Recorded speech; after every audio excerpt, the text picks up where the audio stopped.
Well, good afternoon, folks. We are officially 17 minutes away from the start of the District 5 games over here in Eastmont.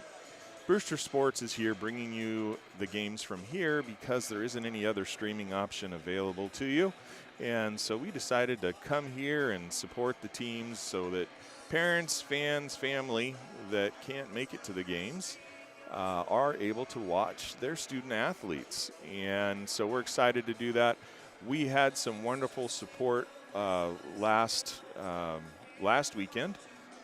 Warden was excited and helped us out a little bit, and so we really appreciate that. And actually, one of the parents also helped this weekend. So we appreciate all those donations. That's how we're able to do this. In the past, when my son was playing, I would come and sit in the gym and figured I'd do it just because, and at the time we weren't getting charged any fees. Now we are. So league and district charges per game for each game we broadcast. And obviously Grant is no longer playing, and I'm kind of doing this because I enjoy celebrating the student athletes and their achievements. So love that.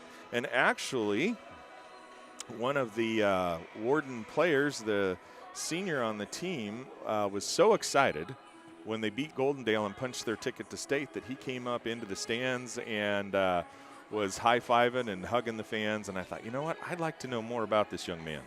So we got going and had some parents provide us with some information. And I tried to do all of the teams. There were a couple teams that there weren't apparently any followers of Brewster Sports, and we just didn't get feedback from anybody. And I ran out of time trying to run folks down. So there are going to be some schools missed, and I sincerely apologize for that. I will try and do a better job next year. Yeah, I plan on being back next year. So hopefully I will do a better job and get the senior information from all schools. We got most of them.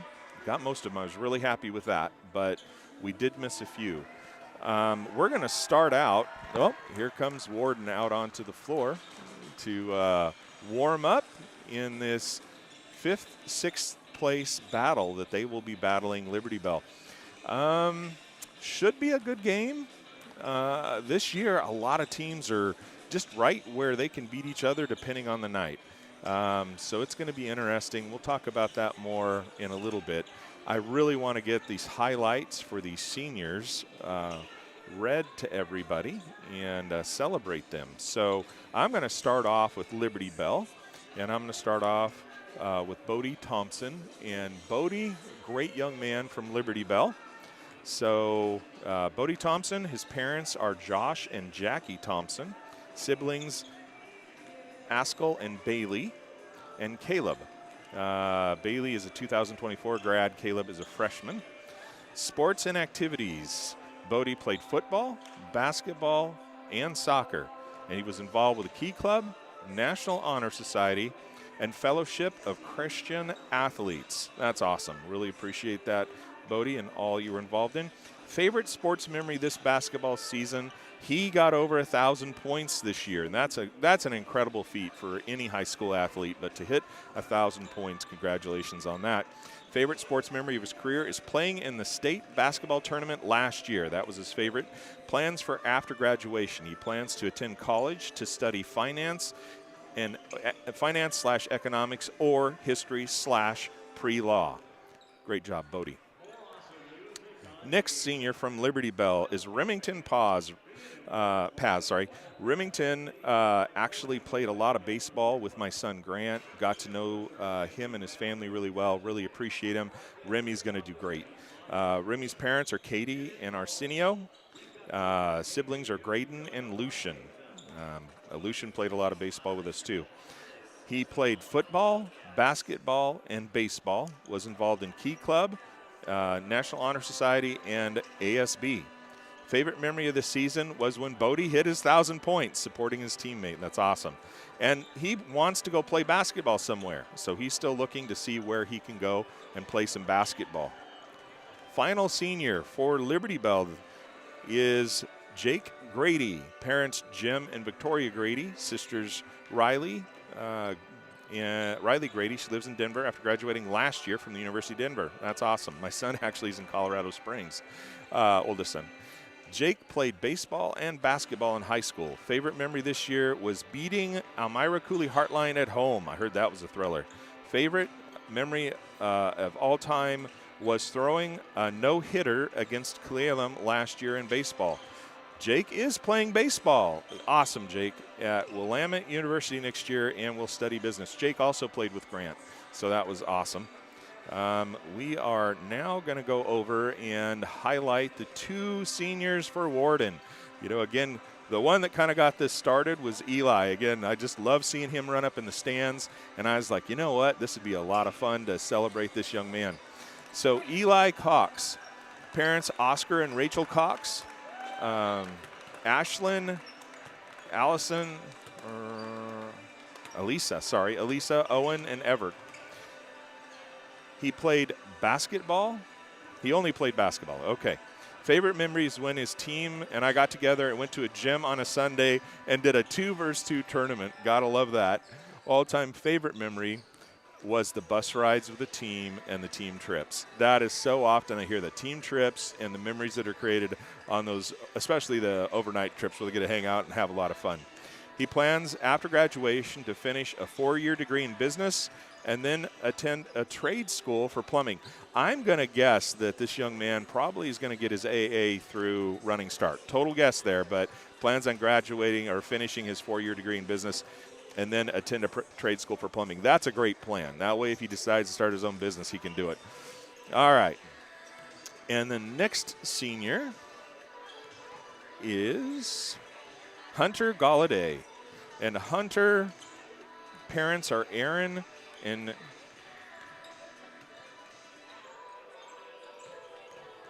I want to say Shanna Galladay.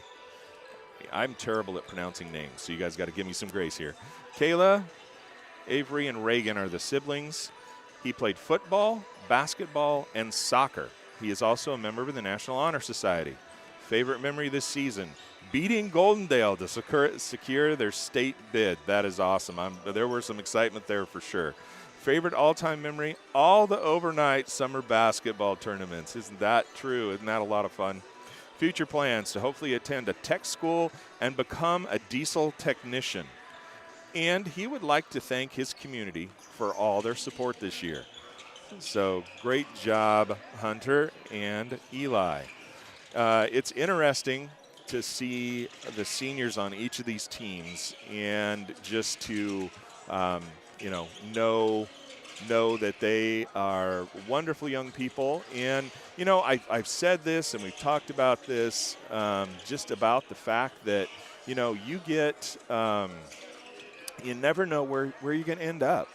Some of these players out here that are competitors at the moment may end up being roommates at college or play on the same team. I mean, like we've talked about before, we had a number of athletes out of the Okanagan Valley end up playing baseball together over at Spokane Falls. Now, some of them have gone on and gone out to other colleges.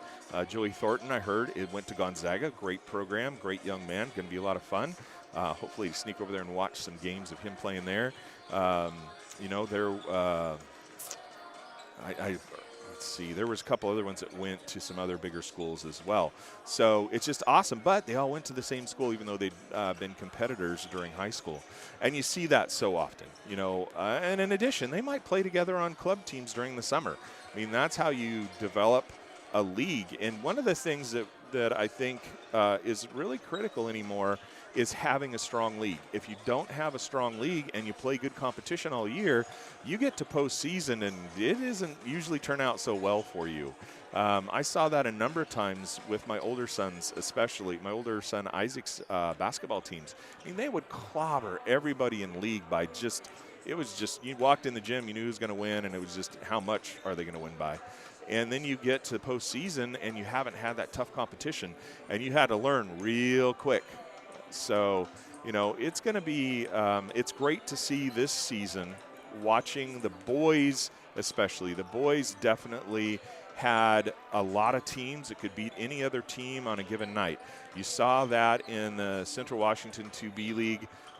You know, Brewster isn't, the Brewster boys aren't here, but they could play with either one of these teams on any given night. So there was a lot of teams in CWB, and I'm seeing the same thing in the EWAC. You just have a lot of teams that are good teams that on any night can beat any other team. And that's actually kind of what I think happened with the league championships, because you had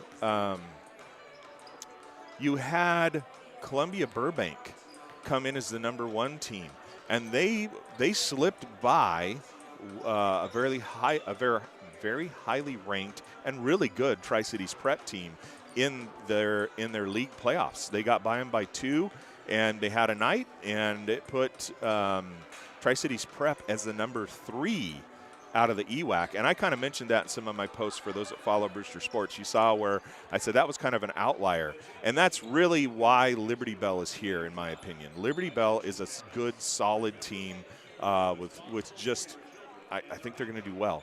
Obviously, they're going to state, which is the most important thing. But the other piece to that is they have been highly ranked in the RPI.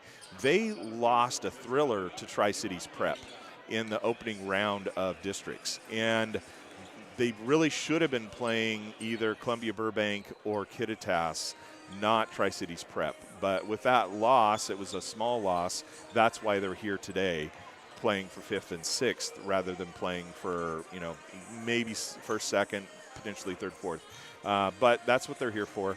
Warden had some great games. They were able to slip by some teams, including Goldendale. I mean, that was a thriller. I happened to be hustling over here to try and catch some games, and I walked in. I broadcast the Brewster game over with the Wenatchee gym, and then hustled over here as quick as I could. I walked in, and there was like 5 seconds left in the game. Warden was up.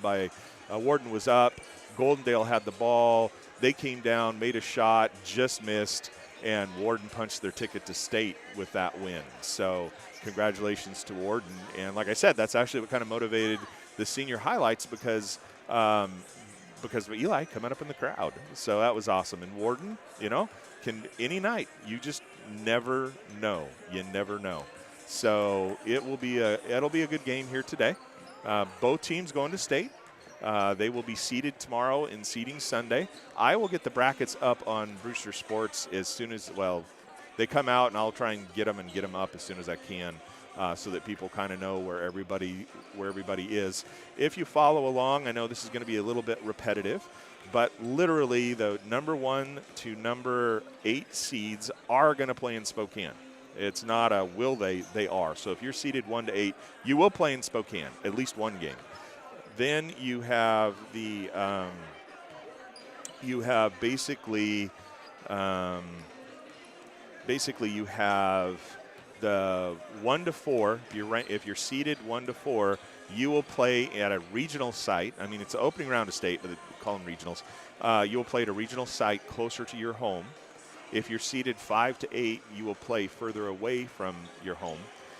If you win that game in the top 8, you will play on Thursday and Friday in Spokane. You missed the single elimination Wednesday round, so you're already double elimination. You got a pretty good chance of getting some hardware, and so you definitely want to win that first game. If you lose and you're in the top 8, you will play Wednesday in Spokane in the single elimination round, and you will be playing the winners of the lower 8 teams. So teams 9 to 12 will play closer to their homes, and then 13 to 16 will play further away. That is a single elimination. You either win it or your season comes to a close in the first round of state. But the winners then face the losers from the 1 to 8 games in Spokane on Wednesday in a single elimination round. So that's how that all works. I will post up seeding as soon as it comes out tomorrow, and looking forward to it. I think we've got 6 good entries into the state tournament, including both of these squads. And then the next game is being played for our 3rd, 4th positions, and that's going to be between Kittitas and Columbia Burbank. And in some respects, we can go around and around, but the Columbia Bridgeport they ended up beating Tenasket with a buzzer beater half-court shot. It was an incredible shot. I sometimes wonder if Tenasket might have been able to go a little bit further than Bridgeport, but Bridgeport ended up losing the opening round of districts to close their season, and then Tenasket made an incredible comeback but came up short, and their season came to a close as well. So Columbia Burbank and Kittitas will play for third and fourth for the boys. And then the last game we're going to be broadcasting here is going to be the ladies' third, fourth place game. That's going to be between the Lake Roosevelt Raiders and the Mabton Vikings. I was kind of curious what was quote unquote going on. Mabton, comes in as the number 2 out of the EWAC, and they had lost by a fair margin to Cle-Elum, which Cle-Elum is a good team. And then Brewster, did the same thing. And then I was kind of shocked. I'm going, there's got to be something going on here. Well, one of their, there's their only senior, who is an incredible player. We'll be highlighting her, but incredible player, got injured. And she's going to be coming back from injury today. But obviously, there's part of me that's like, man, you really want her healed up for next weekend. That opening round of state will be played Friday or Saturday, and you would want her at 110% for that for sure, because you want to do well in that round.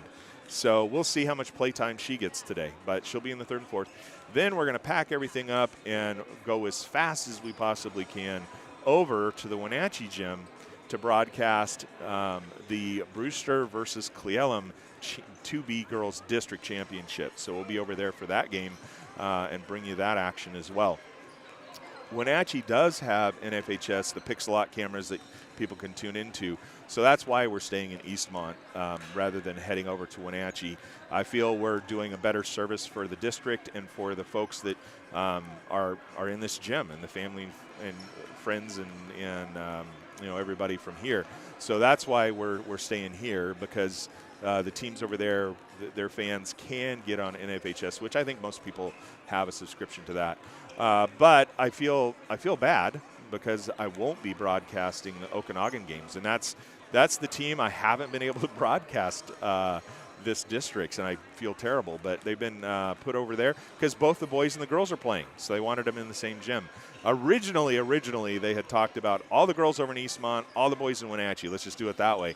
But then when you have teams that have multiple squads, they tried to make it easy where both teams are playing in the same gym. So they put Okanagan over there. So because NFHS is over there, I just didn't end up broadcasting any of their games. And unfortunately, I'm going to miss their games today. The one that's the most critical is actually the only game today that is an elimination game, and that is the ladies' 5th, 6th place. The boys this year, which it wasn't the case last year, but this year it is. So the boys this year have 6 teams going to state. The girls only have 5. So, last year this would have been an elimination round. One of these teams would not have gone on to state, but this year they do get to go. So both going. But for the girls, Okanagan versus White Swan, you have one of those teams will have their season come to a close today.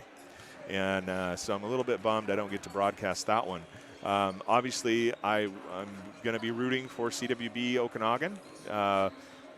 That's my league, but also the coach is a fellow graduate of Orville High School, Ed Ashworth. His daughter is playing on the team, and she is an absolute sweetheart, like her mother, who also is an Orville grad, who went to school with my wife. So anyway, I am hoping the Okanagan girls get the victory and will go on to state. I think they could do well. White Swan, hey, that is no picnic, that's for sure. Of course, the interesting thing is in the girls bracket, it definitely came out how you would have how they were seated. So Cle-Elum Roslyn is the number 1 from the EWAC. Brewster is the number 1 from CWB. They're playing in the championship. The number 2 team from CWB, Lake Roosevelt, is playing the number 2 team out of the EWAC, which is Mabton. And then the number 3 out of the EWAC is White Swan, and they'll be playing the number 3 Okanagan team out of this. So it's 1 versus 1, 2 versus 2, 3 versus 3. White Swan, did lose a battle with Lake Roosevelt. It was a good game, and near the end, Lake Roosevelt kind of started pulling away. Kinsey Brown had an incredible game from beyond the arc, and they just kind of quote unquote took care of business there as things kind of went about. And so I am curious to see how that one is going to play out, who is going to go on, and whose season's going to close for the girls. On the boys' side, you have the number 3 Tri-Cities Prep, who again for me really should have been one all along, but it didn't end up that way. So you have Tri-Cities Prep, number 3 from the EWAC, facing the number 1 out of Central Washington B in Okanagan. So Okanagan will be playing Tri-Cities Prep for the 2B Boys Championship. Our number 2 seed is out here on the floor, Liberty Bell, playing against Warden. And I don't know where Warden came in. They had to be a 4 or 5 seed out of the EWAC. So congratulations to Warden battling all the way up. So, and then Kittitas was the number 2 out of the EWAC, and they'll be playing the number 1 out of the EWAC, Columbia Burbank, in that 3rd, 4th game. We are down to 24 seconds after all my jibber-jabbering, and we will get this one underway. Warden cheerleaders lining up, and I got a kick out of it. One of the Warden cheerleaders is tall. Well, here. She is tall. And I mentioned last time, I kind of saw her, and I went, whoa, that girl should be playing basketball. And her mom caught me after the game and said she's got some sisters, and she's going, yeah, she should be. She'd make a great post. Anyway, it's fun to see that and make some comments. So anyway, Columbia Burbank coming in, and we are excited. Oh, we got Michael Thornton, one of the referees out of the CWB, Okanagan Valley officials. And Mike actually was on Orville High School's basketball team that ended up taking 4th in state. Great guy, good friend. Appreciate him and all that he does for the community. If it wasn't for the officials out here, we wouldn't be having a game. If it wasn't for the scorekeepers and the folks running the clock and the shot clock and, keeping this gym going. Russ Waterman, athletic director for Eastmont. I mean, man, he has had a workout these last 2 weekends, getting all this ready to go. So, yeah, man. All right. So those were the non-starters. So they're going to talk about the non-starters for Liberty Bell. Number 4, Tyson Schroeder. So, Number 10, Tyson Keith Schroeder. Davis. Keith Davis, okay. Number 21, Levin Lott. Levin Lott. Number 23, Derek Ashford. Derek Ashberg.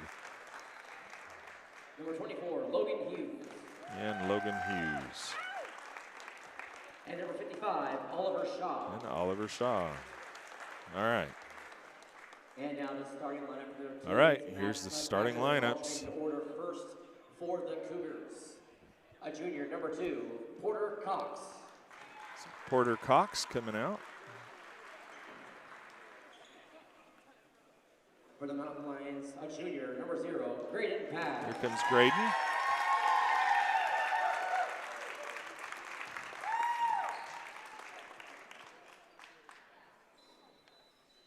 For the Cougars, a sophomore, number 3, J.J. Madsen.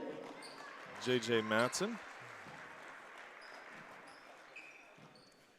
For the Mountain Lions, a senior, number 2, Remington Pond. Here comes Remy.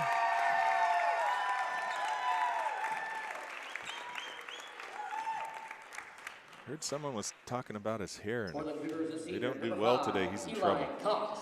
Ah, here's Eli. Eli Cox.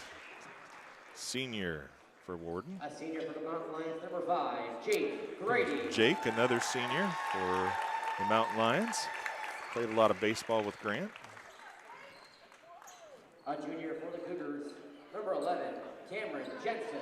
Cameron Jensen for Warden.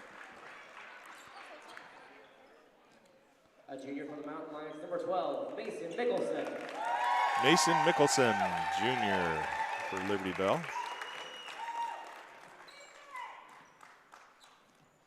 For the Cougars, a senior, number 21, Hunter Galladay. Here's Hunter Galladay. And for the Mountain Lions, And a senior, Bodie Thompson.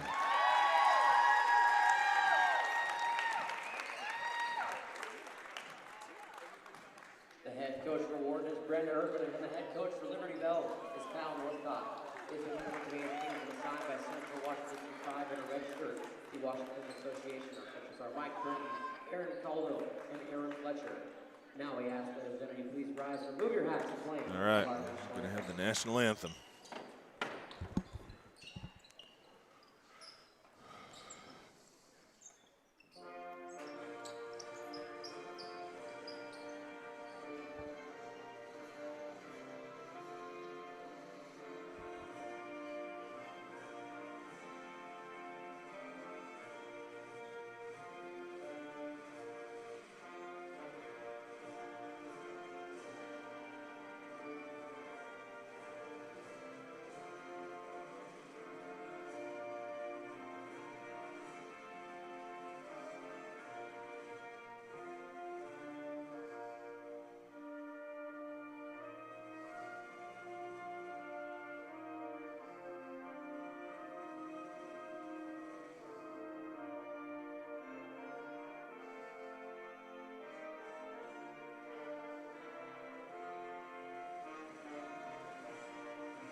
All right.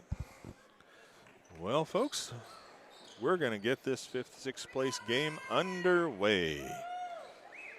We're on the mountain. Mountain Lions are behind us. As far as RPI rankings, Liberty Bell is number 6 in the RPI rankings currently. Warden is 19. All right. Graydon going to jump against Hunter.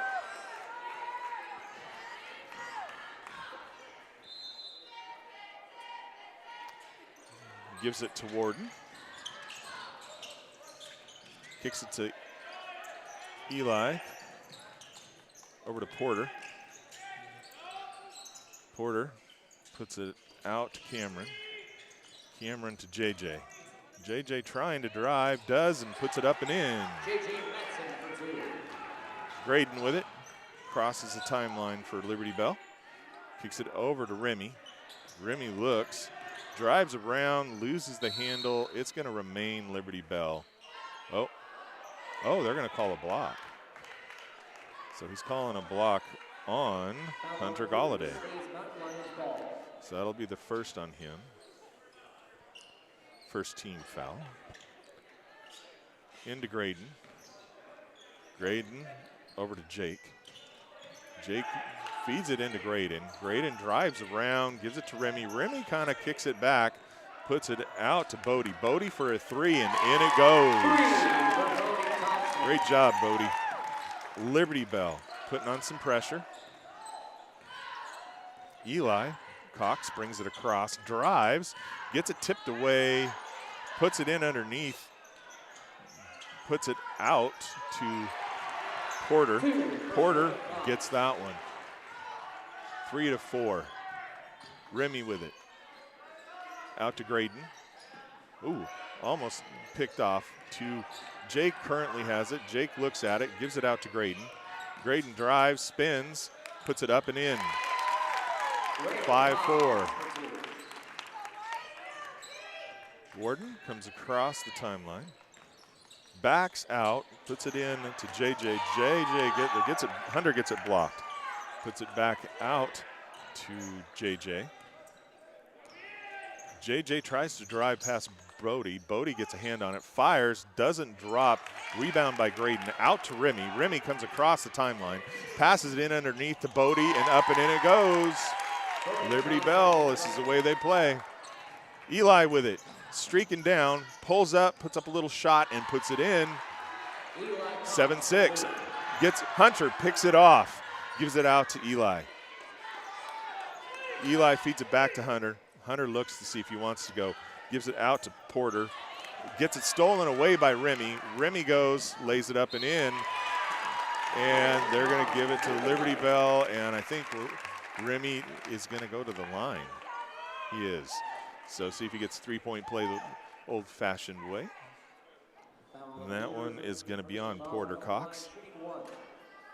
Be his first, second team foul. Remy has opportunity to extend their lead to 10. And he does. 10-6. Hunter with it. Kicks it out to JJ. JJ drives around, looks, feeds it back out to Eli. Eli gets it tapped away, recovers.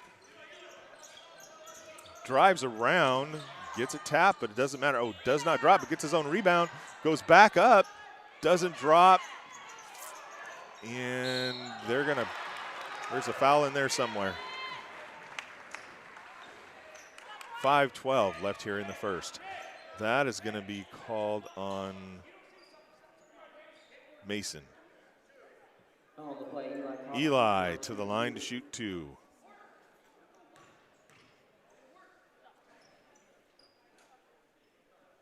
First one is nothing but net. 10-7.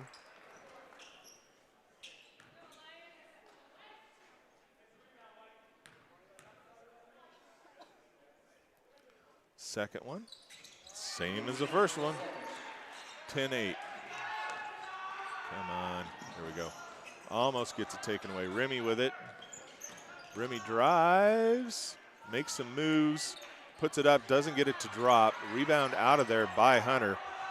Getting the ball all over the place. Porter up in it. Nope, doesn't drop. And rebound by Mickelson, and that's going to be on Hunter Galladay. That's going to be his second. With 4:50 left here in the first, he's going to need to come out and rest a little bit. Daniel Gonzalez taking his place. 4:50 remain here in the first. 10-8. Graydon to inbound, puts it into Remy, his brother. Back to Graydon. Graydon comes across the timeline, kicks it to Jake. Jake looks at what he wants set up, gives it to Graydon. Graydon drives, spins, puts one up, does not drop. Rebound out of there for Cameron. Daniel gets it over to Eli. Eli kicks it over to JJ. No, sorry, Porter. Up and in for Cameron. Tie game. Whoops, tie game. All right. Remy for a 3, gets it tapped, and they're going to say it's going to remain Liberty Bell ball under the basket with 4:08 here in the first.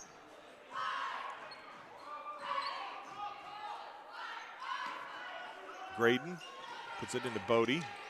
Bodie out to Remy. Remy looking to see what he wants to do. Again, kind of goes around everybody, gets it blocked and taken away, but Jake gets it, backs him up. Bodie for a 3. That one does not drop, and Daniel has it. Remy gets it, puts it up and in. 12-10. JJ with it. Brings it across the timeline for Warden.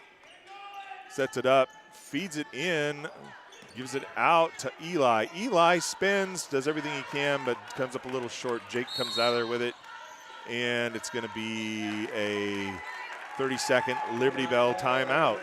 3:30 left here in the first quarter. 12-10 is the score. Remy with 5 for Brewster, or excuse me, Remy 5 for Liberty Bell, as well as Bodie with 5. Eli with 4.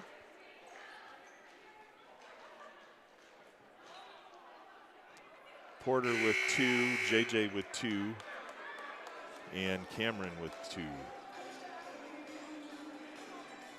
All right. Liberty Bell wants to come down and score on this possession. 3:30 remain here in the first. Remy inbounds to Jake. Back to Remy. Brings it across the timeline, gives it back to Jake. Comes out, gives it to Graydon. Graydon looking at it, gives it to Remy. Remy spins around, puts it over to Bodie.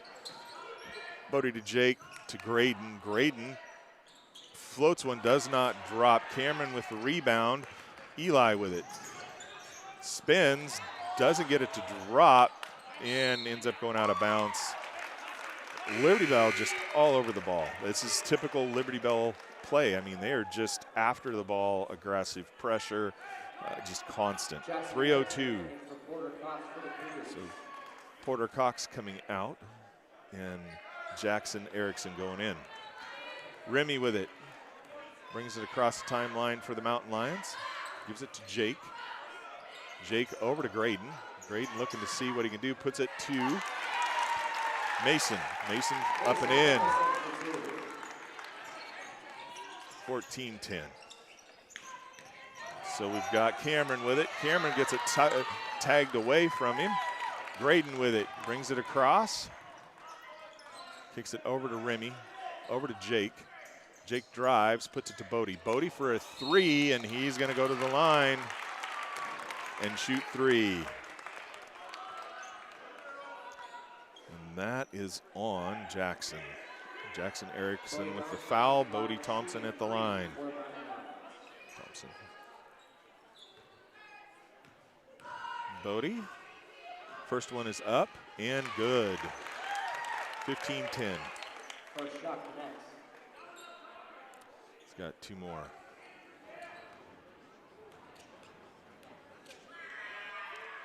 Second one does not drop for him. 1 more.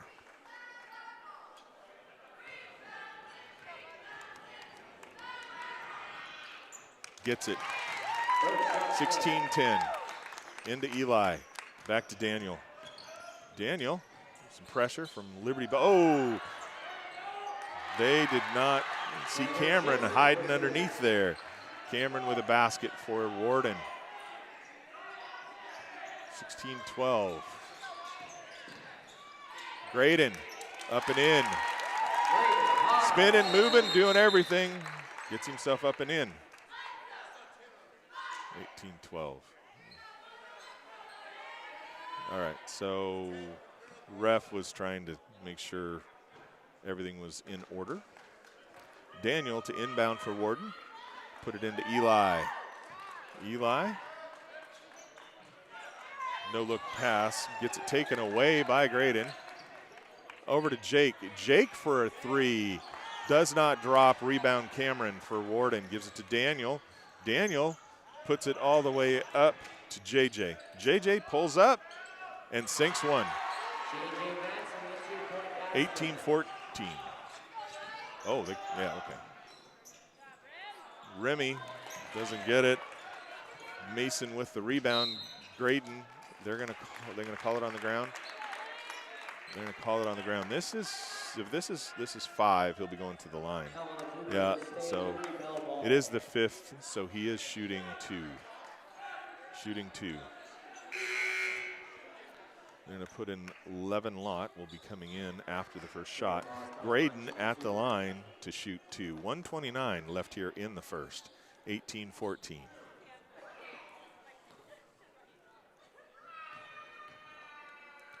Graydon gets the first one. 19-14. Bodie coming out, getting a little break. 11 going in for him. Graydon going to see if he can extend the Mountain Lion lead, and he does. 20-14. Puts it over to Daniel. Back to Eli. Back to Daniel. Puts it up to Cameron. Over to JJ, and JJ does not drop. Remy comes down with it. Graydon does. Gives it to Remy. Remy goes around, looks at it, picks up his dribble, gives it back to Graydon. Graydon looking at it. Graydon fires, doesn't drop.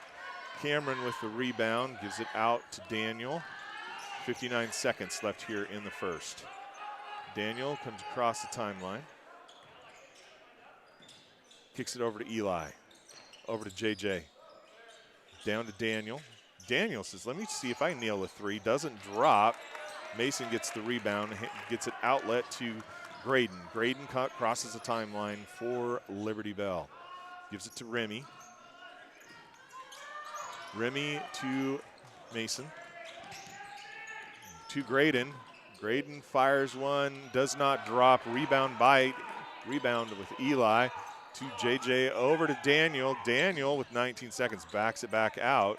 Pressure, gives it to Eli.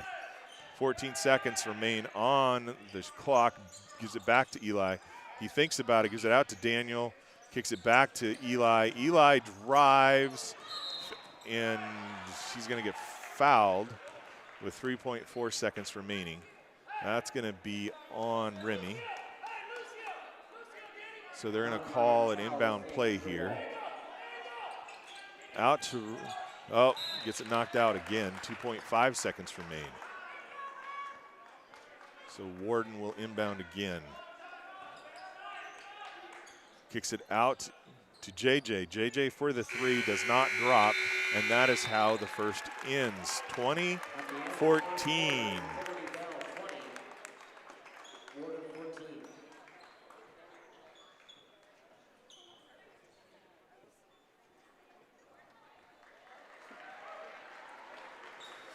Oh, man. Warden cheerleaders. Cheering on their fans, doing a nice little job right there.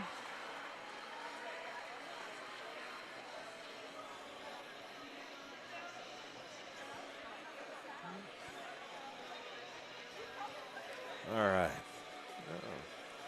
Kittitas team walking by in front. That's one of the teams I wasn't able to get a hold of, so won't be hearing about their seniors, unfortunately.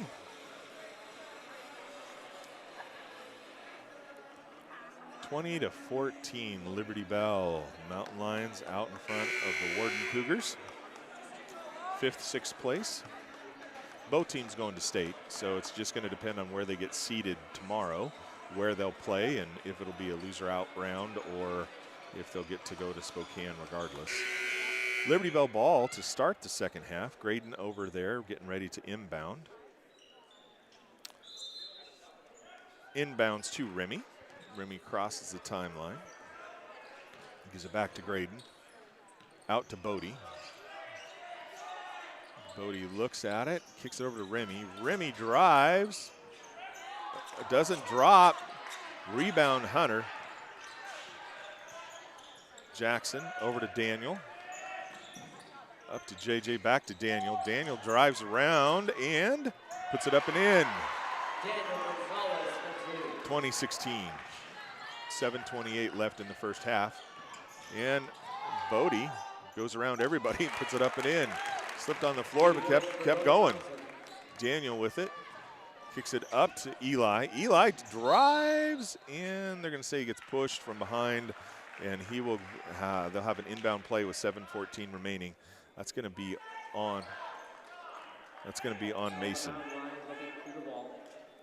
That'll be his second. Out to Daniel, out to Jackson, to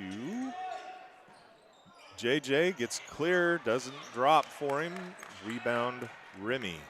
Graydon with it, comes across the timeline. Gives it to Remy. Remy comes and sets up, gives it to Mason.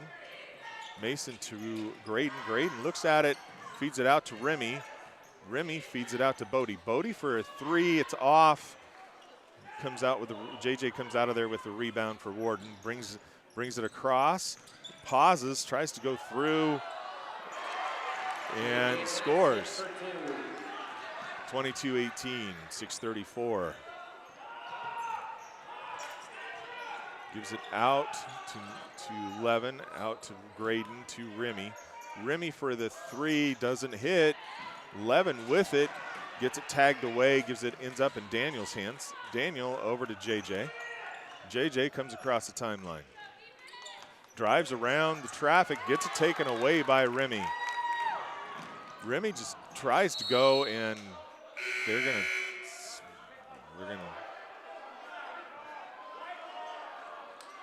jump ball.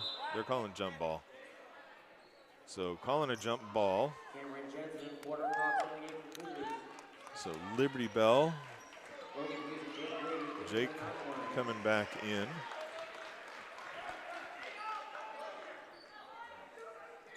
And Logan. Daniel with it. Kicks it over to Eli. Eli brings it across. Asks for a screen. Gets the screen out open. Nobody goes out on him. Doesn't drop.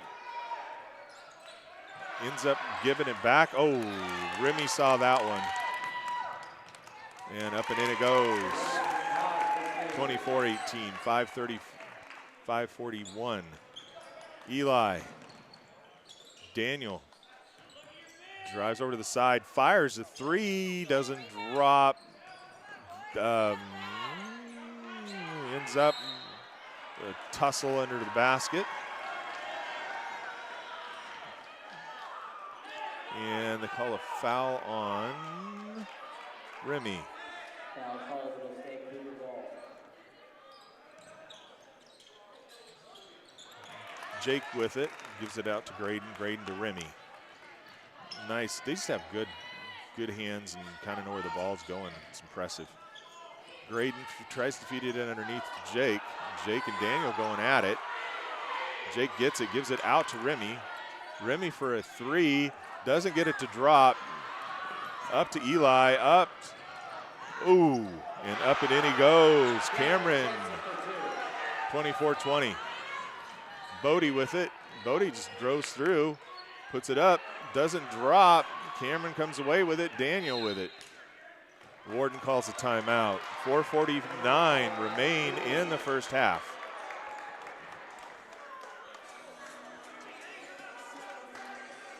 Warden wants to talk what they want to see. They're within 4. So 24-20.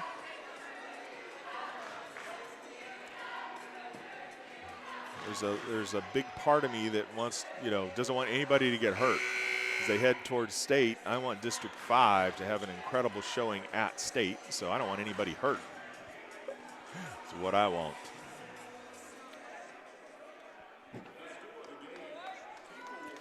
Liberty Bell back out on the floor.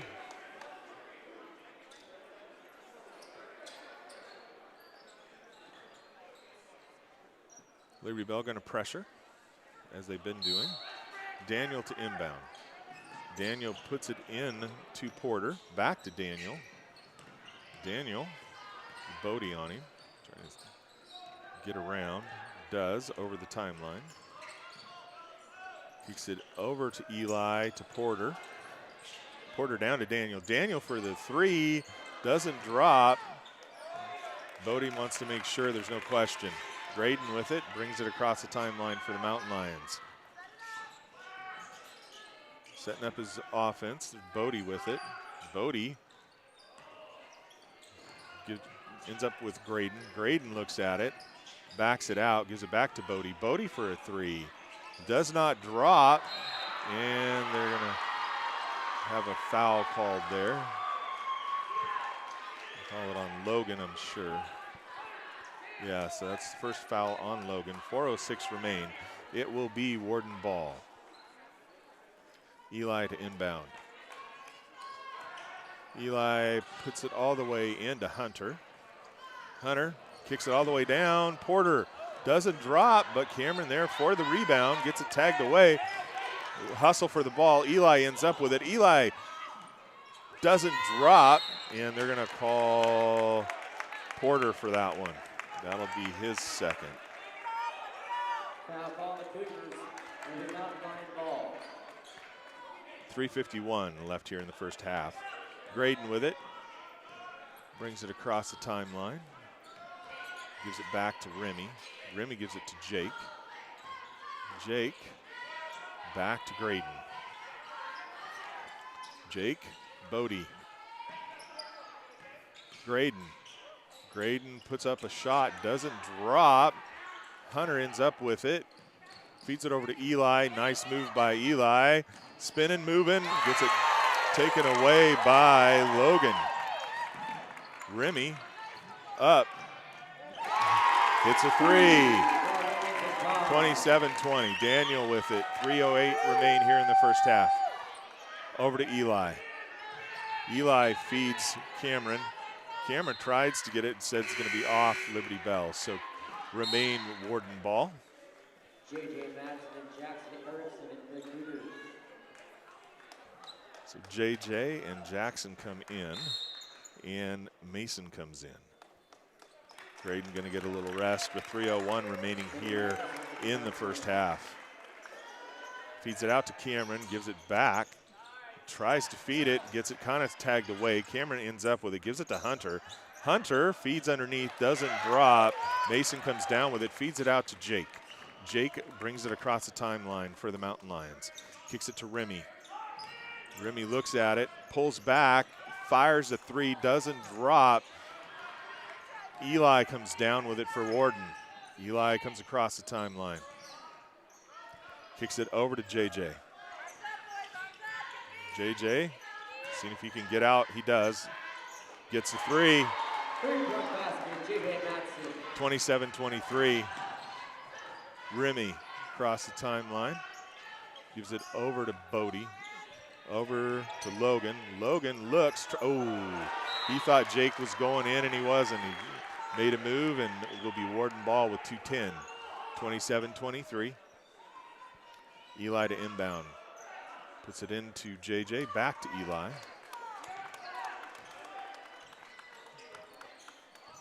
Eli walks it across. Kicks it over to JJ. JJ to Hunter. Hunter feeds it underneath to Cameron. Cameron gets it tagged away by Logan. Logan ends up in Bodie's hands now. Bodie brings it across. Drives through, floats one, and drops it in. 29-23. 1:40 left here in the first half. It's up to Cameron. Cameron over to JJ. JJ looking, he says, let me see. I'll see if I can beat that. Doesn't get it, but gets the rebound. Gets it tagged away. It's going to be Liberty Bell ball with 1:26 left here in the first half. And Jackson tying his shoe. Make sure you have that going. Inbound to Remy. 1:23 remain in the first half. Remy comes down, gives it to Jake. Jake dribbling around, gives it out to Mason. Mason over to Jake. Jake drives, gets it slapped away. Eli with it, drives out, looks to try and get around, doesn't. They're going to say he traveled with it, so it'll be Liberty Bell ball with 58.3. Logan comes out. Graydon goes in with 58.3. Remy to inbound. Puts it into Bodie. Back to Remy. Up to Jake. Jake gives it to Remy. Remy to Graydon. Graydon to Jake. Over to Mason. Bodie. Bodie drives, puts it up, doesn't drop. Daniel comes down with it, and he's going to have a foul. Frustration that he didn't get the foul and it didn't go in. So that will be on. That'll be the first one on Bodie. It's the fourth team foul. So still one to give before they go to the line. Daniel to inbound for Warden. 29-23, 36.8. Remain here in the first half. Daniel puts it in to Eli. Daniel brings it across for the Cougars. Gives it out to Eli. Over to JJ. JJ puts it back to Eli. 20 seconds remain. Daniel with it. JJ with it. 8 on the shot clock. 7. Going to need to put something up. Cameron with it, kicks it out to Eli. Eli with the three, doesn't get it to drop. And they're going to say time expire or shot clock violation. Liberty Bell ball with 5.2 seconds left in the first half. Into Graydon. Graydon brings it up with time, feeds it to Remy. Oh, does not drop. And they're not going to, are they calling it? At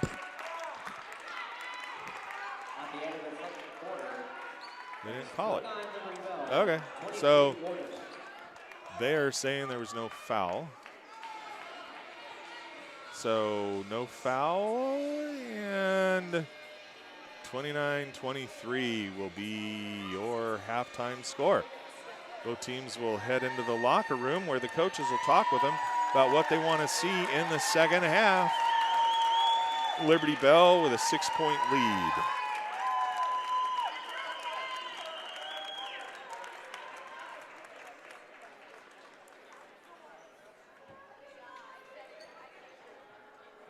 You know, I don't know. You know, obviously we might have had some fans turn in a little late, but let's go back over RPI rankings. So on the RPI rankings, Liberty Bell currently sits at number 6. Depending on what the seating committee does, they would be playing in Spokane regardless. They would be playing, if they ended up being seated 6, there's no guarantee of that, but let's say they were. They would play further away from home in a loser out, and they would face Okanagan. They won't do that. So anyway, hopefully they have a good matchup where that they can win, and then they would go into double elimination Thursday. If they lose, then they'll play Wednesday in Spokane. Okanagan currently sits at the number 3 RPI, and that would guarantee them Spokane as well. Warden is 19. Who else is out of our district? Tri-Cities Prep at 4. Again, Tri-Cities Prep and Okanagan 3 versus 4 in the number championship. And we also have Kittitas coming in at 13 and Columbia Burbank at 18. So again, that'll be some good basketball there as well. So be some fun. We have 8 minutes left here to chat. We got the Warden cheerleaders out there showing what they got. That's awesome. So congratulations to them. We are excited to see how this one comes out. But again, my big thing is both teams are going to state. You know, yes, this is going to impact your RPI a little bit. By now, the RPIs are getting harder to move. But, you know, the seating committee can look at the various outcomes. So you do want to make sure you've got that going for you. So hopefully that'll be a lot of fun there for the teams to watch for the seating.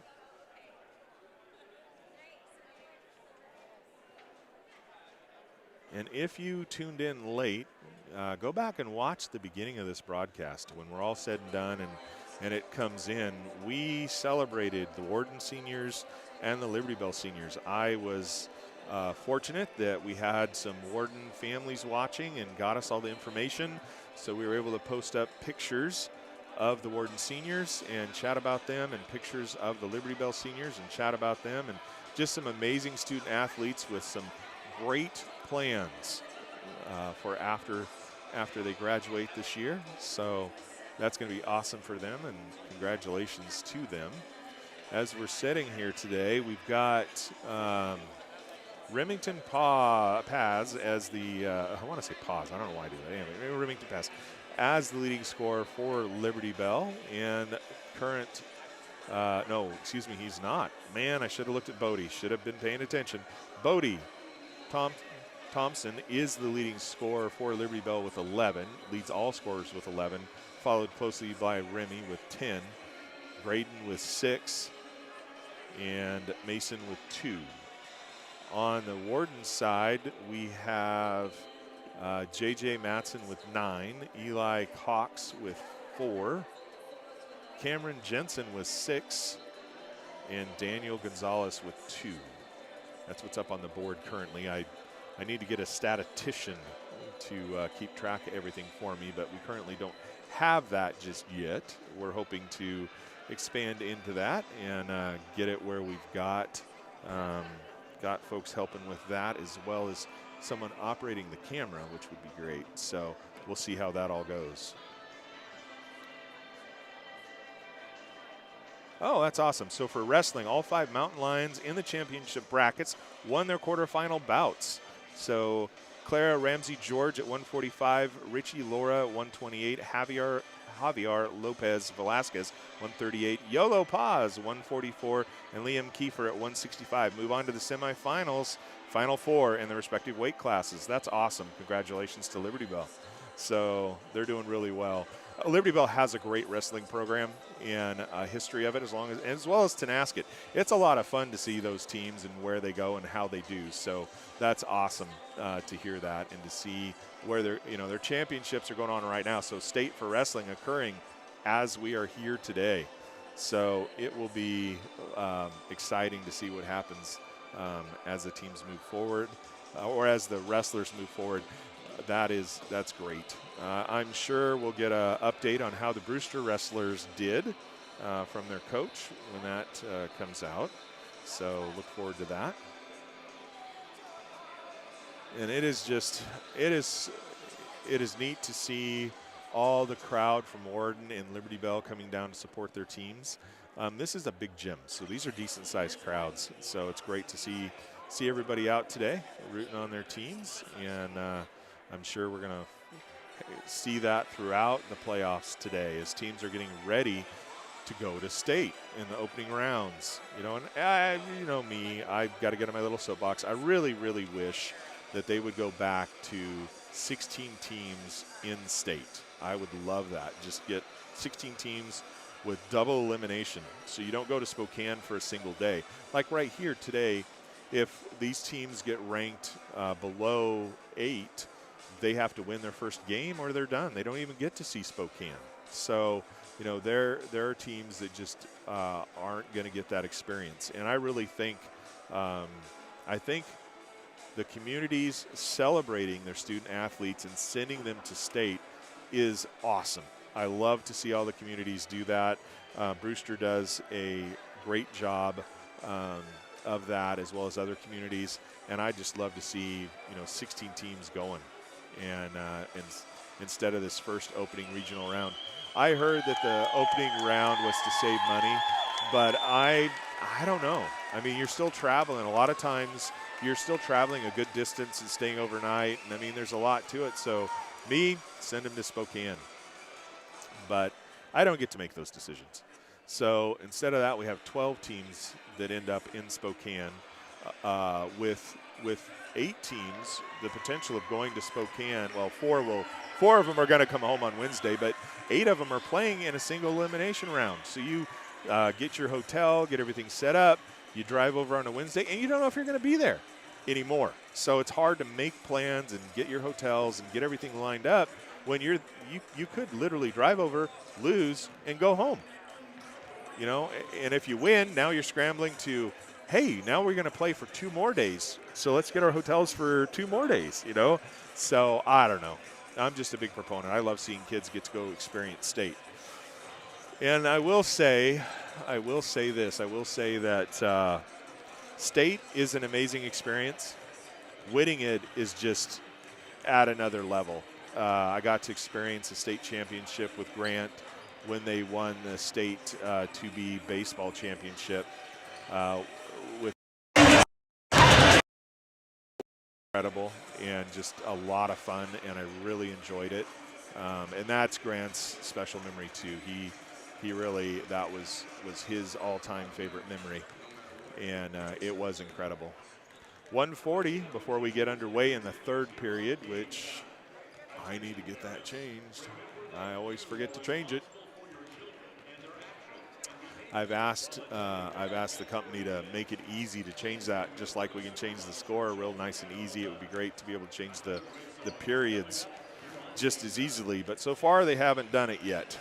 So, well, I'm sure Liberty Bell is hoping to extend their lead, and I am sure that Warden wants to get a victory here and hopefully give the seating committee a harder look at their current RPI ranking and consider bumping them up a little bit with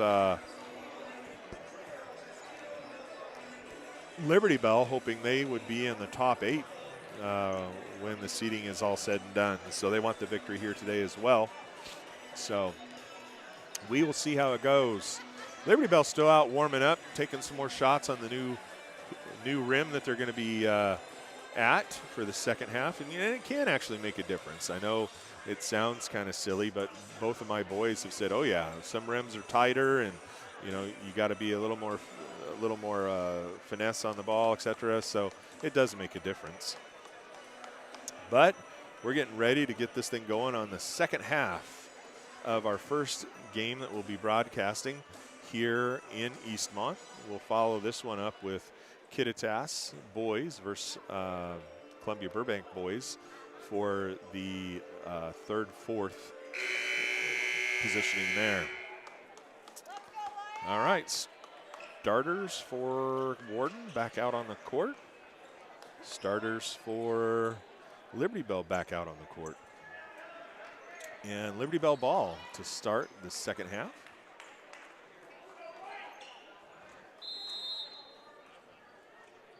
Graydon gives it to Jake. Graydon takes it back, drives around, feeds it to Remy. Remy puts it up, does not drop. Hunter comes down with it. Cameron with it. Cameron gets it over to Eli. Cameron feeds it out to JJ. JJ starts off with a 3, pulls him within 3. And Remy goes, drives, gets a foul. He'll be going to shoot 2. And that is on Cameron. That's his first team foul. Remy at the line. First one, nothing but net. 30-26. 7:34 left here in the third. Fires the next one. That one rims out. Hunter comes down with it. Gives it out to JJ, up to Eli, streaking with no one there. Sometimes that happens when no one's home. 30-28. Remy gives it into Graydon. Graydon working, doesn't get it to drop. Cameron comes down with it again. Now this time it gets taken away by Bodie. They're going to try and return the favor with Graydon. Graydon puts it up, seeking the foul, gets the foul. He'll be going to the line. And that is on JJ. That'll be his first, second team foul. 7:10 remain here in the third. Graydon at the line. Gets the first one to drop. 31-28.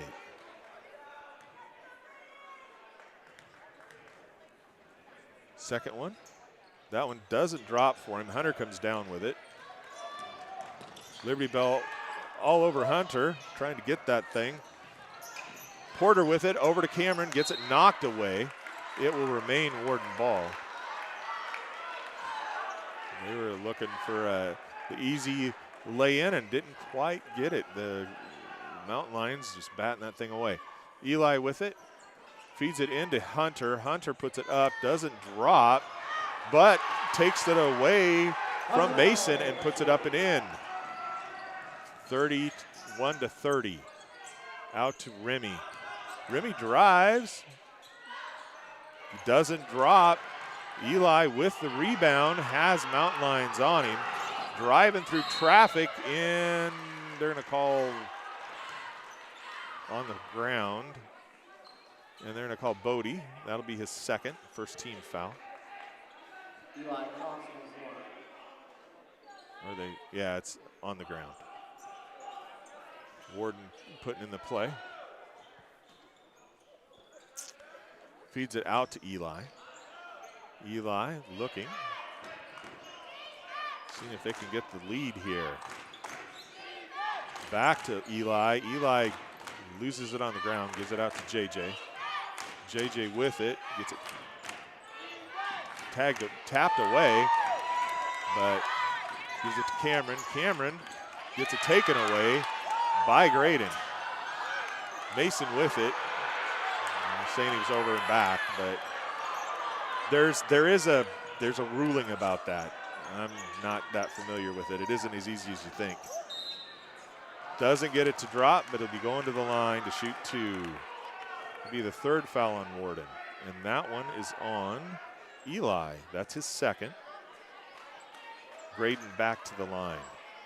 Graydon Paws comes to the line, shooting 2. 31-30.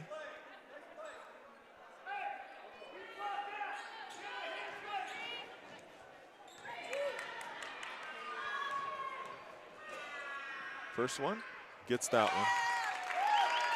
First shot, 32-30. Having him scrape up the floor, clean up the floor a little bit.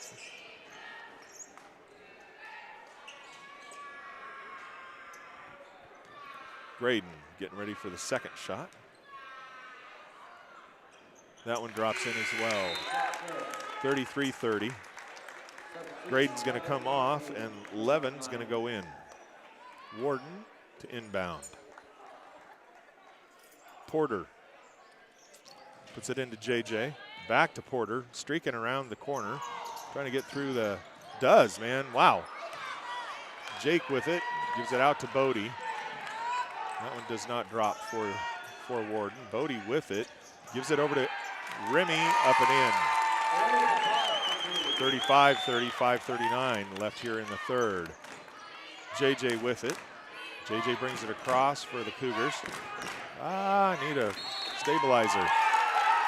And they're going to call, who are they going to call that on? Oh, that's on JJ. They're going to say player control foul. That'll be 4 on the Warden already with 5:29 left. They only got 1 left to give. That's 2 on JJ. Remy with it for the Mountain Lions, brings it across the timeline. Goes over and sets up. And Bodie for a 3. And he gets it. 38-30, 5:11 remain. Eli with it, brings it across. Kicks it out. JJ. JJ feeds it into Cameron. Back to JJ. Feeds it to Hunter. Hunter trying to work on it. Gets it tagged away. I mean, this is what Liberty Bell does. Remy with it. Kicks it back to Bodie. Oh, gonna say he walked with it. So 4:50. And it will be Warden ball on the side. Coach talking with his team about what he wants to see. Graydon gonna come back in. Levin gave him a little rest, so Graydon back in the mix. Daniel coming in for Warden. Gives it back to Eli. Eli, senior. Brings it across, kicks it out to Jackson. Over to Daniel. And Eli, gets it tagged away, and Graydon ends up with it from Remy. Graydon looking at it, drives, gives it out to Remy. Remy drives, gives it to Graydon. Graydon, little shot, does not drop. Rebound out of there by Eli. Eli doing everything he can here. Daniel with it. Daniel goes, and he gets it. And he gets the foul, draws the foul as well. Count the basket, and they're going to call that one on Mason. That'll be Mason's 3rd. 2nd team foul with 4:11 remaining here in the 3rd. 38-32.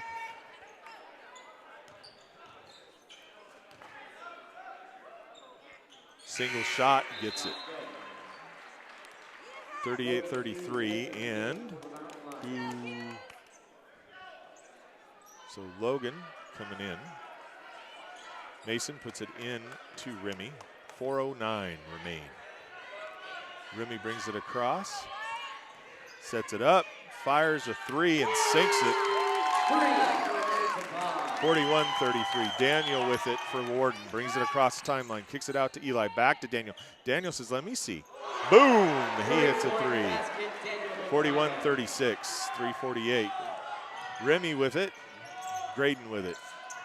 Graydon, nope, that one is off. Warden will have the ball underneath their hoop with 3:40 left here in the 3rd, 41-36. Puts it into Daniel. Daniel comes across, spins, goes through traffic, lays it up, does not drop. Cameron comes down with it, gets it batted away by Logan, and he's going to go to the line to shoot 2. Cameron at the line. Cameron Jensen comes to the line, shooting 2.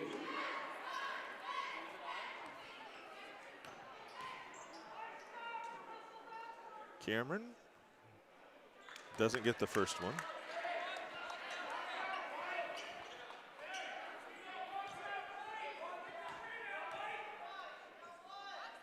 Fires the second one, doesn't get that one. Hunter with it, gets it tagged away. Cameron back with it, Daniel with it, trying to drive around traffic. Doesn't, gets it blocked by Remy. Eli with it. Eli driving, spinning. Gets it knocked away out of his hands by Graydon. Graydon going down, lays it up and in. 43-36, Daniel with it. Liberty Bell Mountain Lions happy with that. Daniel comes across, gives it over to Jackson. Remy gets in there. And they're going to call it on Remy.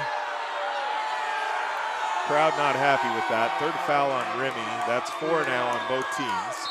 Saying they were going after the they're saying that was teams going after the ball. That's what Liberty Bell felt. Warden takes a timeout with 2:57 remaining here in the third. 43-36. Both teams with 4 fouls. One more foul, you'll be sending the opponent to the line to shoot 2.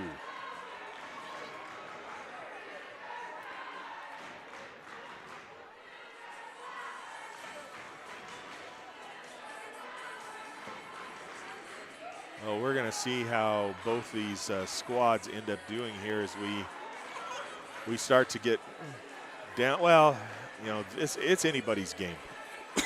You'd have to have a very large difference before I would be able to say confidently that one team is going to walk away with this one, because this is nothing for either team. And the thing about it is both teams can walk away with this. But Liberty Bell, obviously, with the 7-point lead, looking to extend it, but they're a great team, and Warden is not backing down. Either team. All right, Eli inbounds to JJ. Cougars with the ball. Kicks it out to Eli. Feeds it over to Daniel. Daniel down to Hunter. No, excuse me, JJ. Back to Daniel. Eli puts it back to Daniel. Daniel gives it to does not drop. Hunter with the rebound. Gets it slapped away. Gets it tagged away. And, oh, I'm sorry. There was quite the scuffle. And Liberty Bell comes away with it. Graydon with it. Wow. Sorry. That's why I need a camera operator. Remy, deep 3. Does not drop. Eli comes out of there with it. Screams across and going all the way down. And they're going to say he gets hit and he gets to go to the line to shoot 2. Hunter will be at the line, and the foul is going on Graydon.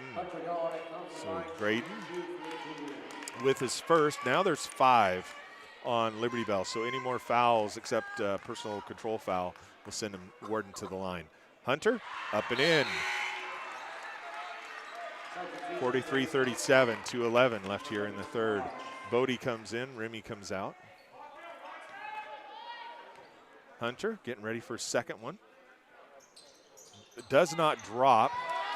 Logan with the rebound, gets it out to Jake. Jake to Graydon. Graydon brings it across for the Mountain Lions. Over to Bodie. Gives it to Jake. Jake to Grady. Grady drives through everybody, puts one up, does not get a foul. JJ comes out of there with the rebound. Gets it tagged away. Hunter with it, kicks it out to Daniel. Daniel out. Does not drop. Daniel ends up with the rebound. Feeds it in underneath. Cameron with it. Eli tried. All right, well, Bodie comes away with it. Bodie backs it out, then drives through the traffic, kicks it out, and it goes out of bounds off of Warden, so it will be Liberty Bell ball with 1:26 left here in the third. Remy gonna come in for Logan. 126, 43-37. Up and in. 45-37, 122. Daniel with it. Up to JJ. JJ out to Eli. Eli puts it into Cameron. Over to Daniel. Daniel feeds it to Cameron. Nice job. Up and in. 45-39. Liberty Bell wants a timeout with 1 minute remaining. Cameron, 8 points for Warden. Daniel with 8 points for Warden as well. Eli with 6. Hunter with 3. For Liberty Bell, Graydon with 11, Remy with 16, and Bodie with 16. Mason with 2.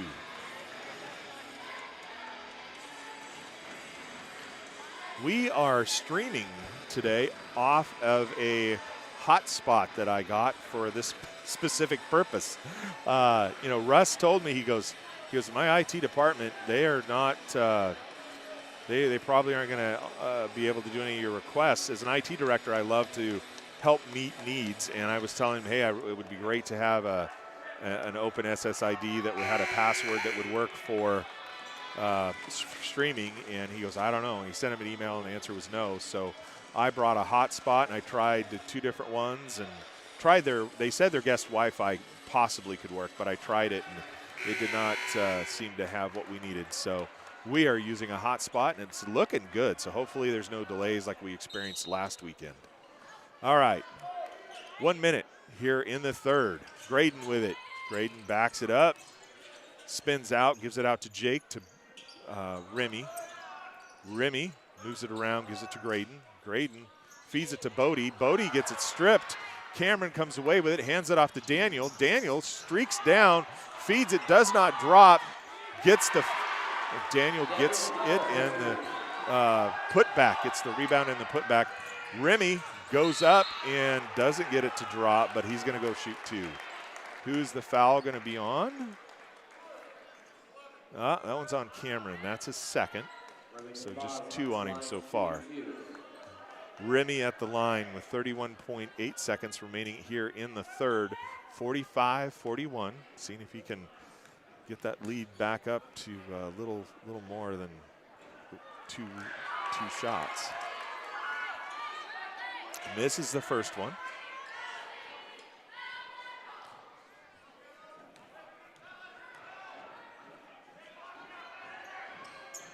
Gets the second one. 46-41. JJ with it. Brings it across the timeline. Daniel with it, gives it to Eli. Eli looking at it, gives it back to Daniel. Daniel spinning, kicks it back out to Eli. Eli drives, gets it tagged away, gives it to Bodie. Gives it to Jake. Bodie fires. He got it. It was touched. So 46-41 at the end of 3. 8 minutes left.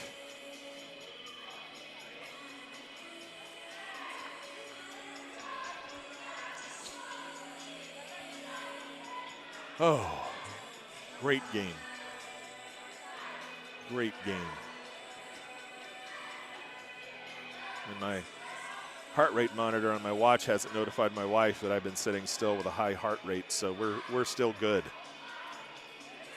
Warden's season record at 11-11 really doesn't speak to the quality of the team that we're seeing out here today. I mean, they're playing some good ball. It's a lot of fun to watch them play, and I'm happy that they're going to be representing District 5 in the state playoffs. That's going to be great. So that's awesome. Mountain Lions with a 19-4 record on the season, regular season. So it's going to be a lot of fun to see them as well.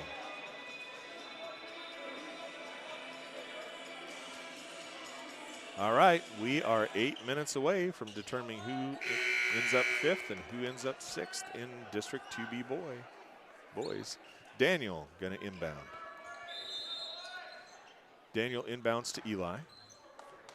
Eli brings it across the timeline. Gives it out to JJ. JJ trying to drive, spins it out, gives it to Daniel. Daniel, nobody out on him, doesn't drop. Remy comes away with it, gives it up to Graydon. Graydon goes across court, gives it over to Bodie. Bodie looks at Remy, to Jake. Jake drives, gives it to Graydon. Graydon up, doesn't drop, gets it tagged. Ooh. That's going to be on Hunter. That'll be his third. 7:25 remain, 46-41. Inbound to Remy. Remy looking at it, all the way out to Jake. Jake gives it to Bodie. Bodie to Graydon. Graydon says, let me see if I can get a three here. And he does. 49-41. Eli with it for Warden. Eli brings it across the timeline. Kicks it back out to Daniel.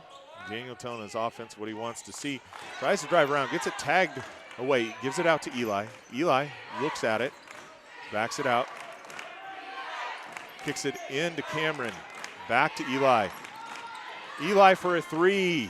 Does not drop. Graydon comes down with it. Backs it out. Gives it to Remy. Remy drives through. Out to Bodie. Bodie for a three. Bodie hits a three.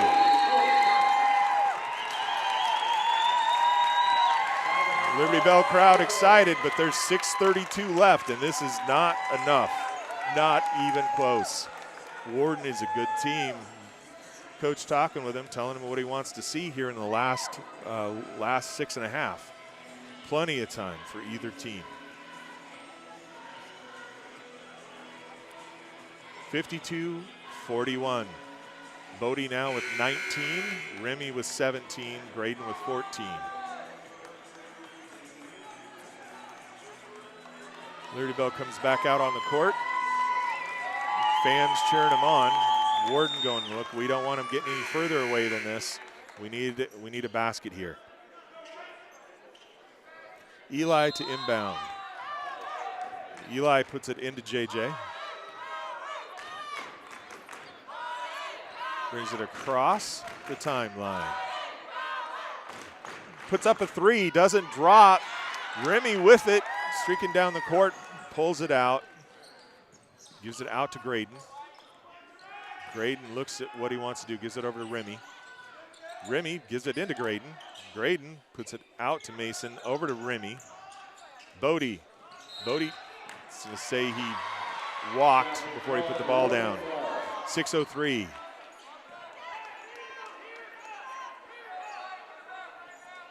Daniel to inbound for Warden. Daniel puts it in to JJ. JJ taking his time, coming across, 5:58 remain. Gives it to Eli. Eli drives around, gives it out to JJ. JJ comes through everybody, tries to put it up and in, doesn't drop. Hunter got the rebound, but didn't get this. Okay, so that's going to be on Graydon. That'll be his second. So one foul each team now, and Hunter will be at the line to shoot two.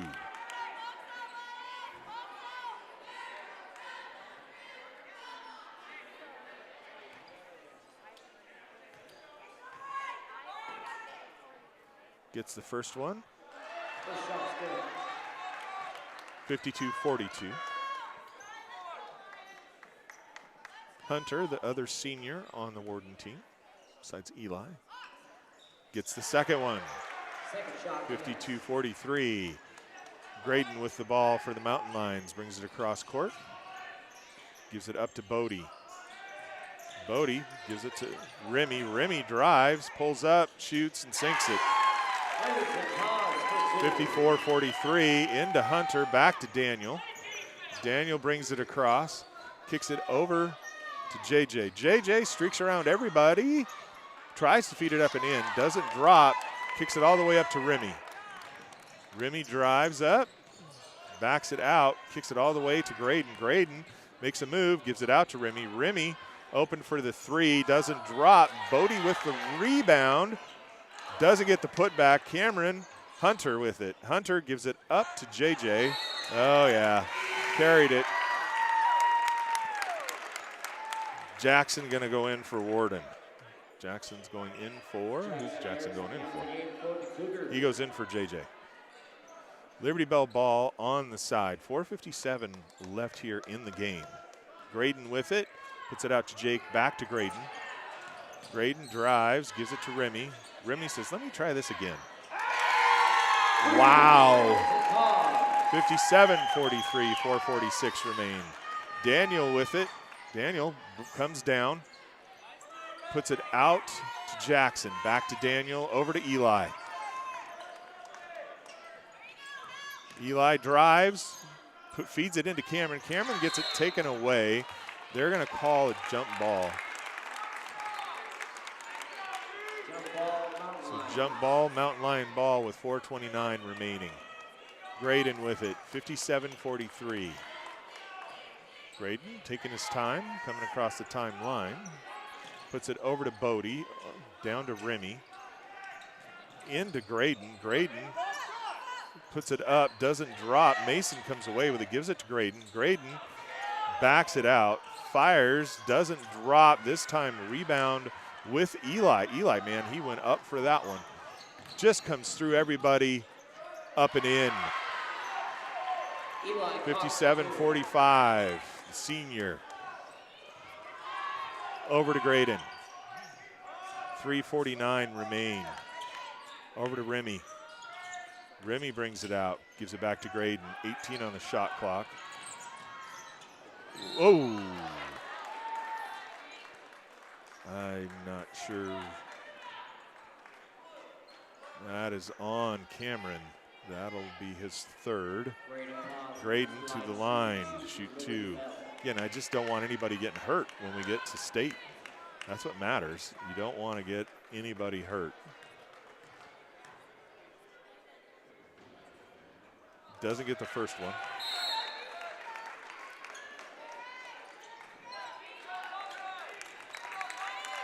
Dante coming in. Jake coming out. Dante, a junior for Liberty Bell. Graydon with the second one, gets that one. 58-45, 3:38. Eli with it. Comes across the timeline. Goes to drive in. Just doing everything he can. 58-47, 3:23. Bodie brings it across. Kicks it out to Dante, to Remy, to Graydon. Over to Remy. Remy drives through, puts it up, doesn't drop, but he'll go to the line. And that will be, who's that on? That's on Hunter, that's his fourth. 3 on Warden, that'll be 4 on Hunter.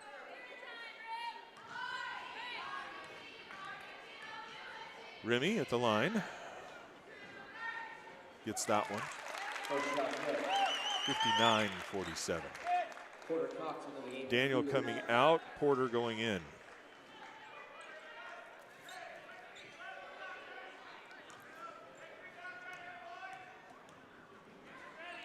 Remy getting ready for the second one. Gets that one as well. 60-47. 3 minutes remain. Over to Eli. Eli trying to take, puts it over to Hunter. Back to Eli. Eli driving, spinning, trying to get it into Hunter. Gets it back. Just doing everything he can. Feeds it out to Cameron. Out to Porter. Porter shoots, doesn't drop. Bodie with the rebound, out to Remy. 2:37 remain. Gives it out to Graydon. Ooh.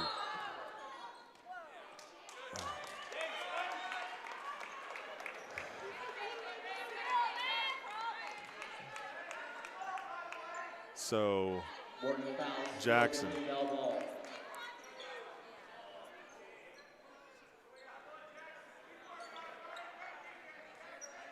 All right.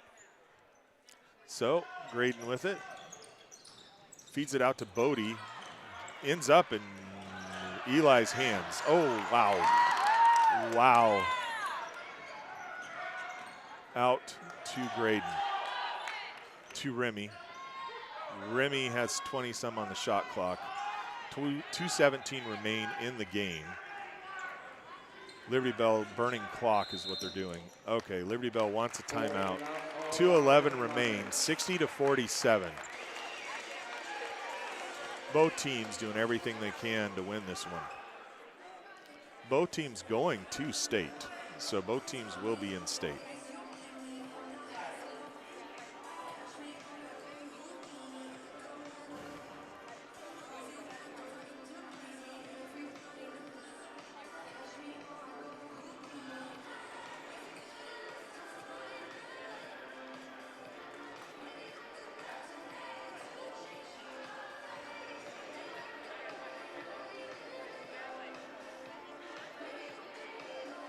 We are excited to bring you all the games here out of Eastmont today, and then quickly pack up and head over to watch what should be a great 2B girls championship between the Brewster Bears, Cleon Roslyn Warriors. Warden has 4 team fouls, 1 on Liberty Bell. Remy with 24 points, Bodie with 19, Graydon with 15. And Liberty Bell will inbound on the side. And 13 on the shot clock. Out to Bodie. Gives it to Graydon. Graydon drives. Kicks it out to Dante. Over to Bodie. Deep 3. Doesn't drop. Bodie in on that. JJ with it. JJ comes across the timeline. 1:52 remain. Drives through traffic. Kicks it out to Porter. Porter floats one, doesn't drop. Dante with it. Gives it out to Remy. 1:40 remain. Remy crosses the timeline. And gives it to Graydon. 16 on the shot clock. And burn every minute, second they can. Graydon floats one, doesn't drop, no foul. Hunter, no, that was JJ, I'm sorry. JJ fires, doesn't drop. Cameron has it. Up to Graydon. Graydon floats one up and in. 62-47. And we got JJ, ends up getting it tapped away into Bodie's hands. Bodie's like, okay, guys, we got 58 seconds. Let's just calm down here. 62-47. Bodie drives it around, or looks like he's going to go. Gives it over to Remy. Remy with it.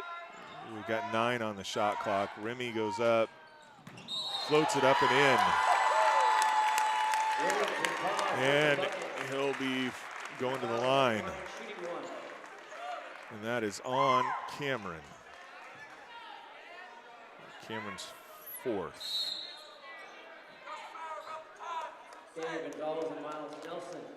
All right, so Daniel back in. Miles coming in.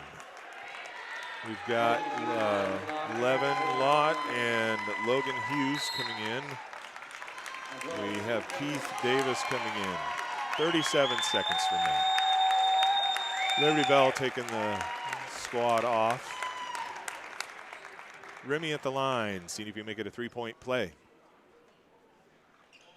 Doesn't. But Logan gets it, gives it back to Remy. 34 seconds remain, 25 on the shot clock. And timeout for 2 of them get a T. That's going to be on JJ and Remy. So 2 technicals. That'll be the 4th one on Remy. And he'll be coming out. I imagine he's coming out. 30 seconds remain. 64-47. Just frustration. Frustration. They've been going at it the entire game, and that just boiled to the surface. And just unfortunate, but 2 technicals offset, I believe.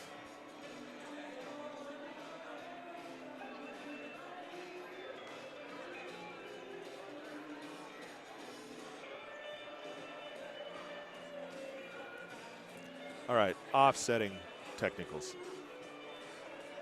And we have the countdown here for the timeout before we get back underway. 64-47. Liberty Bell is going to be District 5, 5th place for the 2B boys. Warden will be the 6th place team, both of them going to state. And what are we doing? So they're going to put Oliver in. So Liberty Bell ball with 30 seconds remaining. Oliver to inbound, gives it into Levin. Levin brings it across, gives it back to Oliver.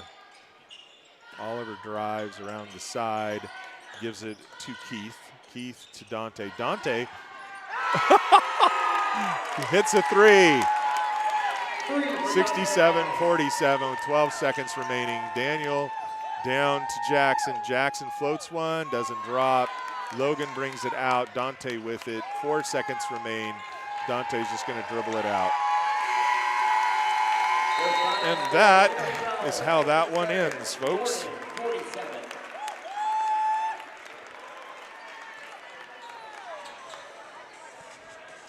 Final 67-47.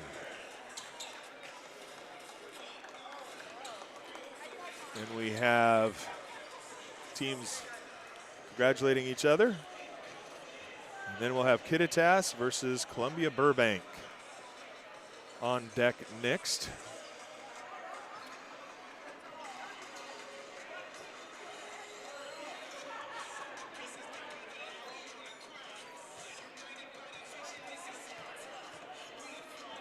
We're going to mute here for a second while we get all this stuff set up.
All right, folks. Well, we got 10 minutes before this one gets underway, and we are gonna. I feel bad. We had some Columbia Burbank fans, and they were able to get us the information for Columbia Burbank. I tried to find some Kittitas contacts, and I didn't, and I ran out of time trying to find somebody. So, unfortunately, we aren't going to have anything for the seniors. Terry Huber, 3, and Reed Phillips. They have 2 seniors. They have a lot of juniors. 1, 2, 3, 4, 5, 6, 7. I think they got 7 juniors, but just 2 seniors, Reed and Terry. Unfortunately, I don't have anything to share about them, unfortunately, and I apologize for the fans from Kittitas that I don't. But I do have some for the Columbia Burbank fans. And I do have to say, I had an in. I had Mrs. Scott, Quincy Scott's mom. Wonderful family, wonderful lady. I reached out to her and said, can you help me with this? And she was more than gracious and helped us find the contact information for Coach Schumacher and got us all the information. So we're going to put up the Schumacher family. They have a senior, number 2, Mason. So Mason Schumacher, parents Todd and Megan Schumacher. Siblings Brody and Trent. Gets to play with both of them. How amazing is that? That's awesome. He's only involved in basketball. Favorite memory this season, when they won over Tri-Cities Prep to advance to the EWAC championship and take first. Favorite sports memory, sports career, winning first ever state championship. That is amazing, and that was awesome. Plans for after graduation. He is not sure just yet. And he'd like to thank all the community for all of their support over all the years. So thank you to the community. And that is Mason, number 2 there. All right, we will go to the 3 seniors, including Mason, number 2. And we're going to go to Justin Good. And Justin is, what number is Justin? Justin is number 10. So Justin's number 10 on your right side there. Justin Good, parents Mike and Michelle Good, siblings Tyler Good. He's involved in football, basketball, and baseball. Favorite sports memory this basketball season, winning the EWAC championship. Favorite sports memory of the career, all the extra time I've been able to spend with my teammates and friends laughing and celebrating wins. And plans for after graduation. He plans to attend a trade school to become a lineman. That's a great career. And our final senior from Columbia Burbank is number 32, Grady Kinzer. Grady's parents are Garrett and Joy. He has a number of siblings, Gavin, Jacob, London, Silver, Scarlett, and Kennedy. He plays basketball. Favorite sports memory is a Boise team camp. And plans for after high school. He's going to attend college at either Washington State University or Columbia Basin College. So great job there for Grady as well. So that's what we have for the seniors from Columbia Burbank. Love the fact to hear a little bit about these players that are out on the court, and you really don't know, what do they got going next? I always wonder that. I love basketball. I love baseball. I love sports. I love watching,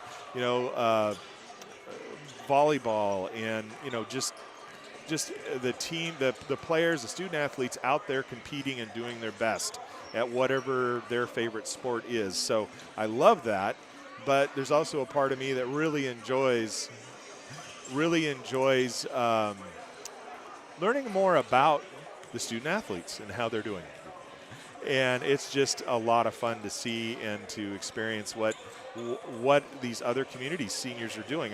Like we've chatted, there's a lot of times where they might end up being teammates. You just don't know, or roommates, or end up living in the same community after college. You just never know how things are going to turn out for these players that we see out on the court.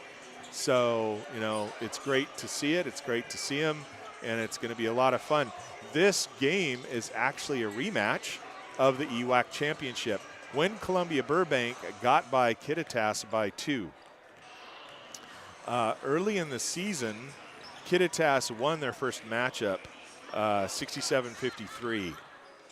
And they didn't play again until the game where Columbia Burbank ended up winning by 2 to give them the league championship. So Columbia Burbank pretty excited about that one. They won 58-54 over Kittitas. So they got by, which I watched them. They are a scrappy, talented team, and you get some of them out there in the 3-point land making some of those shots. It is amazing. It is a lot of fun to see too. So great job for them, and it's going to be a lot of fun to watch. This is for 3rd and 4th place. So 3rd and 4th. Again, both of these teams are going to state, and they will be seeded tomorrow. Let's see. I think I mentioned their RPIs earlier, but let me get back and look at that. So Kittitas is currently sitting at 13, and Columbia Burbank is sitting at 18. And Columbia Burbank, I mean, it's also kind of interesting, like we talked about Warden. Their regular season or whatever on the sheet here, 11-11 record, but they play much better than that. Columbia Burbank's regular season is 12-11, or record so far 12-11, with Kittitas at 18-5. So you just never know. Any day, any given time, you're just not sure how things are gonna go for the different teams. 3:54 until this one gets underway.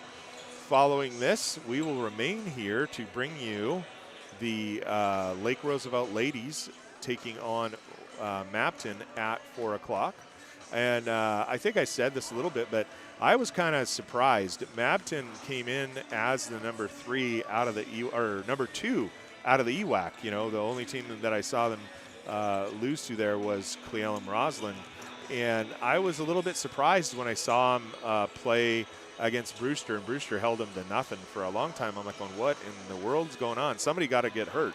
And their senior, who now holds the Mabton all-time scoring record for boys or girls, is coming back from injury. So that kind of filled in some blanks I was kind of wondering about. So it'll be great to recognize her, chat about her in our senior highlight when we get to their game. And it'll be fun to chat about her. But in the meantime, we got Kittitas taking on Columbia Burbank. And, Quincy Scott, actually, tie-ins, right? Quincy Scott came out of Liberty Bell. So Liberty Bell is where the family was, and that's how we got to know him really well. We'd see him at the Okanagan County Fair. We played a lot of baseball with Quincy. Quincy Scott is also an amazing baseball player, just so you know.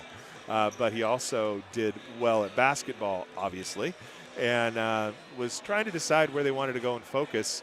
And they ended up down at Columbia Burbank and did really well down there. He had been playing on a select team. He is now playing for Western Colorado and having fun there. So it's great to see him go on and continue to play a sport he loves. So that's great. Great for him. We are, also we're getting excited and looking forward to the final matchup that we'll be broadcasting, which is going to be the Brewster Bears ladies versus Cleveland Warriors and Cleveland-Roslyn Warriors. And they played each other in Cleveland a while ago, and Brewster came away with a 5-point victory. And they're going to hope to do that again today, take the district championship, and just keep their RPI up there as we get ready for seeding tomorrow. Again, both teams going to state. Hopefully no one gets injured. And I look forward to both of those teams doing well in Spokane. That's what I kind of expect. I think both of them are going to do well in Spokane. Looking at things, these two teams will probably be in the lower 8 boys teams, and will need to win that opening round. And if they win that opening round, then they'll end up in Spokane on Wednesday. That is my guess. In the previous game with Liberty Bell and Warden, Liberty Bell has a good chance of being in the top 8 and guaranteeing that they will be playing in Spokane for sure. But we'll see where they end up seated tomorrow, getting the victory here today over Warden. I have not called, I called a Columbia Burbank game when they played Tri-Cities Prep last weekend. I have not called a Kittitas boys game yet. So that's going to be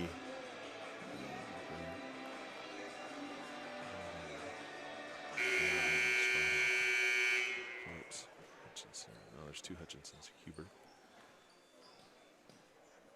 Good afternoon and welcome to round 2 of the Central Washington District 5 2B Championship Basketball.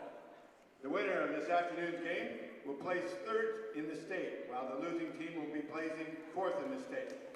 District. This afternoon, the Columbia Burbank Coyotes host the Kittitas Coyotes. So we got Coyotes versus Coyotes. Let's begin with the announcement of the reserve players for each team. First for the visiting Coyotes. Visiting Coyotes. Number 2, Alejandro Valverde. Valverde. Number 20, Alex Barnum. Barnum. Number 21, Juan Barragan. Number 22, Samuel Estrada. Number 23, Jimmy Newcomb. Number 24, Owen Hutchinson. And number 35, Reed Phillips. So there's Reed, that's one of the seniors. And now your reserve players for Columbia Burbank. Number 1, Jace Alves.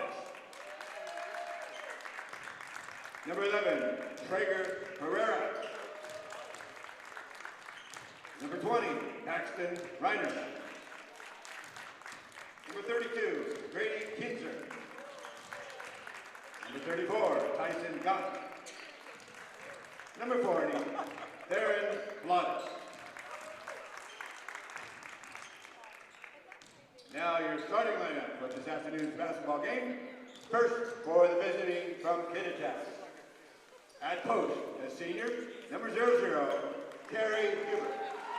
So there's the other senior, that's Terry Huber. For Columbia Burbank, at guard, as senior, number 2, Mason Shoemaker. There's Mason, senior for Columbia Burbank. For Kittitas, at guard, a junior, number 1, Brock Hutchinson. There's Brock Hutchinson. Columbia Burbank, a guard, a sophomore, number 3, Grady Shoemaker. So there's Brody. Brody is Mason's brother. For Kittitas, a guard, a junior, number 3, Parker. Junior, Parker Lowe. For Columbia Burbank, a guard, a freshman, number 4, Trent Schumacher. So here's the freshman brother, Trent. For Kittitas, a guard, a junior, number 4, Eli Nash. Eli Nash. For Columbia Burbank, a guard, a junior, number 5, J.J. McVicker. JJ. And for Kittitas, at forward, a junior, number 5, Dallin Walker. Dallin Walker. And for Columbia Burbank, at guard, a senior, number 10, Justin Good. Justin Good.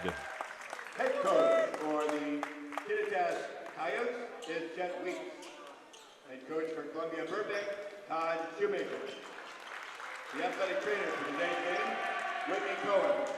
The officials for this afternoon's game from the Lyon County Officials Association are registered in District 5, and with the Washington State Officials Association, our officials are Jake Warren, Sal Kobar, and Jordan Higley. All right, both teams out, talking about it, getting ready to get this one underway.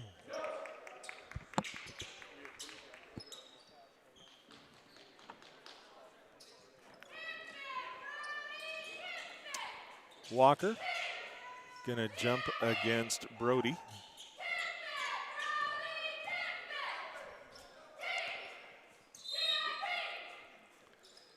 Walker ends up with it, but he can't touch it, so I'm not sure what that's gonna do. Oh, they got to re-jump because he can't touch it. Somebody has to get in there and get it. So they're getting ready to restart. This time, Columbia Burbank gets it. Gives it over to Trent, over to Mason. Mason kicks it over to JJ. JJ drives, kicks it out to Mason. Mason, deep three, nails it.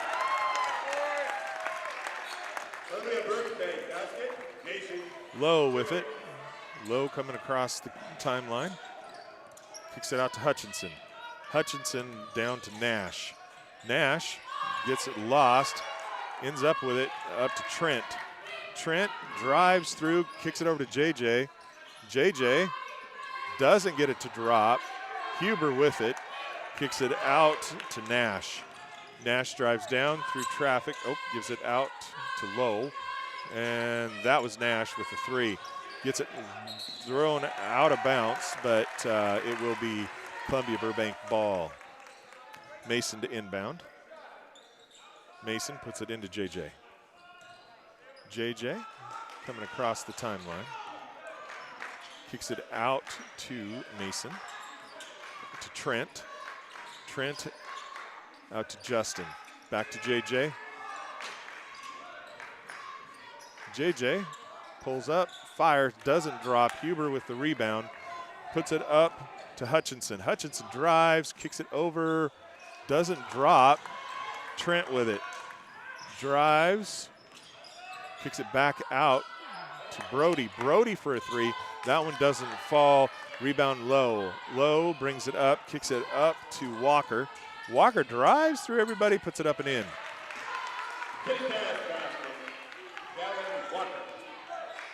Mason with it.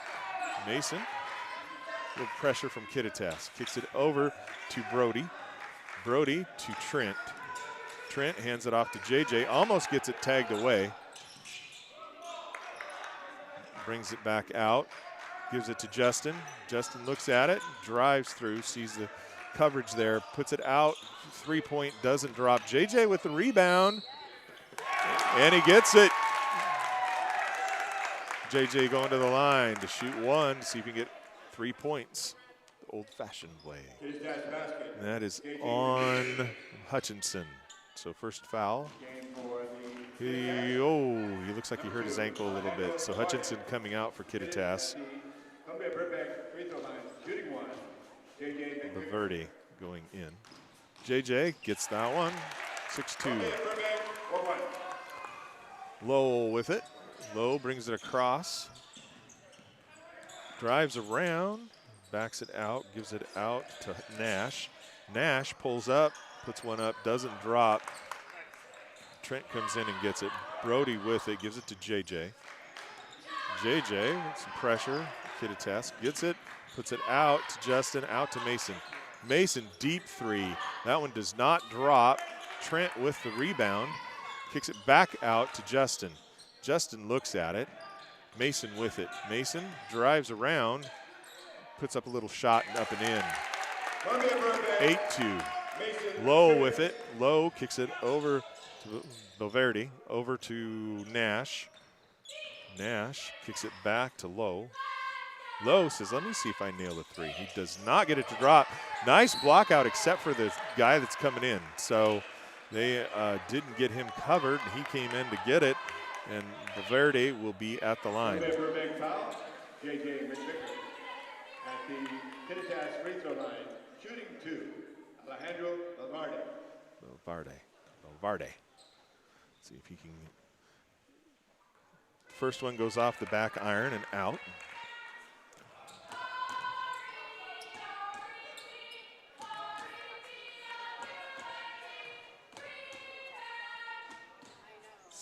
Gets the second. 8-3, JJ with it. JJ comes across the timeline, gives it over to Mason. Mason Gives it to Justin. Justin out to JJ. JJ for a three. Does not drop. Huber with it. Huber all the way up to Valverde. Doesn't drop. And they're going to say he's out of bounds. So it will be Columbia Burbank ball. 4:36 remain here in the first. Brody puts it into Mason. Back to Brody. Brody getting around the pressure. Gives it up to Trent. Trent drives, kicks it out to Justin. Justin drives, and they're going to say he gets pushed, and that will be a foul on Walker. That'll be the Walker. Mason with it. Mason looks at it, puts it out to Justin.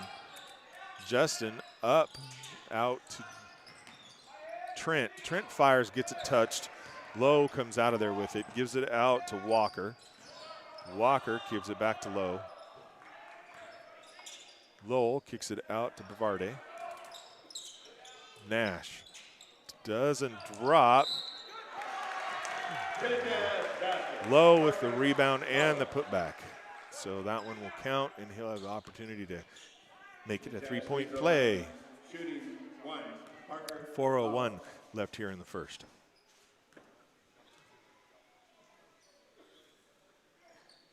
Doesn't drop. JJ with it. JJ puts it down to Mason. Mason, ooh, doesn't drop. Justin with the rebound. It doesn't drop for him either. Nash comes out of there, or excuse me, Walker comes out of there with it. Lowe with it. Lowe comes across, gives it to Walker. Walker feeds it underneath. Valverde puts it up and in. 8-7, 3:30 left here in the first. Mason with it, drives around, kicks it out, and Brody nails a three. 11-7. Valverde with it. Lowe ends up with it, gets it taken away by Brody. Justin with it, gives it back to JJ. 3:10 remain here in the first. JJ goes around, streams through, kicks it out to Mason. Mason goes, well, let me try this one. Oh my goodness, that boy can shoot, man. Wow. Wow. 8 points for him so far.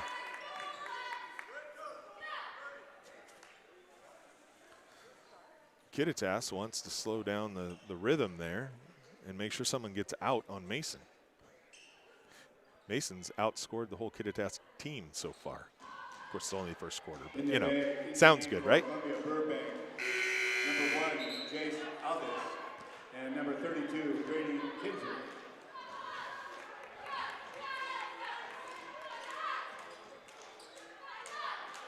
Jace and Grady are in. And Traeger.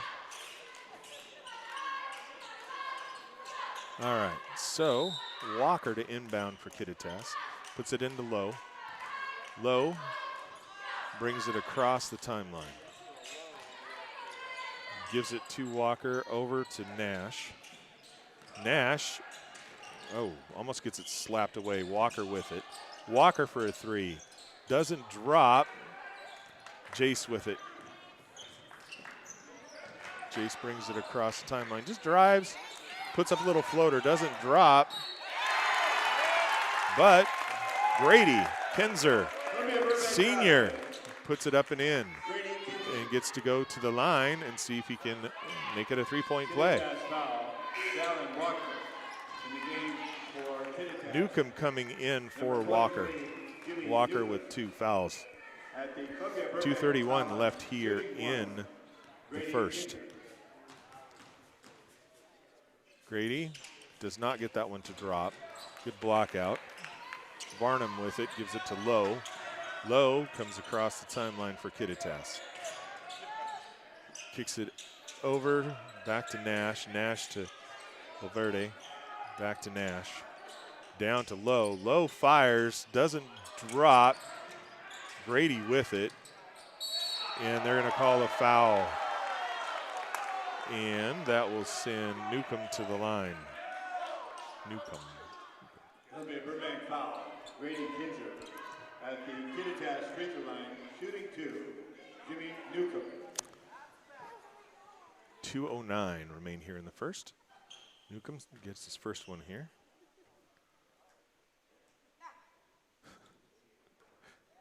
Bounces off the back iron. One more. Sophomore.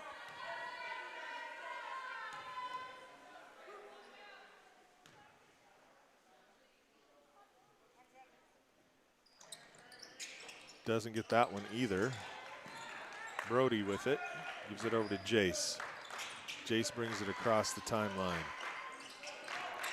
Drives, gives it to Mason. Mason feeds it, or tries to get it down to Brody, but goes out of bounds, so Kittitas ball.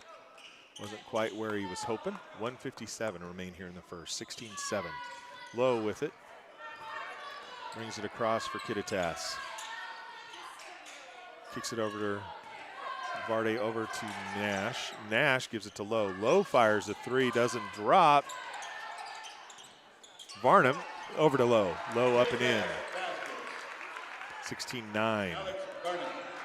Back to Mason. Mason gives it to Brody. Over to Grady. And Grady's going to get fouled, and it'll be underneath. That'll be foul number 4 on Kittitas. 1:30 remains, so one more, and they'll be shooting. Mason to inbound. Puts it all the way out to Jace. Jace gives it to Brody, back to Jace. Jace looks at it, gives it to Mason. Mason looking at it.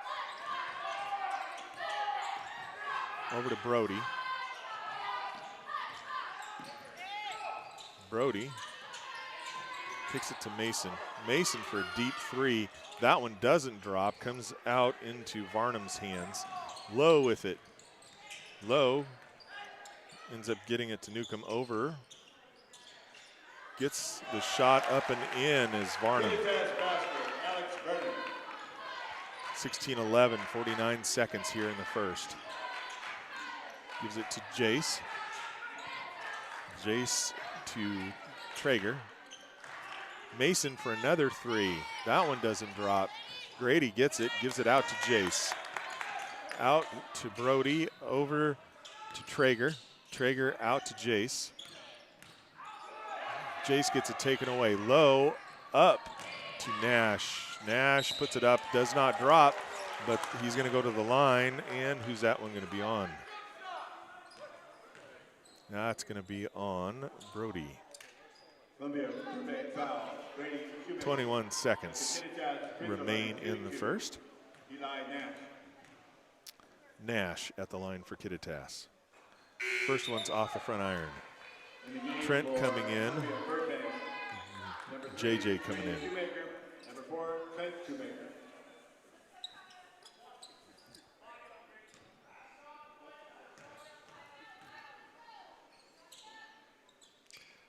Gets the second. 16-12, 21 seconds. JJ with it. Comes across the timeline. Kicks it over to Jace. Jace drives, gives it back to Brody. Brody looking at it. Jace with it. Jace driving, gets it taken away. Low with it, and that will, there was a scruffle on the floor. That will end the first. 16-12 as we head to the second.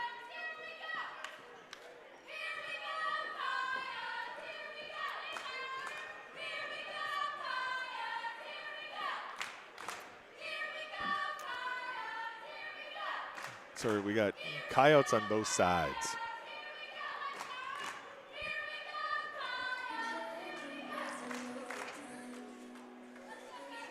Had a fan let me know that the support of the table they gave me today was not all the way engaged, and I had a good possibility the thing would fall. I appreciate that. I would not have liked that very much.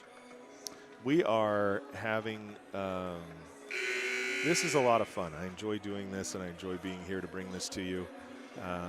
And we look forward to this. Again, I'm a little bummed that I'm not over to watch the Okanagan ladies take on White Swan or the Okanagan boys take on Tri-Cities Prep, but it's nice to be here and allow District 5 fans that aren't able to make it to watch some good games, including this one. All right, so Kittitas will have the ball to start the third. Newcomb inbounds to Lowe. Lowe goes through. Oh, wow, that was a good move. Barnum, 16-14, JJ with it. Nice move by Kittitas. JJ kicks it over to Grady. Grady doesn't drop. JJ gets the rebound and the putback. 18-14, Lowe with it. Lowe coming across the timeline. Kicks it back out to Newcomb, over to Verde, over to Lowe. Lowe says, let me see if I can get a three here. Doesn't drop. Rebound by Newcomb, and fouled when he tried to put it back up in. At the Kittitas free throw line, shooting two, Jimmy Newcomb.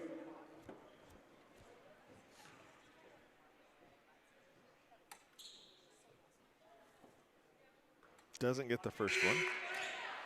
In the game for Columbia Burbank, for Kittitas, Terry Huber. Senior Terry Huber going in for Kittitas. Newcomb seeing if he can get the second one.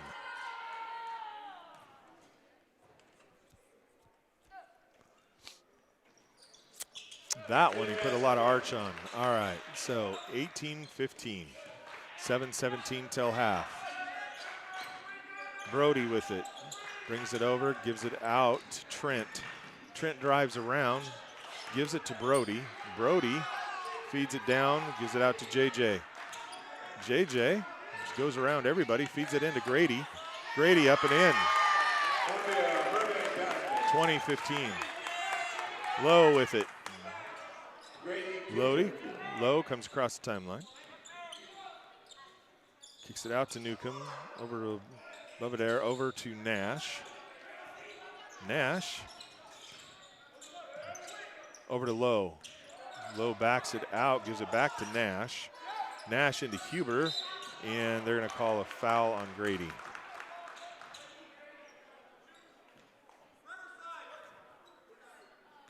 Columbia Burbank foul. Grady's second.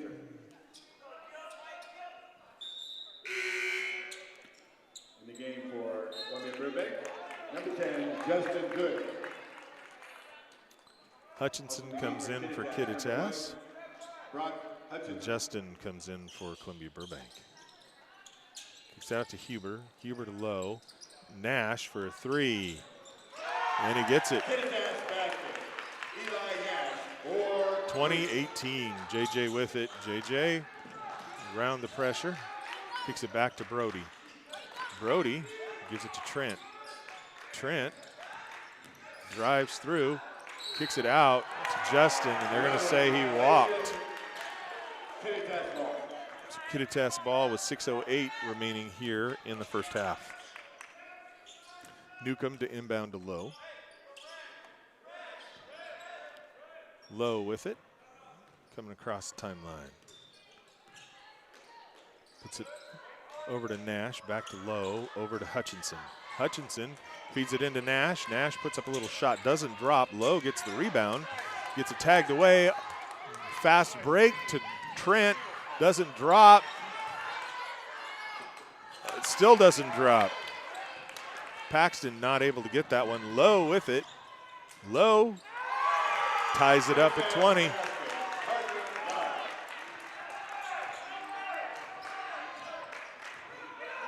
Brody. Justin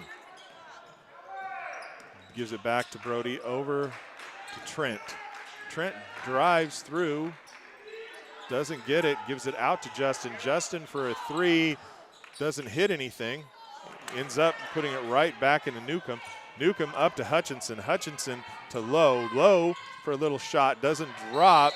And where's the foul going to be there? So That's going to be on, so on 4, so that's on Nash. That'll be his first. In the game for Kittitas, number 5, Alan Walker. And for Columbia Burbank, Mason So Shoemaker. Mason comes in, into JJ. JJ brings it across the timeline, over to Mason. Mason over to Justin, over to JJ. JJ drives through, kicks it out, puts it out to Mason. Mason out to JJ. JJ for a 3, does not drop. Newcomb with the rebound for Kittitas. Up to Low, up to Walker. Walker's doesn't hit. Justin and Newcomb jump ball and be Columbia Burbank ball. 4:30 remain, tied up at 20. Hutchinson comes out. Valverde goes in. Brody gives it into Mason. 4:28 left here in the first half. Mason kicks it over to Brody. Brody kicks it back. And just like that, Trent hits a 3. Gives him the lead, 23-20. Low with it. Low kicks it out to Newcomb. Newcomb hits a 3 to tie it back up to 23. JJ with it. JJ drives around everybody, puts it up, does not drop, fight for the ball. Newcomb comes out of there with it. Kicks it out to Low. Low drives through, gives it back out to Walker. Walker for the shot, doesn't drop. Brody gets it, gives it out to JJ. Brody, back to Brody. Down to Mason. Mason, JJ. JJ driving through. Ooh, gets fouled, so he will be going to the line to shoot 2. That'll be on Huber.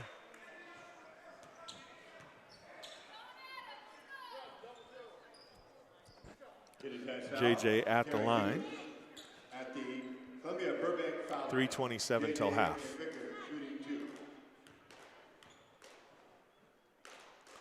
Fires the first one and gets it. 24-23. Walker coming out. Varnum going in. JJ at the line. See if you can get the second one. Doesn't get the second one to drop. Out to get the rebound is Varnum. Over to Low. Low brings it across the timeline. Kicks it over to Valverde. Valverde looks at it. Gets it. JJ saw that one coming. He goes all the way. Up and in. 26-23, 3:08. Low brings it across for Kittitas. Kicks it out to Newcomb. Newcomb drives it around, gives it back to Low. Low tries to feed it in the middle, gets it knocked away. Huber gives it Low. Wow. Low with it, up and in, 26-25. Mason gives it to Brody. Brody kicks it back to JJ. JJ looks at it, backs it up, drives a little bit, gives it to Mason. Mason looks at it. Kicks it back to JJ. Down to 9. Trent, doesn't drop. Justin tries to get the rebound, but can't quite get it. Oh my goodness, way open for a second. Out to Low.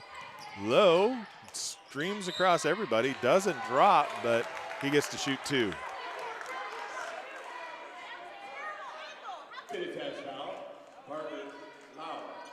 So Low at the line, and that one's going to be on Brody. That'll be his second foul.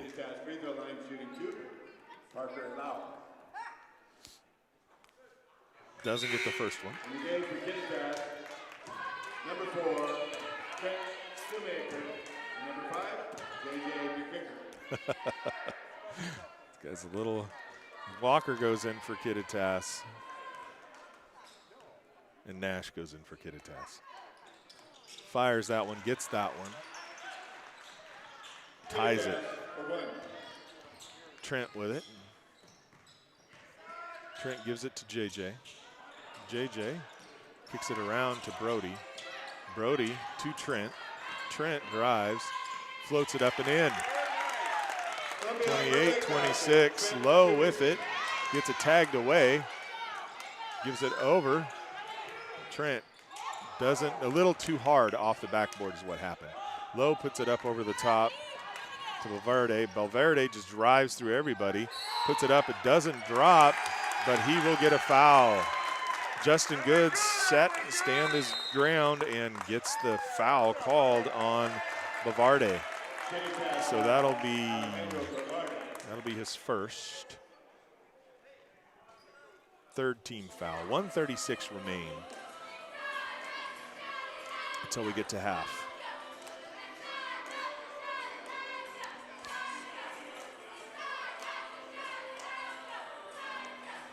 It's going to come down to who has the ball last, my guess.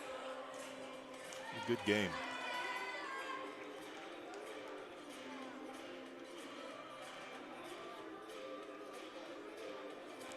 Both coaches talking with their squads, saying what they'd like to see as they get ready for the last minute and a half before halftime.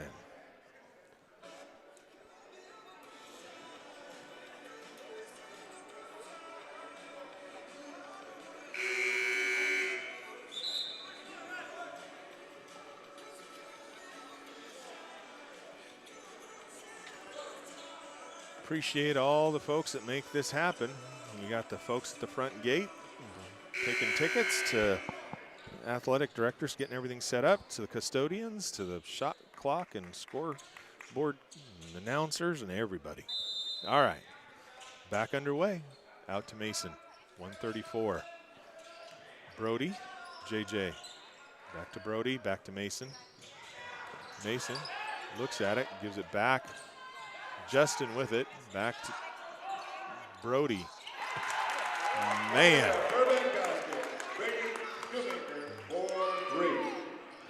Lowe with it. Drives around the edge. Kicks it in to Walker, back to Lowe. Lowe fires, doesn't drop. Mason with the rebound. Brody with it, up to Trent. Trent kicks it back to Brody, over to Mason. Mason kicks it over to Brody. Brody gives it to JJ. And they're going to call a foul on 4. So that'll be his second on Nash. Mason to inbound. Mason kicks it all the way out to JJ. Almost got picked off. Trent. Wow. Wow. All right, so Nash is going to get called. Again, Justin Good, senior, setting himself up in the right spot and holding his ground. Player control foul. That will be also, that's a third foul on Walker. So Walker is going to come off. Number 00, Terry Huber. 36 seconds remain. Brody with it. Comes across the timeline. Kicks it over to Mason. Mason over to Trent. Back to Mason. JJ. JJ wisely just brings it around with 14 seconds, 8 on the shot clock. Kicks it out to Mason. Mason for a 3.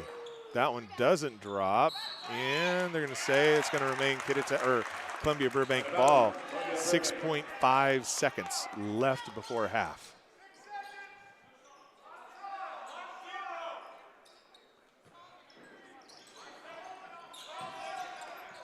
Puts it out to Justin, to Trent, up and in. Doesn't get the shot off. Wow. Wow. I did not see them pulling away by 10 at half, but again, this is halftime. So you just never know who's going to walk away with the victory. I still believe it's going to come down to who has the ball last. All right, folks, we got 10 minutes till half. And Kittitas cheerleading squad is going to come out, give a little performance here.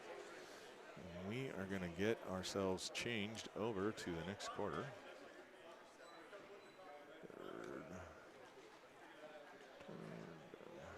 All right. Trying to work on the technical side of getting the songs to play. They've had a little bit of a challenge with that so far.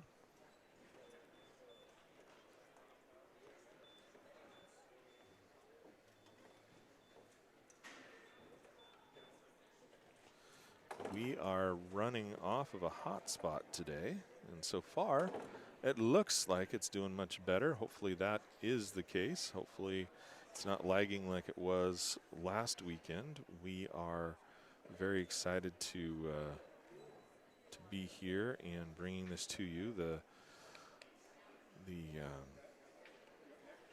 The Wi-Fi here had actually died last weekend, and Russ Waterman was like going, all these people are trying to use it, and it went down, and there wasn't an IT person able to work on it. So he talked with them, and they said they were going to have it up, but it wasn't working. So we switched over to a hotspot that I got over the week, and make sure we have a little better stream, which hopefully we do. And Kittitas not able to get the music to play, so they're doing it the old-fashioned way, using their voice. So good for them. 8:45 left here in halftime. Love cheerleaders. They cheer for each other, and that's what I love. I think that's awesome, because you don't know. You just don't know how things are going to go, and how we're going to do with all the different teams, because you might end up at the same college, you might end up roommates, you might end up playing on the same sports team together. You just don't know. One of the things that with Facebook is they hear this music and I get in trouble, so I'm going to mute the music.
One of the hazards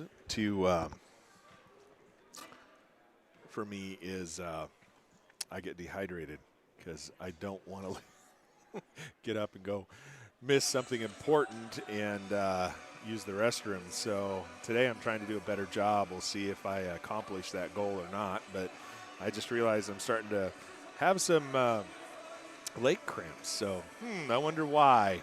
So I'm got some body armor going down. But we're going to put you on hold here for a little bit, or muted anyway. We'll be back as soon as action gets back underway, or I've got some bright ideas to share with y'all.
All right, folks.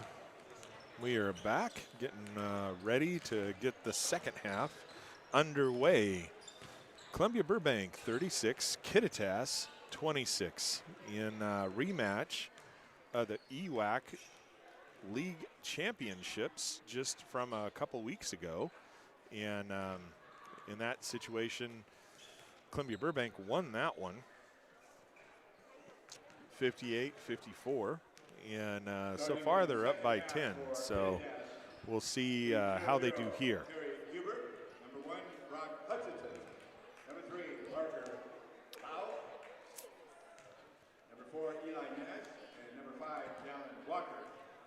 For Columbia Burbank, number 2, Mason Shoemaker. Number 3, Brody Shoemaker. Number 4, Trent Shoemaker. Number 5, JJ McVicker. And number 10, Justin Good. All right, we are just getting ready here, 24 seconds before we will get the second half underway.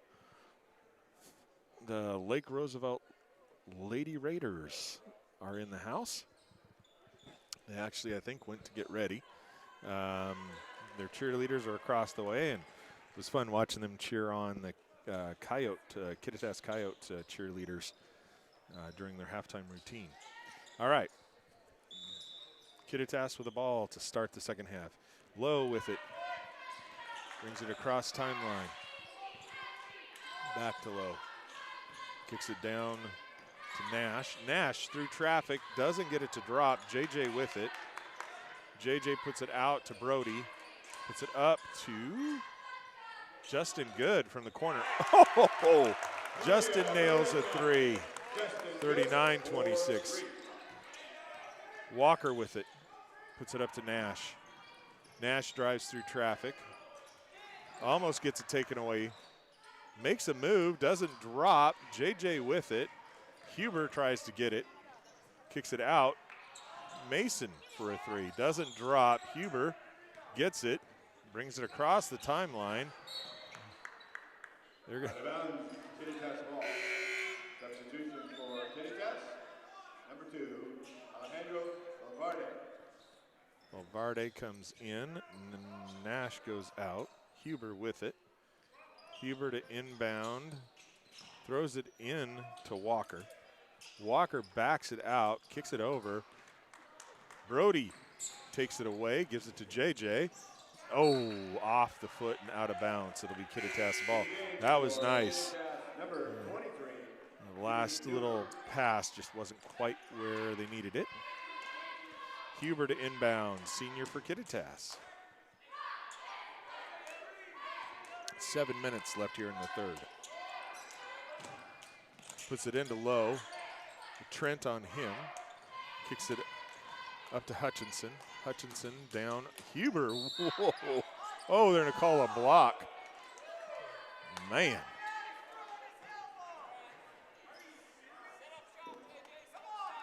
Burbank foul. Second foul on JJ. Huber puts it into Low. Low makes a move and puts it up and in. 38-20 or 39-28. JJ with it. Back to Justin. Justin to Brody to JJ. JJ to Brody. Oh no, Trent, sorry. Trent to JJ. JJ for a three. That one doesn't fall. Low gets it. Comes away with it, streaking down the court. And it will be Columbia Burbank ball. 6:18. They're going to say, the referee's going to say it was tagged by Columbia Burbank. They're going to have a conversation.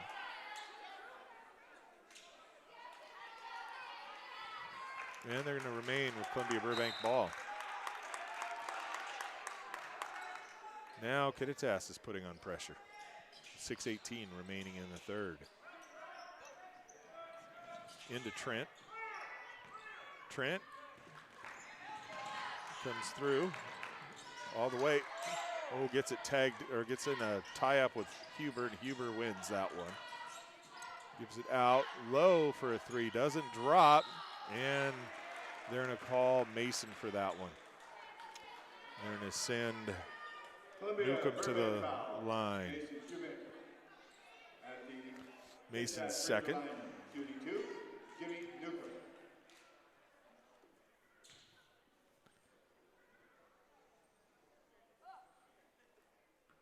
First one bounces out.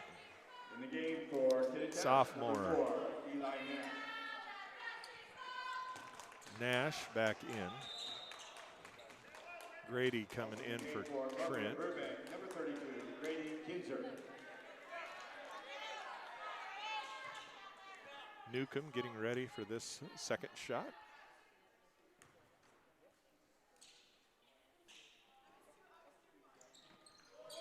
Does not drop. Grady with the rebound. Gets it out to JJ. Oh. Mason. Oh. Doesn't drop. Newcomb with the rebound. Up to low, but it gets picked off by JJ. JJ goes through. Doesn't drop. Oh, I'm so sorry, folks. Wow. JJ stepped in on that one, went in, and it did not drop twice. Low with it. Doesn't drop.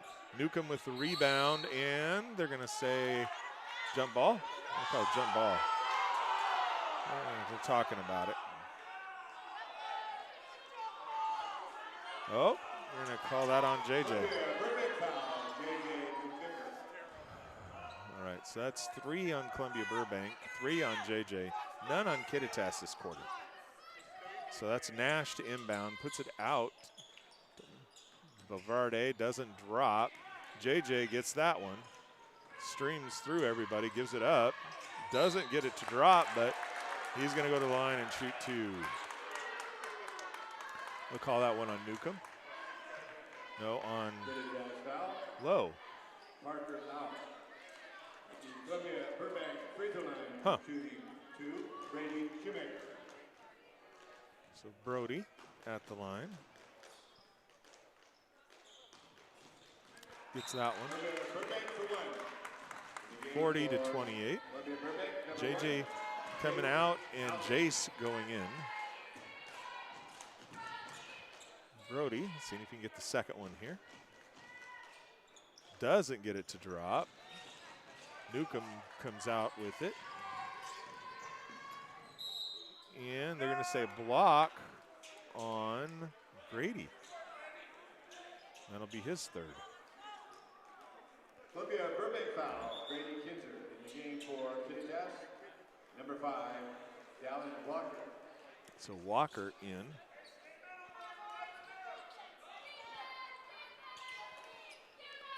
Walker comes in and sinks a basket. Dallin Walker. 40-30. Mason with it. Mason gives it to Jace. Jace out to Grady. Grady doesn't get it to drop. Mason with it. Doesn't get it to drop. Grady with it, and they're going to say jump ball. Jump ball. Columbia Burbank. Columbia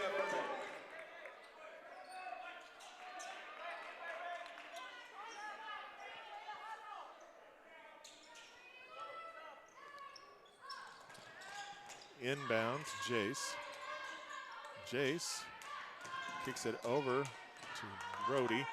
Brody out to Mason. Mason just drives through, kicks it out to Brody. Brody backs it up, doesn't get it to drop. Belvedere throws one way down. Low with it, back to Belvedere, or Balvarde. Balvarde hits a 3. 40-33. Justin with it. Over to Brody. Brody just drives, puts it up, and he'll be going to the line to shoot 2. 4:09 remain here in the third. 40-33. It's a third foul on Walker. So Walker now has 3. 2 team fouls on Kittitas, 4 on Columbia Burbank. Gets that one. 41-33. So Trent coming in for Justin. Brody at the line, seeing if he can get the second one here. And he does. 42-33, Lowe with it. Gives it to Walker, gets it tagged away. Mason with it. Man, there is a lot going on. Mason ends up with it and puts it up and in. 44-33. Man, they were after that thing. Bovardi, wow. Wow. He just, wow. Trent with it, Mason with it. Mason picks up his dribble. Gonna stay with Columbia Burbank. Mason to inbound. Puts it out to Brody. Brody doesn't get a call. Nope. Blow with the three, doesn't drop. Walker doesn't drop. So Walker will go to the line.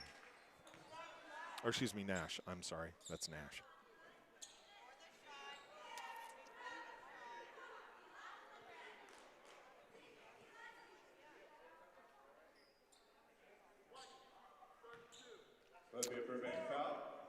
And they're calling that one on Grady. So Grady will have 4. So Nash at the line for Kittitas. Gets the first one. Grady coming out. Mason coming out. JJ and Justin going in. 3:14 remain.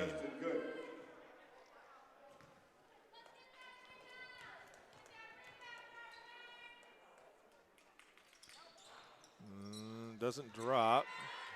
Brody with it to Justin. Brody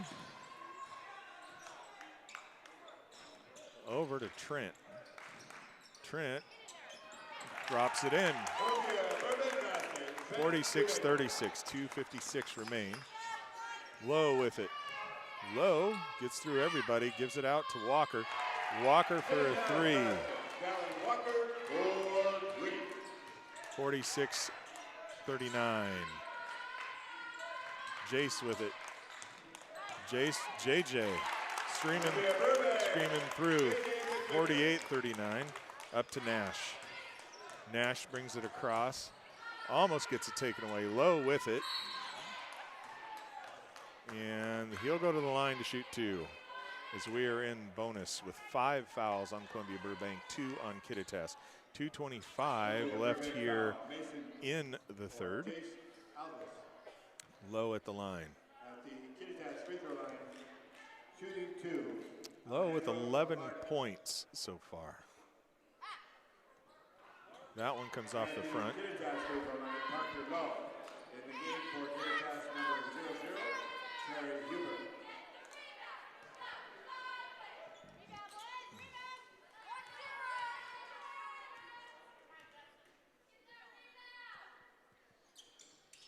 That one doesn't drop. Brody gets it, brings it down, all the way down to Trent, over to Jace, up and in. 50-39. Walker with it, brings it across, drives through traffic, gives it out to Lowe. Lowe back to Walker. Walker for a 3, doesn't drop. Huber with it. Huber back to Nash. Nash kicks it out to Lowe. Lowe for a 3. That one doesn't drop, but Lowe gets the rebound. Feeds it across to Walker. Walker puts one up, doesn't drop. Justin with it, gives it out to JJ. JJ brings it across the timeline, drives through traffic, kicks it out to Justin. Justin out to Jace. Jace, rims in and out. Almost had the 3. Comes out to Walker. Walker up to Nash. Nash drives around, looks at Lowe. Lowe backs it out. Feeds it into Huber. Huber looks at it, drives through everybody, puts it, I'm going to say on the ground, but that'll be JJ's 4th. Columbia Burbank foul. J.K. McVicker. So 4 on him, but he's going to go to the foul line. 1:17 left here in the third, 50-39. Walker will be at the line shooting 2. First one doesn't drop for him. In the game for Kittitas, number 20, Alex Varnum in for Kittitas, JJ coming out, and Mason going in.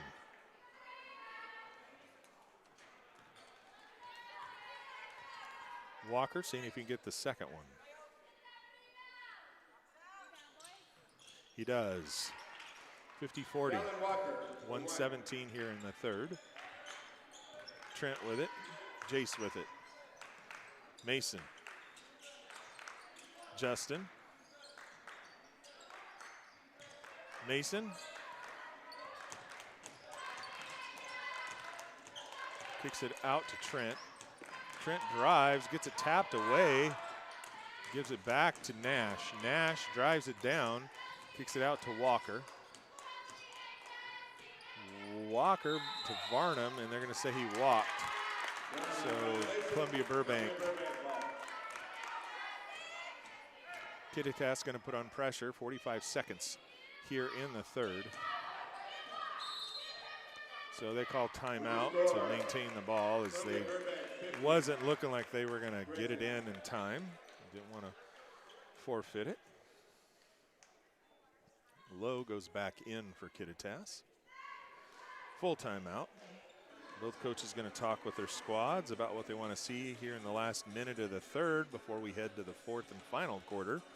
10-point differential isn't anything. I've seen that disappear awful quick. Last night, if you didn't watch last night, we had a great game in the girls 1B district championship. Delaney Nelson had an incredible night. Oh my gosh, that girl couldn't miss. She did amazing for Waterville Mansfield. It's a reason where they're at where they are. And she helped her team build a 20-point halftime lead, which, 20 points, that's a lot. Pateras came screaming back in the fourth, pulled within 6, and kind of scared Waterville a little bit. And then at the end, they just ran out of time. But, this 10 points isn't nearly enough. Okay, Columbia Burbank going to inbound the ball.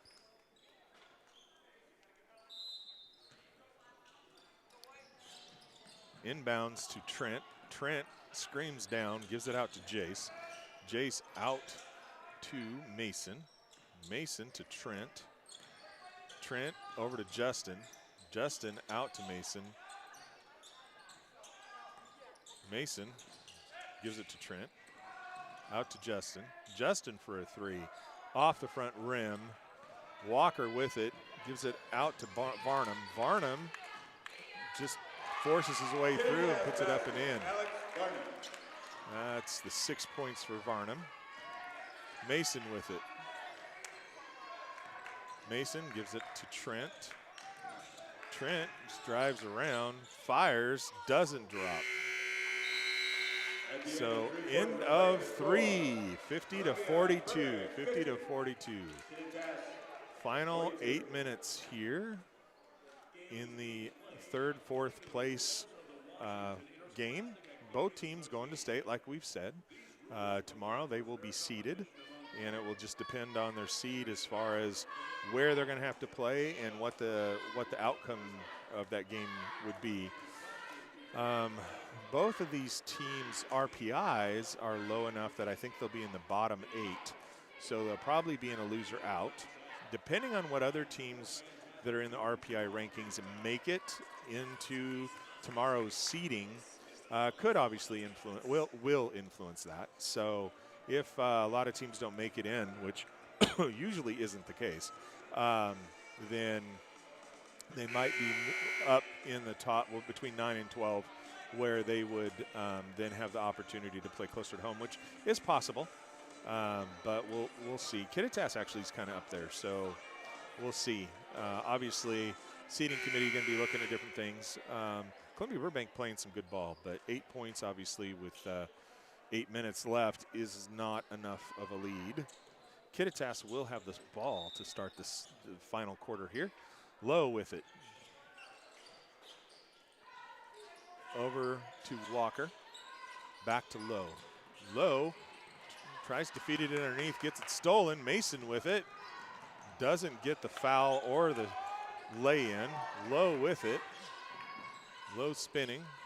Trying to get around traffic. Does, but doesn't drop. But guess who gets his rebound? And Huber gets it, but what are they calling here? I'm going to say before, I'm going to say on the ground. So they're going to call that on Brody. That'll be his third. And Kittitas will inbound the ball. Inbound, Varnum. Varnum drives, feeds it out to Bovarde. Bovarde kicks it back out to Varnum. Varnum looking around to see what he can do, tries to feed it back, puts it out to Bovarde, over to Low. Low gets it knocked away. Ends up to Brody, who gives it to Trent. Trent comes down, gives it to Jace. Jace drives through traffic, floats one, and it goes up and in. 52-42, all the way up to Huber. Huber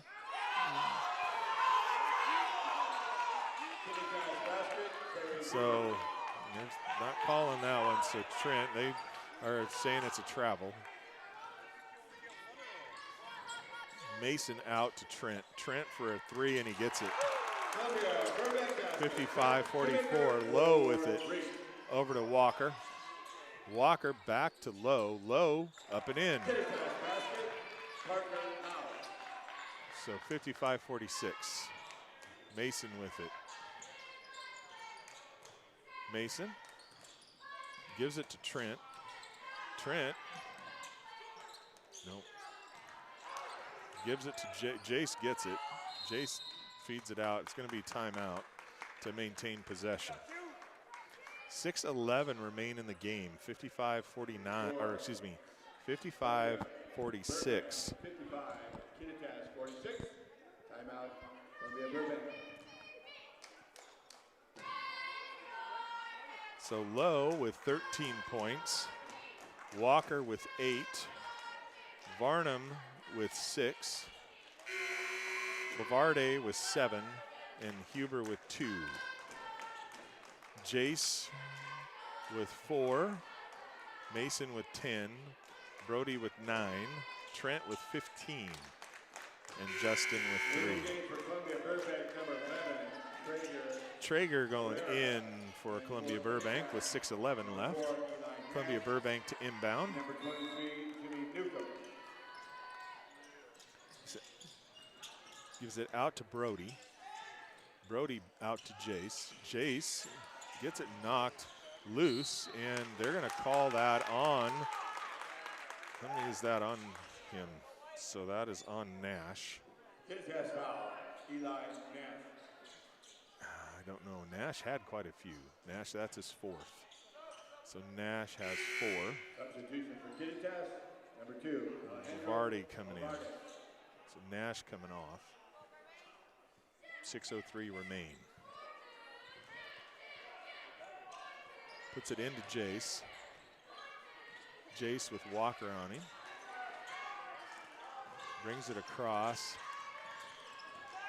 Trent with it. Justin with it. Justin kicks it out. Doesn't drop for Traeger. Walker with it. Kicks it out. Doesn't drop. Bovarde doesn't get it. Oh! They were hoping to get it down court quick and ended up in Kittitas batting it out of bounds. So Columbia Burbank ball here on the side.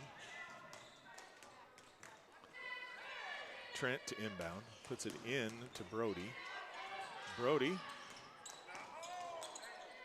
gives it out to Justin, to Jace. Jace, little floater. That one doesn't drop. And they're going to say Kittitas ball. 5:21, 55-46. JJ going back in. Jace coming out. Huber for Kittitas will inbound to Lowe. Lowe picks it up, brings it across the timeline. Kicks it over to Bavarde, over to Walker. Walker back to Bavarde, over to Lowe.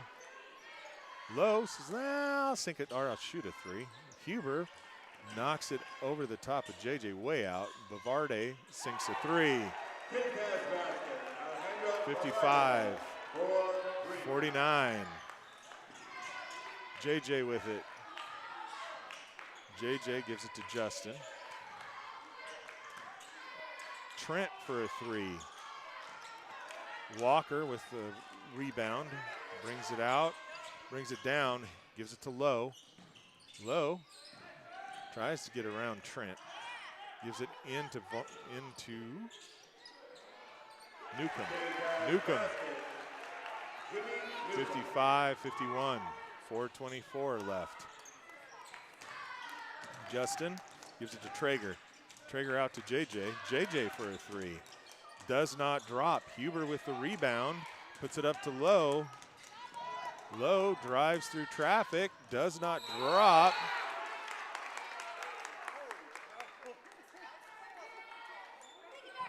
Trent.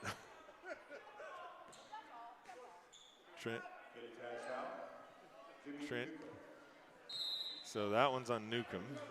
It's a second team foul with 4:06 remaining. Columbia Burbank calls timeout.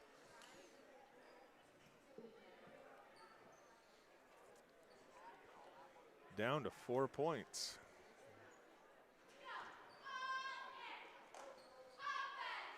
Some of the recent shots that Columbia Burbank has been making have not been dropping for him like they were earlier in the game.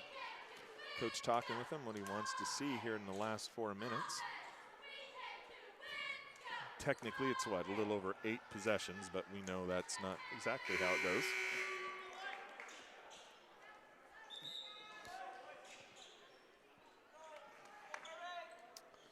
All right, pressure on. Trent with it.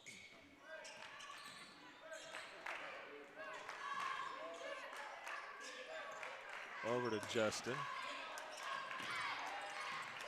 Traeger. JJ. JJ kicks it back to, oh, he gets the three. Brody gets it. Bavarde with it, gives it to Lowe. Puts it out to Bavarde. Bavarde drives around, gives it back to Lowe. Down to Walker. Walker with a three. Walker gets the three. 58-54. JJ goes around traffic, gives it out to Justin. Justin to Trent. Trent to Traeger. Traeger for a three, does not drop. Bavarde with the rebound. Lowe with it. Up to Walker.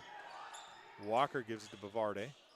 Bavarde into Newcomb. Newcomb into Huber. Gets it tipped away. JJ with it. JJ up to Trent and in. 60-54. Columbia Burbank wants a timeout again. 2:52 remain in this third, fourth place matchup, which is a rematch of the EWAC League Championship. 60-54. So one more timeout left for Columbia Burbank. 3 left for Kittitas as we are winding down this one.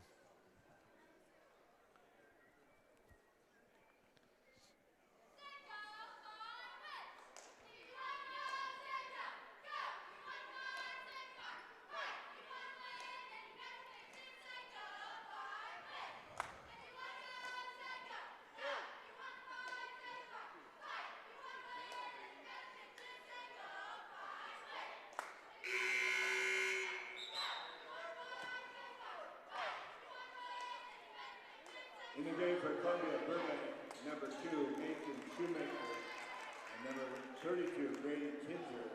For Kittitas, number 4, Eli Nash. All right, so Columbia Burbank made some adjustments to the squad that's out there with Mason and Grady coming in. Low with it. Nash back in for Kittitas. Gets it stolen away.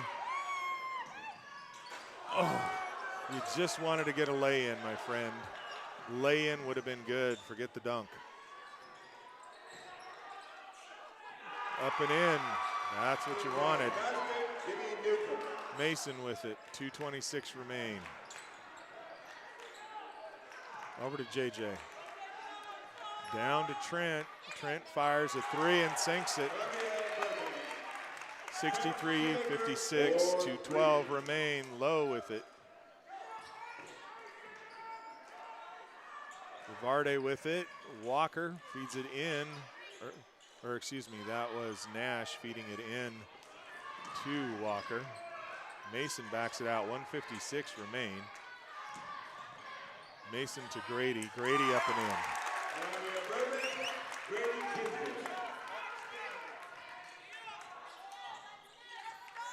We have Low with it, and up and in he goes. Kittitas wants timeout. Low with 15 now. 1:35 remain. 65-58.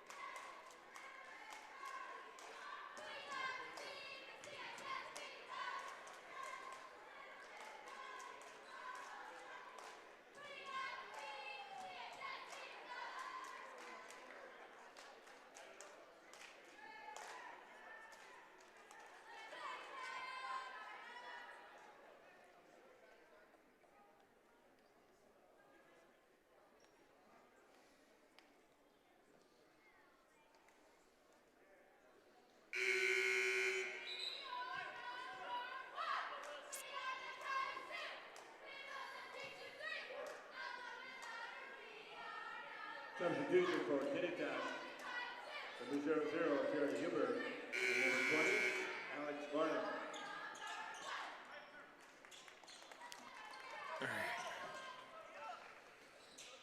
All right. 1:35 remain. JJ with it. JJ coming across the timeline. Violation, Kittitas ball.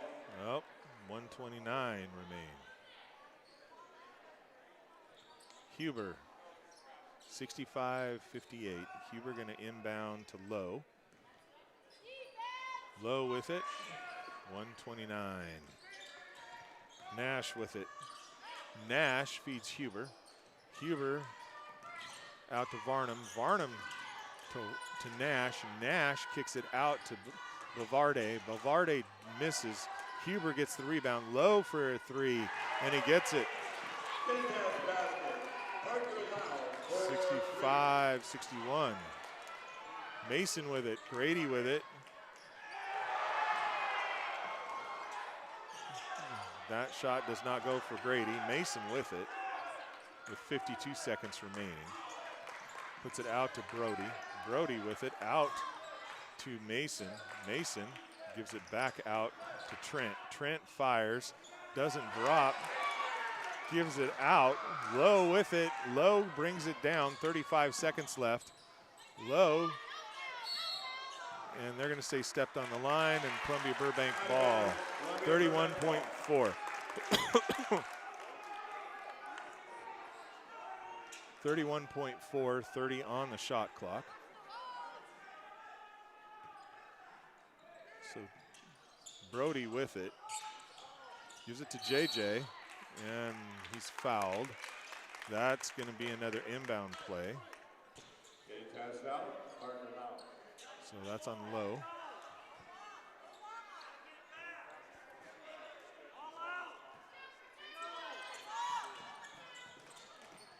Kicks it to Grady. Grady to Trent. No foul called. Up to Mason. Mason, and they're going to call another foul. 22 seconds remain. Kittitas foul, Parker Lau. That's a third on Lau. That's only 4, so they have to give one more. 22 seconds. Out to JJ. JJ. And that'll be foul 5. That'll be 4 on Lau. On Low, sorry. Kittitas foul, Parker Lau. So 4 on him, and JJ will be at the line with 17.5. And they're going to call a timeout. Mabton Vikings coming in.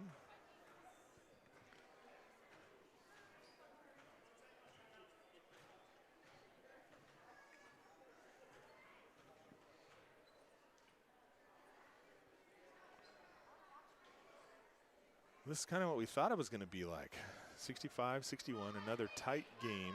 Kind of a, well, it's a rematch of their league championship, and that's exactly what kind of happened there. So we will see what happens. Walker checking in for Kittitas.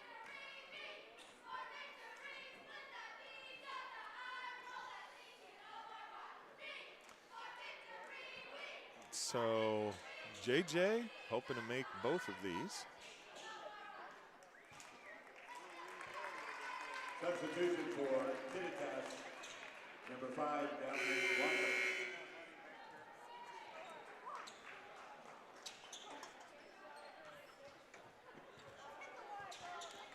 So let's see if JJ can get these. Columbia Burbank free throw line shooting 2, JJ McVicker. Gets the first one. Columbia Burbank, 66-61.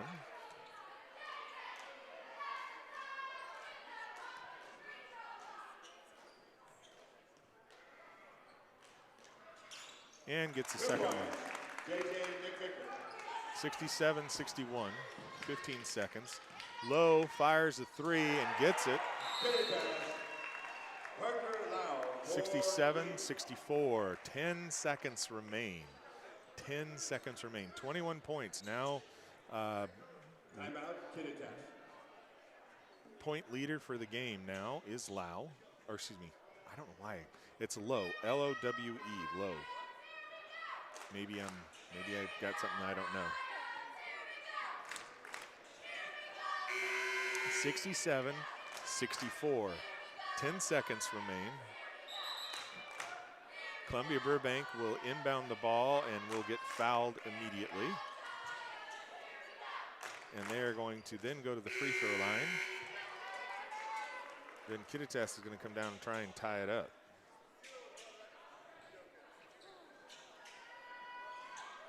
All right, Columbia Burbank inbound. Inbounds to JJ. JJ gets fouled. 8.9. He will be back down here shooting.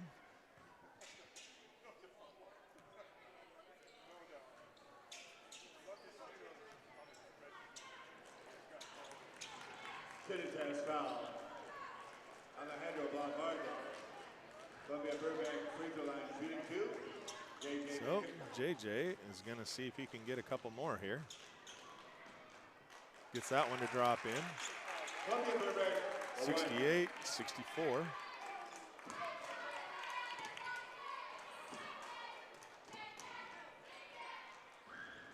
Gets that one.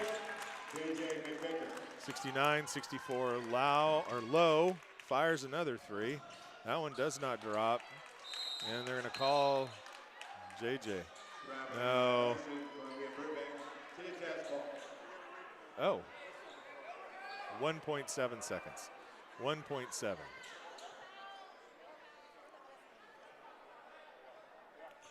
$69-64. 1.7. 1.7.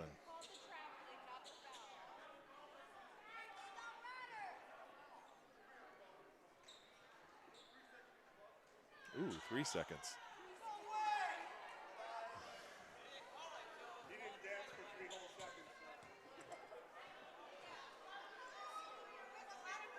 They're going to try and feed it into to Lowe and have Lowe hit a three is what they're going to do.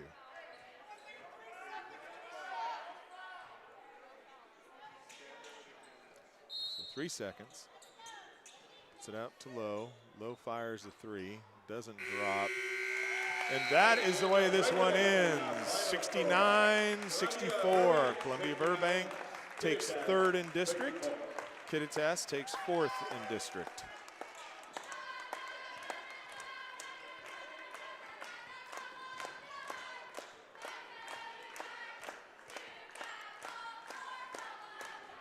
All right, folks. Well, we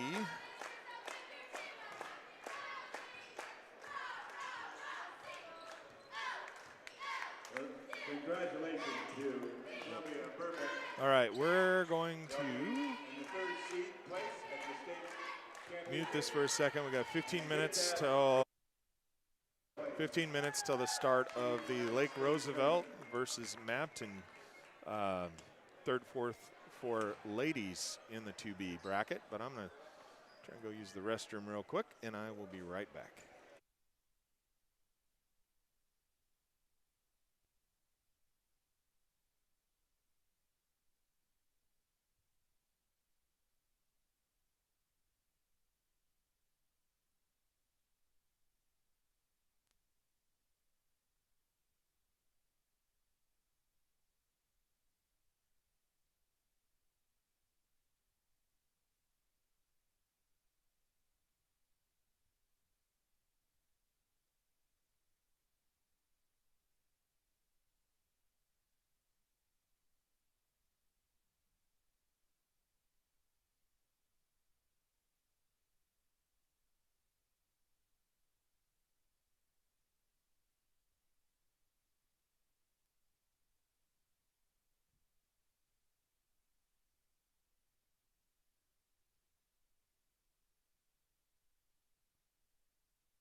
All right, folks. Well, we are back, and we are going to highlight the lone Mabton senior, Alana Zavala, number 35. She has 3 younger sisters. She played volleyball and basketball, played varsity level for both sports since her 8th grade year. Her favorite memory this basketball season, becoming the girls' all-time leading scorer for Mabton High School.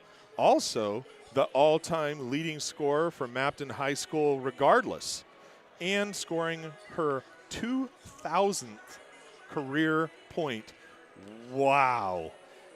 1,000 is incredible. 2,000? Phenomenal. Favorite sports memory of her career? Winning district title in 2023-24 season. Plans after graduation, she's going to major in radiology, and she hasn't decided which college to go do that at, but radiology is a great career path, lots of great options there, and she would like to share with her community that thank you for all the support they've given her since she started playing back in her 8th grade year. That's great. Alana, that is awesome. We look forward to seeing you. She is injured and is recovering, so we're not sure how much playtime she's going to get today. As I was messaging with her mom, it's amazing, and Mabton's had some amazing teams the last few years, and it's great to see. And it's going to be an interesting game here. But the other thing is, it really is about next weekend. You have to win next weekend to go on in most cases. If they get ranked high enough. But I don't know where Mabton's going to come in. So we'll have to see. We'll talk about that a little more as we get there. Lake Roosevelt on the other end of the floor has two seniors. And we're going to talk about Hallie first. So Hallie Picard, parents name Liz Peasley and J.R. Picard. She played soccer and basketball. Her favorite sports memory this season, getting this far with such a young team and putting ourselves in a real position to compete at state, has meant the most to me this season. Plans after graduation? After graduation, she plans to go into dental assisting. I'm still deciding in which college, but that's the direction I'm headed. Again, a great career. Dental hygienist and assisting is perfect. She wants to say she's thankful she got to be a part of the Lake Roosevelt community one last season.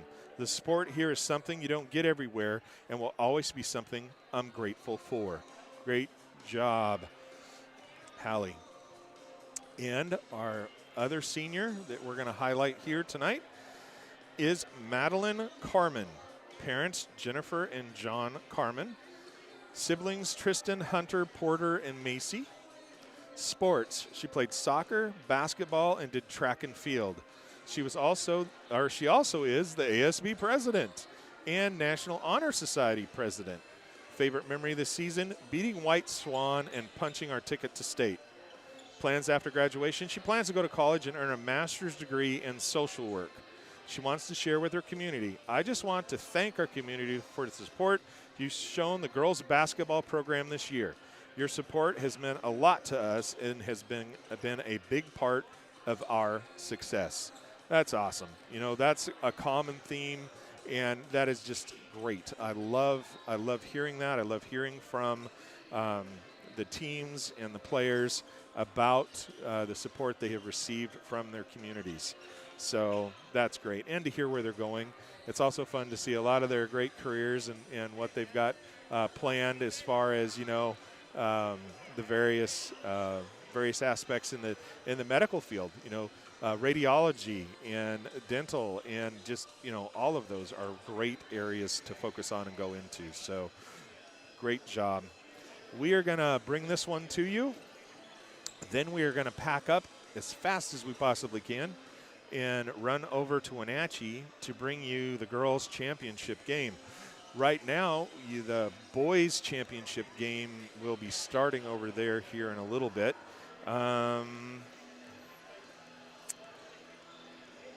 I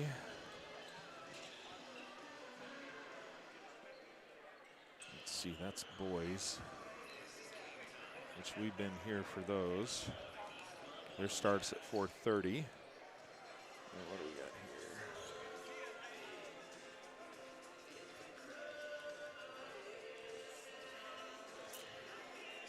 here? Yeah, we don't have, the girls' game started at 3, so it isn't quite completed.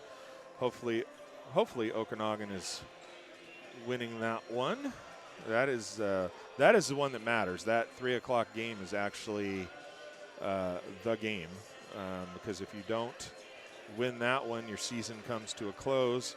If you win that one, then you get to go on. So hopefully the ladies are going to win that one and continue forward. I think Okanagan stands a good chance, but White Swan is a quality program too, so we will see. All right, actually, you know what? We got 3 minutes here. Let me see if I can.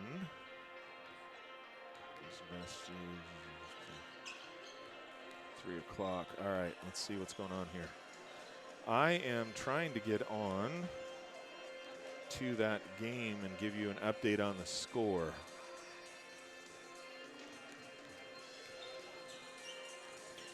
And while we're at it, actually, I should probably. All right, so, it looks like Okanagan is winning 33-42 with 3 minutes left in the game. So that's going to be a good one. All right, well, I better get some things changed here. Back to the first period.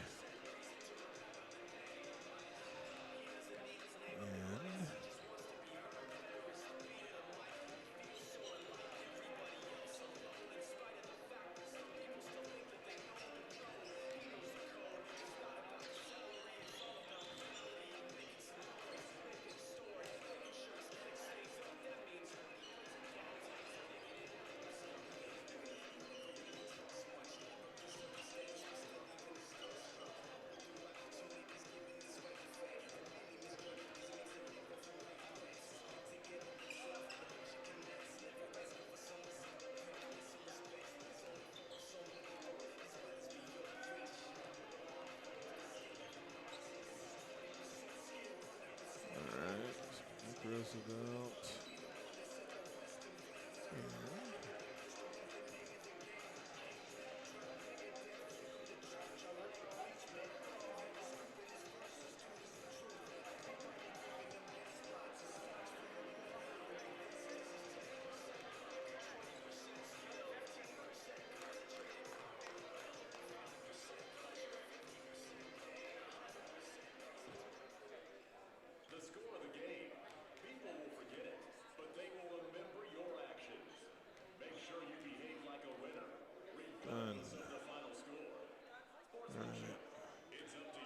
Mabton versus Lake Roosevelt. Oh, that is not the score. And we're going to turn that off, turn it back on. There we go. All right. So we got it set correctly now. We're about ready to get it underway. And saved anything. That's not what I asked.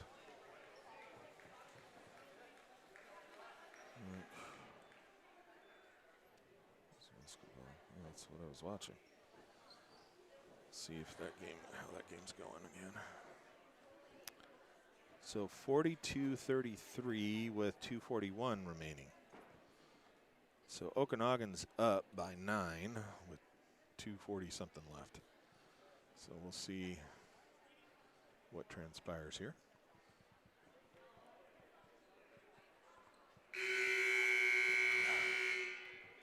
Good afternoon and welcome to round 2 of the Central Washington District 5 2B Basketball Championship. This afternoon, the Vikings of Mabton High School host the Raiders of Lake Roosevelt. All right. Let's begin with the announcement of the reserve players for each team. First, for the visiting Raiders. Number 1, 11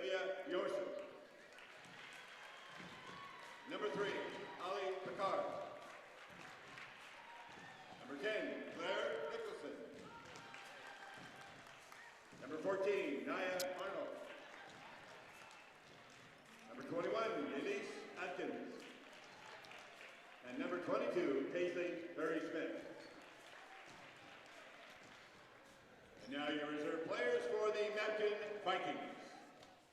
Number 5, Michaela Molina. Number 12, Patience Monsivaya. Number 20, Zulema Espinoza.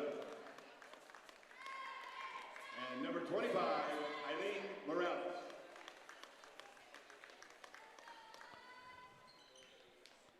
And now, the starting lineup of this afternoon's basketball game. All right, so here's the starting lineup. At guard, a sophomore, number 2, Shay Collard. Shay Crawlard. So Shay coming out. For the Vikings, a freshman, number 10, Jaslyn Amespa. So Jaslyn from Mabton. For the Raiders, at guard, a junior, number 4, Kinsey Brown. Kinsey Brown for the Raiders. For the Vikings, a freshman, number 11, Jasmine Morales. Jasmine Morales. For the Raiders, at post, a senior, number 5, Madeline Carmen. Madeline. For the Vikings, a sophomore, number 21, Ariana Reyna. Ariana. For the Raiders at guard, a freshman, number 24, Cambry Brown. Cambry Brown. For the Vikings, a freshman, number 24, Alexia Manuel. Alexia. And for the Raiders, at wing, a sophomore, number 23, Chantel Pacotis. 33, Chantel. For the Vikings, a senior, number 35, Lana Zavala. Alana. Head coach for the Lake Roosevelt Raiders, Jeremy Koralik. And for the Mabton Vikings, Frank Smith. Athletic trainer for today's game, Whitney Cohen. The officials for this afternoon's game from the Saline County Officials Association in District 5, Bob Carinas, Caden Shorsman, and Bill Wagner. All right, we're going to get this one underway.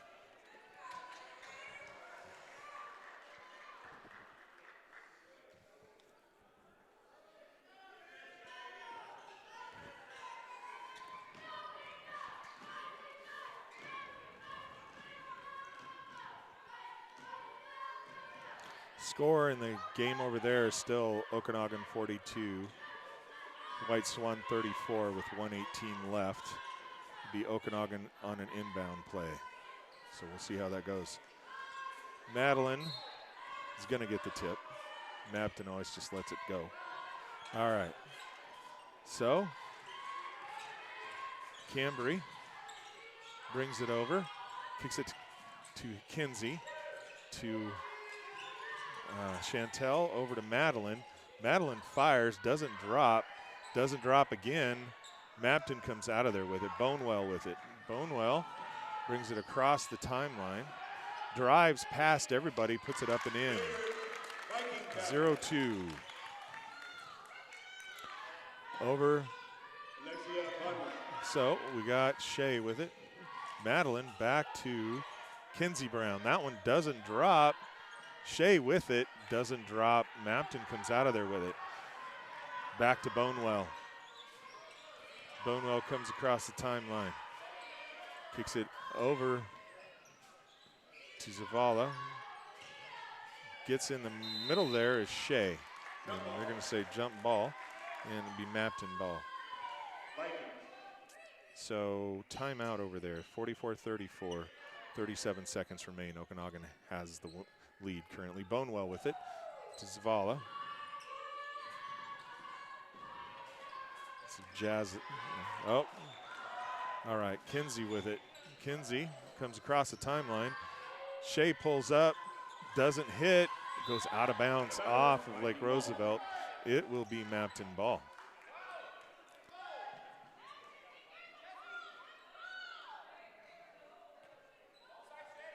Morales.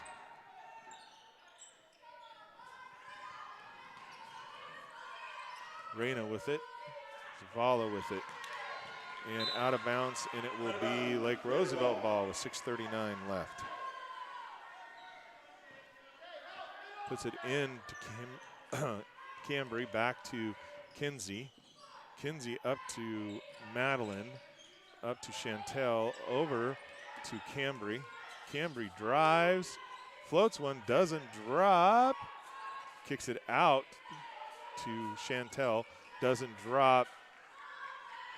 Zavala with it, gives it out to Bonewell. Bonewell crosses the timeline.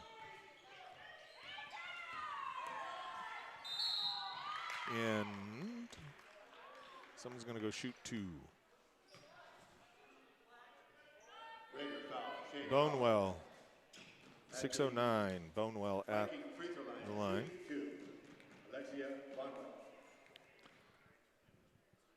Bonewell gets the first one. Vikings for one. Substitution for Vikings, number 20. Espinoza comes in. Espinoza. Gonna tie a shoe here. We are down to 30 seconds remaining. Still 44-34. And Bonewell gets the second one, 0-4. Puts it in to Kinsey. Chantel, oh, through Madeline's fingers. It will be Mabton ball.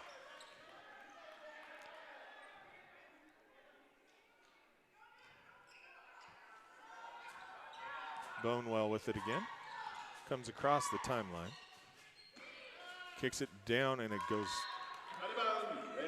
out of Reina's fingertips, so it will be Lake Roosevelt ball.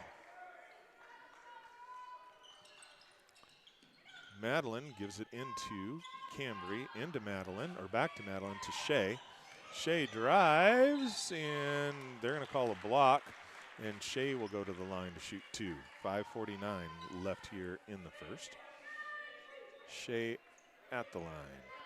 Okay, so 24.4, 44-35, Okanagan at the line. Gets the first one.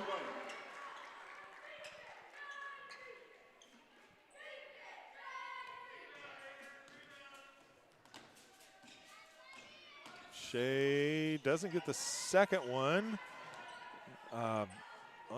I'm not sure. Oh, they're saying it's Lake Roosevelt ball.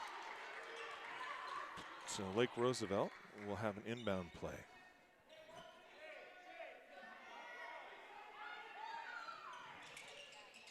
Kicks it out to Chantel.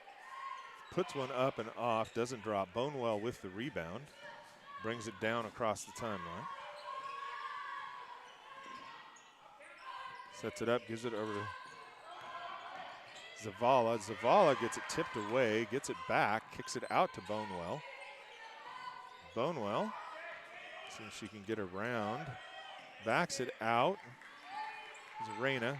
Reina gives it back to Zavala. Zavala fires, doesn't drop, and rebound, Mabton.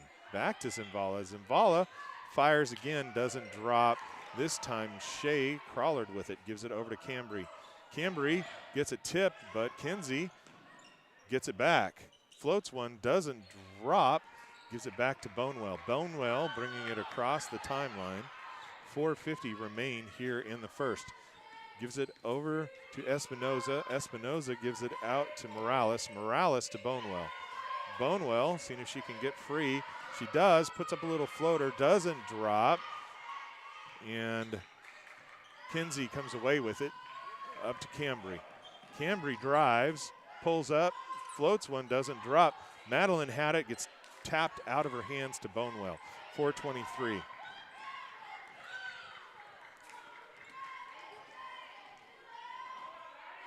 Bonewell, deep three, does not drop, but in there for the rebound is Espinoza, and they're going to say it's on the ground, and that's going to be on Shea. Raider foul, Shea Collins. In the game for the Raiders, number 21, Elise Atkins. Also in the game for the Raiders, number 10, Claire Nicholson. So Claire coming in. Puts it out to Zavala. Zavala chasing it down, and they're going to say over and back. And Okanagan wins 47-38. Okanagan wins 47-38. Okanagan is going to state. Congratulations, ladies. All right, so Cambry inbounds to Claire, back to Cambry. Cambry over to Chantel. Chantel gives it back to Cambry. Cambry over to Kinsey. Kinsey nails a three. Ties it.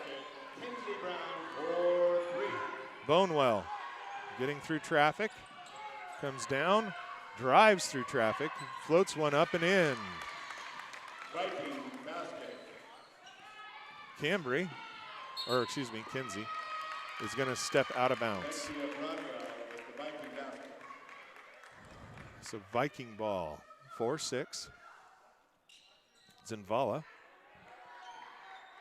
Zavala into Bonewell. Bonewell gets tapped by Kinsey Brown. So that'll be her first. Third team foul. 3:31 remain here in the first. Zavala to Bonewell. Bonewell trying to put one up, and Kinsey is going to get a second foul. Picks up 2 fouls real quick. So she is going to be coming out. Viking free throw line shooting 2, Lexia Bonwell. Hallie Picard getting ready to check in. Bonewell at the line. Gets that one. Nothing but net. 4-7. Number 3, Hallie Picard.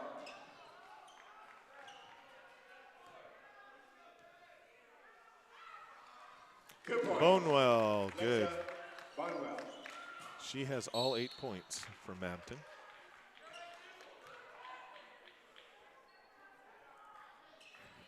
So that is on Espinoza.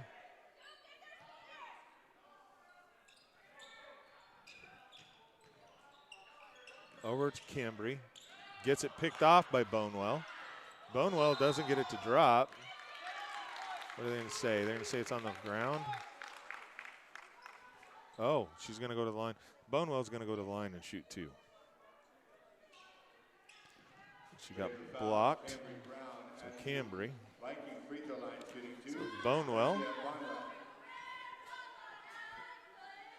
gets that one. Vikings for 1.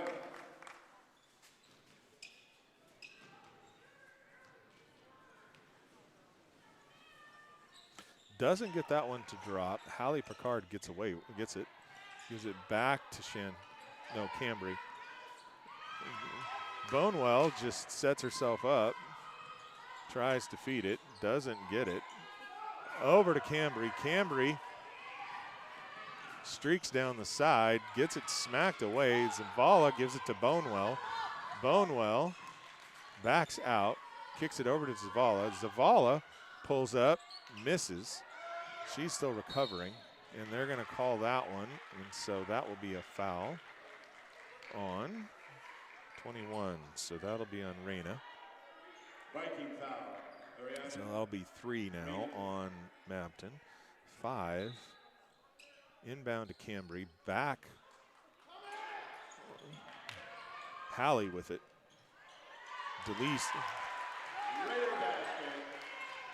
DeLees gets that one, so 6. And they're going to say tie up, so it'll be Lake Roosevelt ball. 2:31 left here in the first. Espinoza.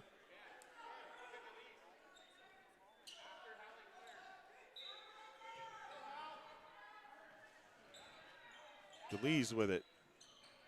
Doesn't drop for her. Rebound out of there by Morales. Gives it back to Bonewell. 2:23 left here in the first. Bonewell across the timeline. Looking to drive, and she does. And they're going to call that one on Hallie. Bonewell back to the free throw line. Raider foul. She has been doing very well from the free throw line. Bonewell, again, with all 9 points for Mabton. That one doesn't drop. For the Raiders, number 22, Paisley Smith. Paisley coming in.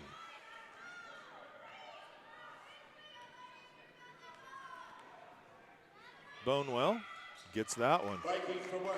6-10 into Cambry. Cambry to Paisley. Paisley, they're going to say that it went off Paisley. Viking ball.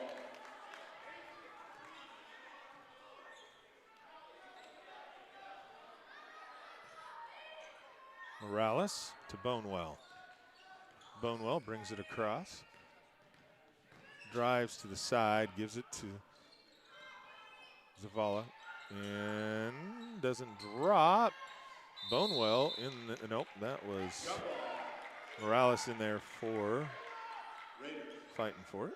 It's going to say Lake Roosevelt ball with 1:52 left here in the first. Into Hallie. Hallie back to Cambry. Cambry to DeLeese. Over to Claire. Into DeLeese. And up and in. 8-10. Zavala back to Bonewell. Bonewell looking at it. Tells her team to clear across. Jaslyn with that. Reina. Zavala. Mabton's leading all-time scorer, over 2,000 points. And there you go. Cambry with it. Hallie with it. Hallie to Claire. And DeLeese gets fouled. So DeLeese will go to the line.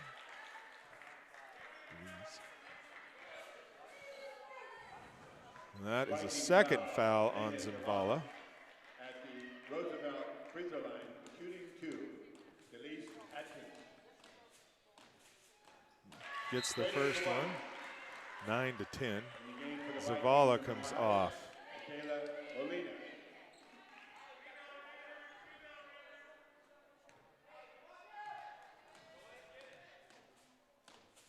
DeLeese fires again. That one drops as well. Tied at 10 with 1 minute left here in the first. Hallie all over Bonewell. Bonewell bringing it across. Trying to get around her. Gets it tagged away, and they're gonna say it's Mabton ball.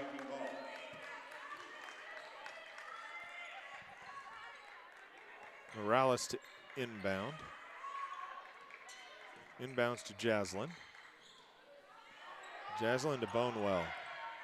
Bonewell kicks it down to Morales. Morales kicks it out. Back to Bonewell, and that one goes through her fingers and out of bounds, and it will be Lake Roosevelt ball with 35 seconds in the first quarter. Cambry puts it in to DeLeese, out to Claire. Claire for a three, doesn't drop. DeLeese taps it, but it ends up in Jaslyn's hands, who gets it out to Bonewell. 22 seconds remain in the first quarter. Bonewell gets it tapped away, gets it back, fires, and over the back of the backboard. 10 seconds remain, 10 seconds remain. Paisley to inbound. Paisley puts it into Claire, or excuse me, into Hallie. Cambry to Hallie, to Paisley, to DeLeese. DeLeese gets it in. And at the end of one, we are tied at 12. Roosevelt Raiders 12. Mabton Vikings 12. All right, tied at 12 as we enter the second period. Great job, both teams so far. It's nice to see Zavala out there, Alana, senior for Mabton, leading scorer for Mabton all time. over 2,000 points. It blows my mind. I can't even imagine. It's incredible. Well, hopefully she recovers well and is prepared for state. Both these teams are going.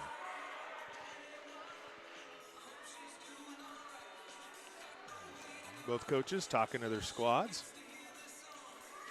Lake Roosevelt cheer team over there.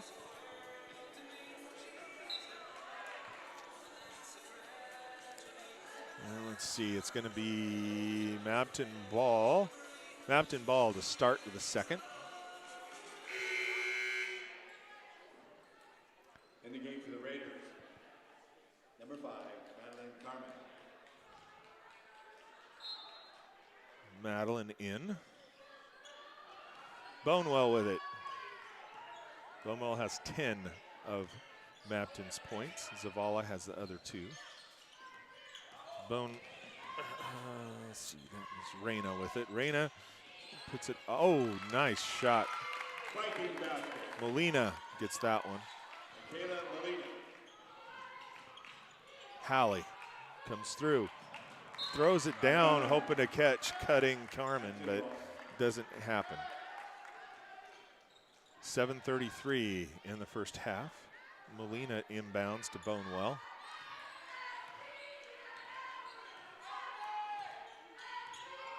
Bonewell across the timeline. Kicks it out to Jaslyn. Over to Reyna, over to Molina, back to Morales. It's going to remain Mabton ball, but Hallie getting a hand on it. Morales inbounds to Bonewell. Gets it tagged away. Paisley trying to run through traffic, gets it up, and Carmen gets it. Madeline gets it, puts it up for him. Tied at 14 with 6:55. Bonewell backs out for a 3, doesn't drop, goes out of bounds. It will be Raider ball. Raider basket. Pressure by Mabton. Inbounds to Hallie, goes through her hands, but she ends up recovering, goes through traffic, puts it up, doesn't drop for her, but Hallie's going to the line to shoot 2. 6:41 remain here in the first half.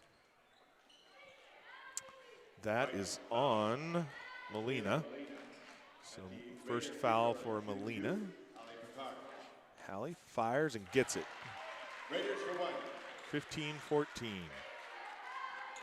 Hallie, one of the seniors, and Madeline Carmen, the other one, both of them on the floor currently. Doesn't get that one to drop, but Madeline must step out of bounds. So, Mabton ball. Morales into Bonewell.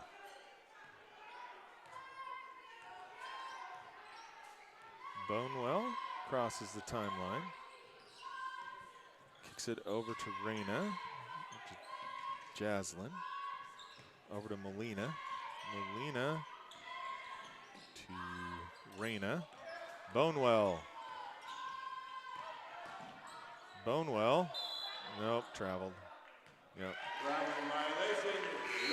Traveling violation for Bonewell. DeLeese is going in for Hallie. Oh. That. Oh, there's lots of subs. Okay. Substitution for the Vikings. All right. Kinsey, Cambry. Shea just drives through, puts one up, does not drop. DeLeese has it. It's taken away by Mabton. Jaslyn had it, gives it back to Bonewell. 6 minutes remain in the half. Bonewell. Looking, seeing if she can get it. Zavala with it. She kicks it out to Bonewell. Bonewell drives, moves, fires, doesn't drop. DeLeese fires it up to Shea. And they're going to say, so Viking ball. Like Roosevelt, number 33. Molina to inbound, puts it into Zavala. Zavala Brings it across the timeline. Drives, backs him up, fires a three, doesn't drop. Shea with the rebound, puts it out to Kinsey. Kinsey comes across the timeline, kicks it down to Cambry, back to Kinsey. Kinsey for a deep three, doesn't quite drop. Bonewell with the rebound. 5:18 left here in the first half. Bonewell comes across the timeline. Driving, kicks it back to Zavala, out to Molina. Molina, Jaslyn over to Morales, over to, I don't know who took that shot. Regardless. Kinsey with it. Oh, Cambry with it. Wow. Chantel fired that one, didn't drop. Bonewell with it, 4:43 left here in the first half. Bonewell backs him up, gives it over to Zavala. Zavala down to Molina. Molina back to Bonewell. Bonewell looking at it, trying to get some room. Drives, kicks it out to Zavala. Zavala fires, comes over the top. Shea with it. Shea gets around Molina. Bonewell on her, gets it, kicks it out to Cambry. Cambry fires, doesn't drop. Kinsey fires and gets it. Okay. Kinsey nails one. 18-14, 4:08 before we get to halftime. Both teams going to state, playing for third and fourth 2B district. Placement will impact your RPI maybe a little, but also it may be something that the seeding committee looks at as well as they seed the teams tomorrow for the state, and it will kind of determine where you play in the opening rounds.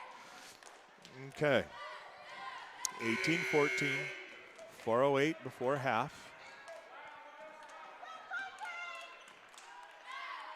Molina at inbound. Now Lake Roosevelt is going to put on some pressure. Bonewell with it.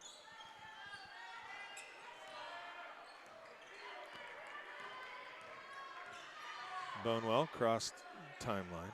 Moves out to Zavala. Drops. Oh, does not drop, but gets her own rebound. Kicks it out to Zavala. Zavala fires, doesn't drop. And they're going to say jump ball. And Lake Roosevelt ball.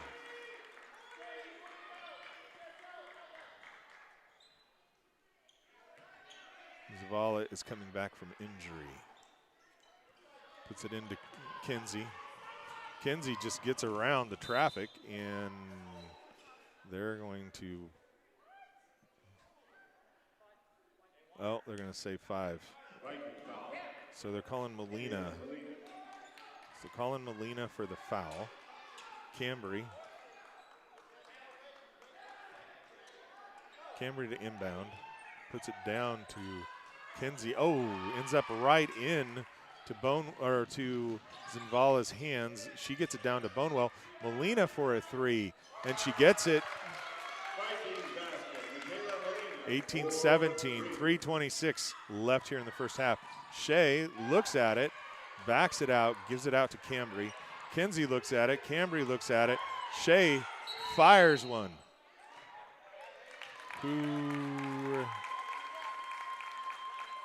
So they're calling DeLeese for using her arm around, yeah, so a foul on DeLeese. No basket. So no basket. Bonewell with it. Bonewell comes across the timeline, gives it to Zavala. Zavala back to Jaslyn. Jaslyn gives it to Molina. Molina over to Morales. Morales to Molina. Back to Zavala. Zavala drives, puts up a floater, doesn't drop, goes off. Earl, her teammate was on the line. Oh, walked with it. Okay. So 2:48. 2:48. Number 21, Ariana Reyna. Number 25. Oh, they brought a number of folks coming in for Mabton. So Shea inbounds it. Kinsey all the way up to Shea. Shea to DeLeese. DeLeese back to Shea. Shea down to Kinsey. Kinsey for the three. Doesn't drop. Chantel. Cambry for the three. That doesn't drop. DeLeese with the up. Oh my gosh.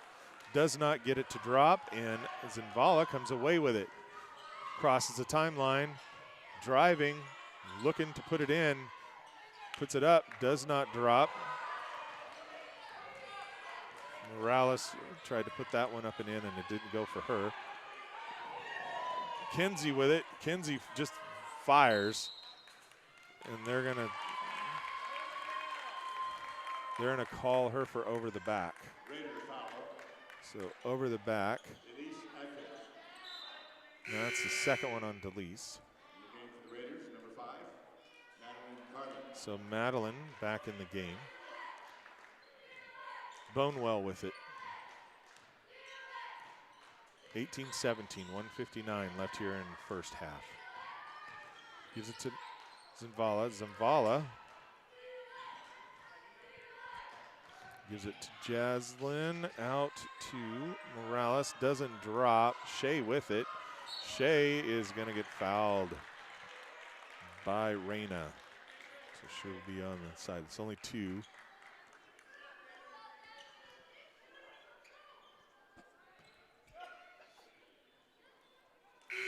Oh, lots of folks coming in. All right, so we have a bunch of Ayana. Hallie up through traffic. Oh, does not drop. All right, Madeline. 2017. Zinvala with it. She's going all the way. Oh, just does not drop. Rebound, doesn't drop. Madeline with it, gives it to Hallie. Hallie gets tagged, puts it down. Ariana gets it taken away. Bonewell. Bonewell, deep three, doesn't drop. Olivia brings it.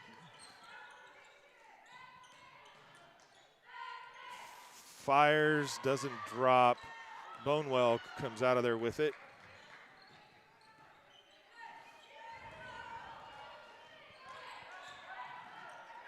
Gets, oh, she walked. 34.7 seconds, 34.7. 34.7. 2017. Madeline inbounds to Cambry. Cambry all the way down to Olivia.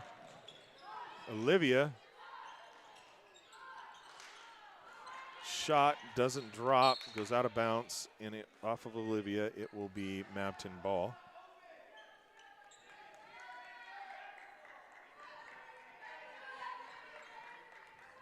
Ayana.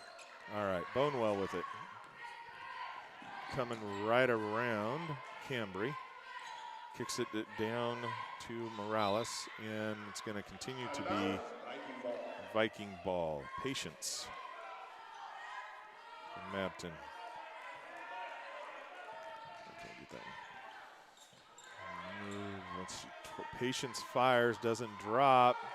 Ariana throws it way down. Hallie screams down and puts it up and in.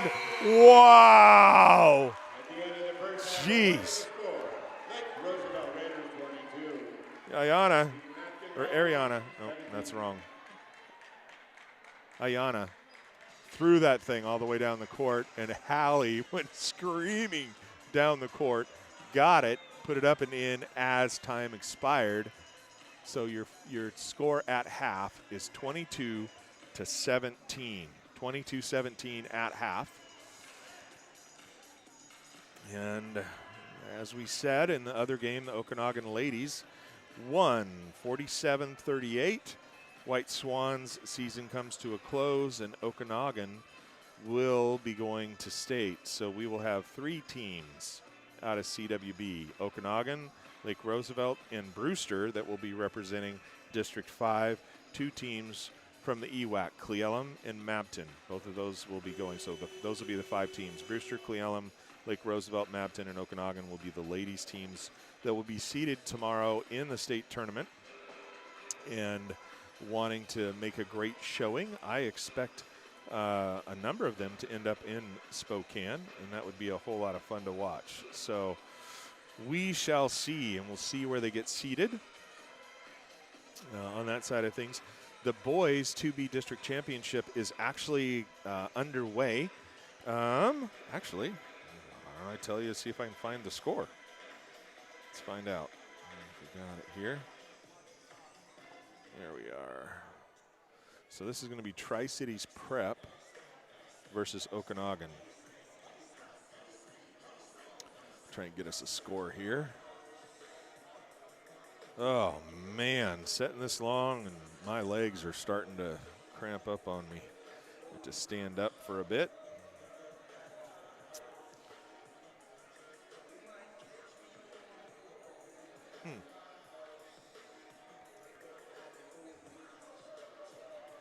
Oh, there we go.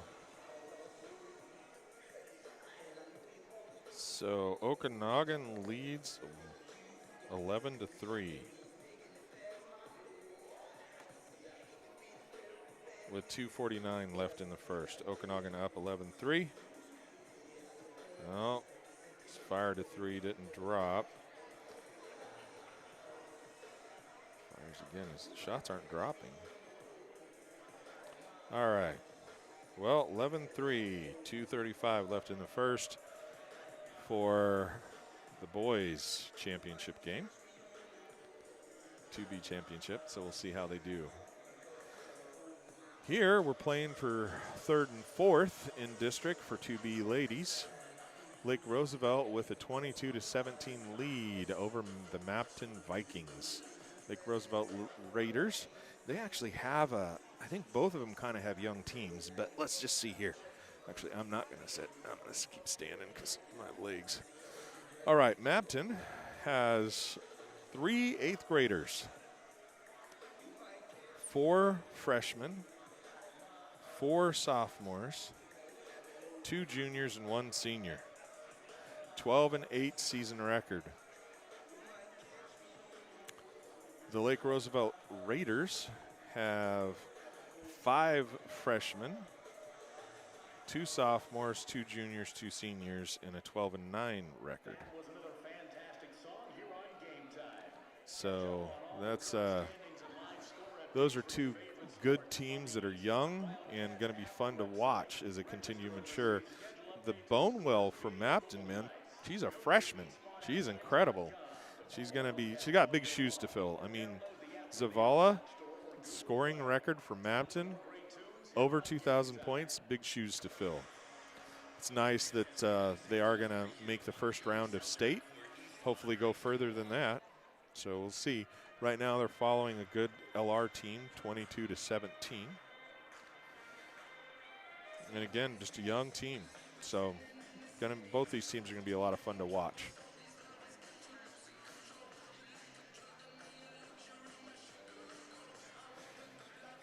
Oh, man. Well, to keep hopefully Facebook from yelling at me, I'm going to mute so we don't hear this background noise. And we got 5:41 remaining here in the half. I'm going to put it up on the scoreboard, and we'll be back here shortly.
All right, we're back with 40 seconds left here before we get it underway in the second half.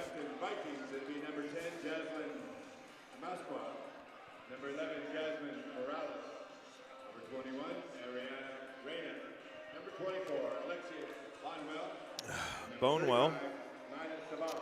I was looking, and the assistant coach for Mabton is Thomas Bonewell, which, again, no shock. A lot of times coaches on these teams have their children on them, which is great. Also explains why she's so amazing for a freshman. All right. Mabton will have the ball to start the second half. Zavala with it. Oh. Kind of slipped through their hands, and so Lake Roosevelt to start.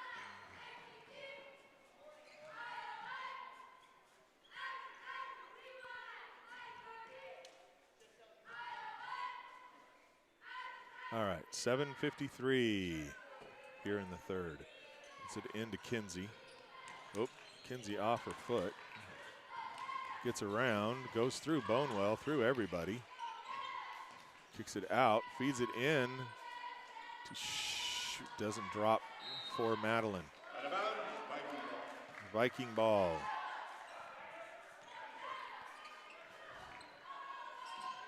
Bonewell with it.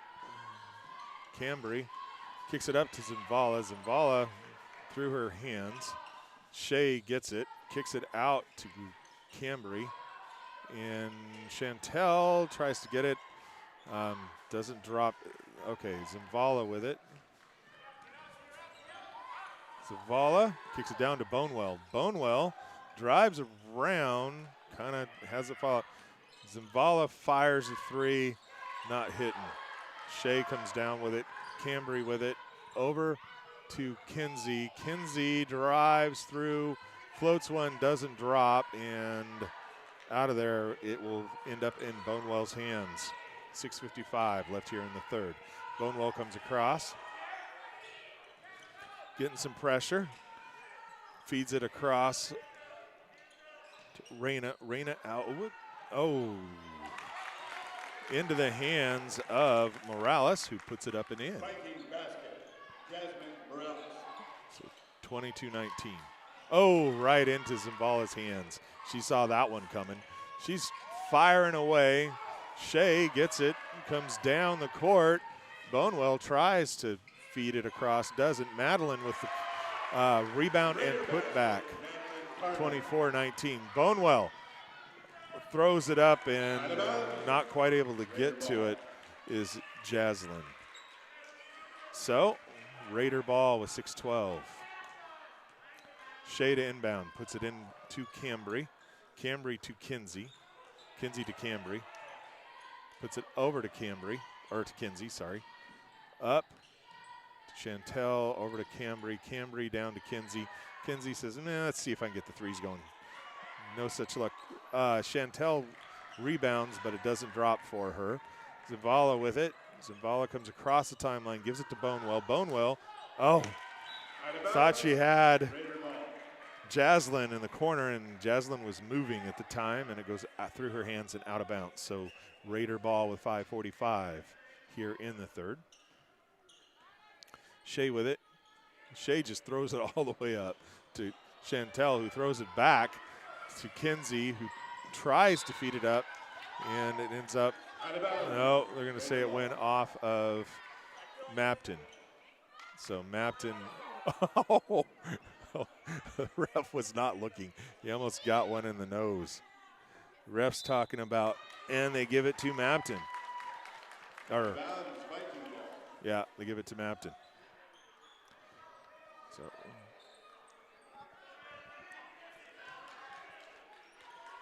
Cambry on Zavala. Zavala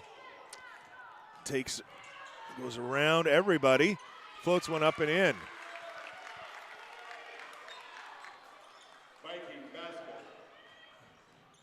Chantel, Madeline with it. Madeline is going to get a foul. It's going to 10, so that's going to be on Jaslyn. That's her first team foul. So Lake Roosevelt ball underneath with 5:20 left here in the third. Madeline comes out, off, and DeLees comes in. Kicks it out to DeLees, who doesn't get it to drop. Zavala with it, pulls up, floats one up and in.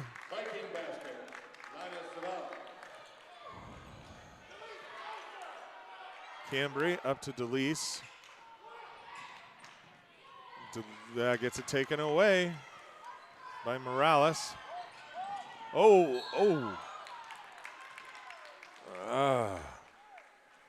Yeah, it's not, we don't need anybody getting hurt. You're all going to state. Chantel Kittitas in the game for the Raiders. Number 1, Olivia Yorson. Chantel Zavala. Zavala puts it over to Reyna. Back to Zavala. Zavala drives through traffic, floats it up and in. Wow, there is a reason she scored over 2,000 points. DeLees goes in. 26-25, 4:29. Slowing it down a little bit. Bonewell with it. Bonewell, get around Olivia, gives it back to, and that one doesn't drop, and they're going to say Mabton ball.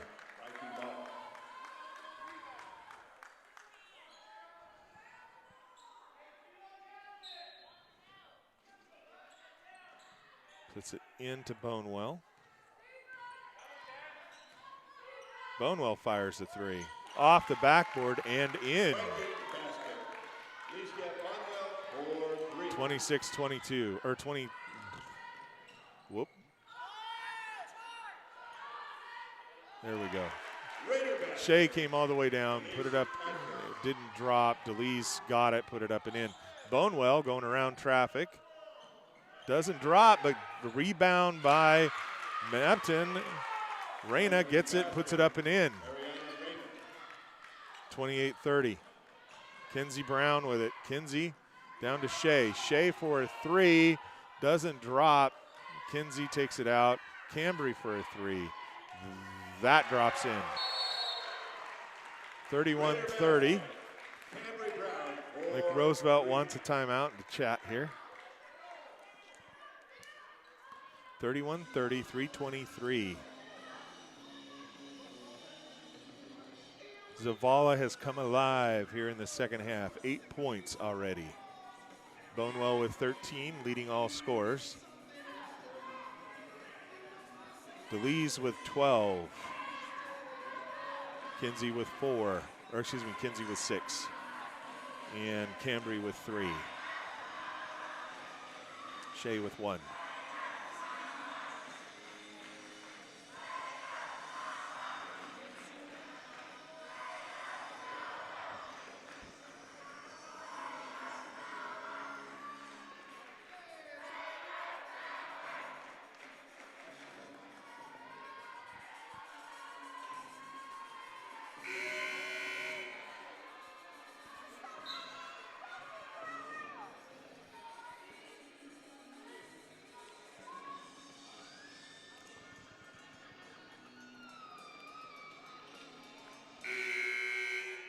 All right. Both teams putting some pressure on. Mabton to inbound. Morales to inbound. Puts it into Bonewell. Bonewell trying to get around Claire and Cambry. Cambry ends up with it. Up and in. 33-30. Bonewell gives it to Zavala. Back to Bonewell. Bonewell coming down the side. Crosses. Goes through traffic. Kicks it out to Jaslyn, who doesn't drop, but guess who gets the rebound? Zavala for a three. That is not hitting yet. It will. Zavala just her threes aren't quite dropping for her yet. Shea inbounds to Cambry. Cambry to Kinsey. Kinsey to DeLeese. DeLeese down to Claire. Claire feeds it into DeLeese. DeLeese up and in. 35-30. Zavala to Bonewell. Bonewell drives through traffic, puts a floater up, and she is going to get a foul and get to go to the line to shoot 2. That's the 3rd foul on DeLeese. Bonewell at the line. She has been pretty good from there. She spent a lot of time there in the first quarter. Gets that one.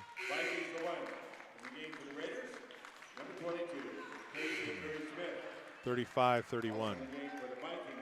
Paisley coming in. Espinoza comes in.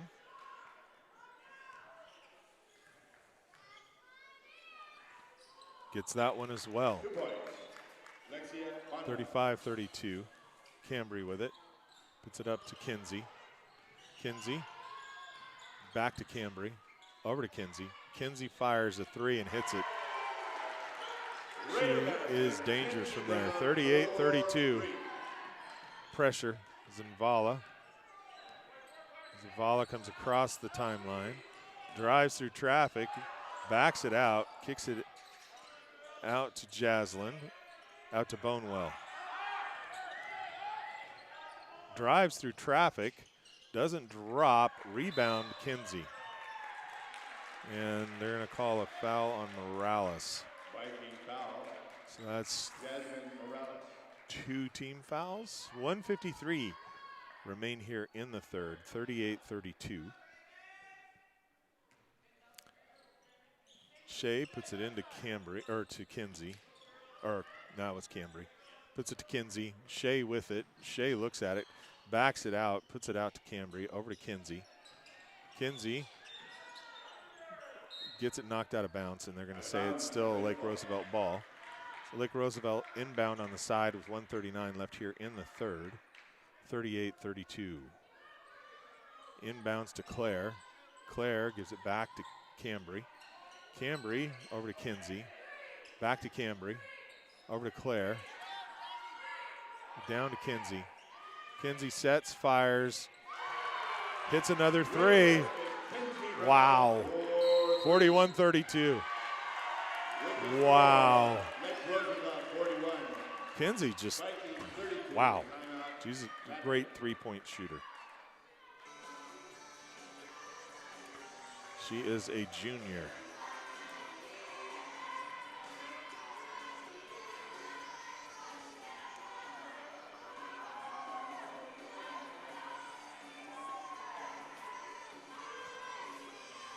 No.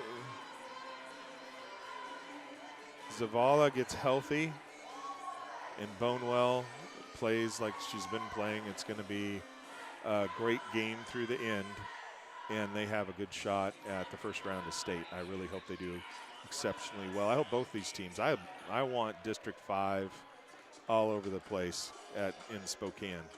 That's what I want. I just want lots of District 5 in Spokane.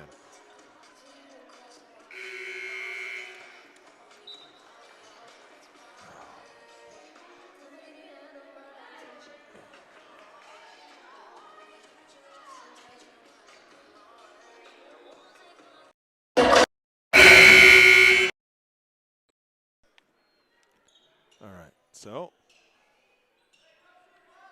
we are ready for Mabton to inbound the ball. Inbounds to Bonewell. Bonewell.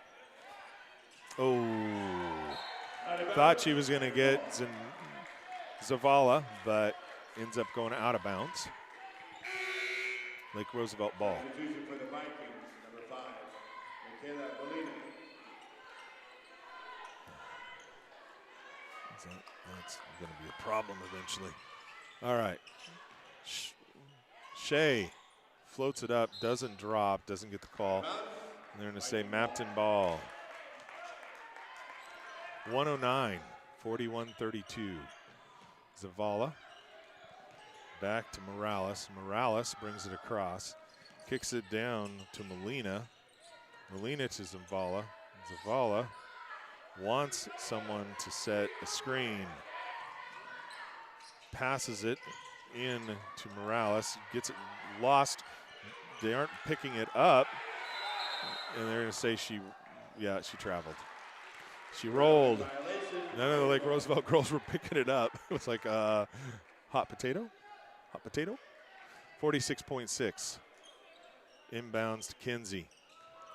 Kinsey to Paisley. Paisley comes screaming up. Oh, through Claire's hands. Out of bounds, Viking ball. Claire is a freshman. Nicholson. I noticed some Nicholsons on the coaching staff. Nope. Molina to inbound.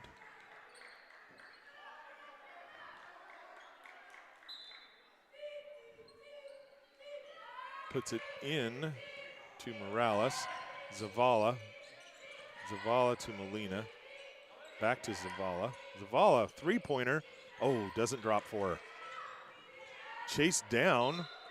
And she stepped out of bounds. Espinoza. 25.3 seconds remain here in the third. Shea puts it into Cambry to Kinsey, back to Cambry. Cambry drives across, kicks it down, puts it to Shea for a three, doesn't drop. Paisley gets it, doesn't drop. Paisley has it again, up and in. 43-32. Bonewell streaks across the timeline. She didn't realize how much time was left. Did not realize how much time was left. 43-32, and we will be into the fourth and final quarter. 8 minutes left to determine who is third and who is fourth coming out of districts. DeLees checking back in for Lake Roosevelt. I really hope both these teams do exceptionally well as they head into the state portion of this. Both quality teams. This is, I mean, 11 points is nothing. So we'll see. Zavala's 3 points start dropping. It could be a different game in a hurry. Bonewell 15, Zavala with 8, Molina with 5, Morales with 2, Kinsey with 12, Paisley with 2, and Cambry with 5. All right. It will be Lake Roosevelt ball to start. Puts it in to Kinsey. Kinsey driving around. Kicks it over to Shea. Back to Kinsey. Kinsey for the three. That one does not drop. Rebound out. And Paisley comes away with it. Cambry with a three. Ooh, in and out of the rim. Shea. Oh, they're going to say jump ball. And it will be Mabton ball. So Mabton ball. Molina inbounds to Bonewell. Bonewell comes streaking across. Sets it to, I thought it was going to go to Zavala. It doesn't. Back to Bonewell. Bonewell drives, tries to get herself set for a three. She gets it set, doesn't fall, no rebound. Molina fires and goes out of bounds. 7:16 left.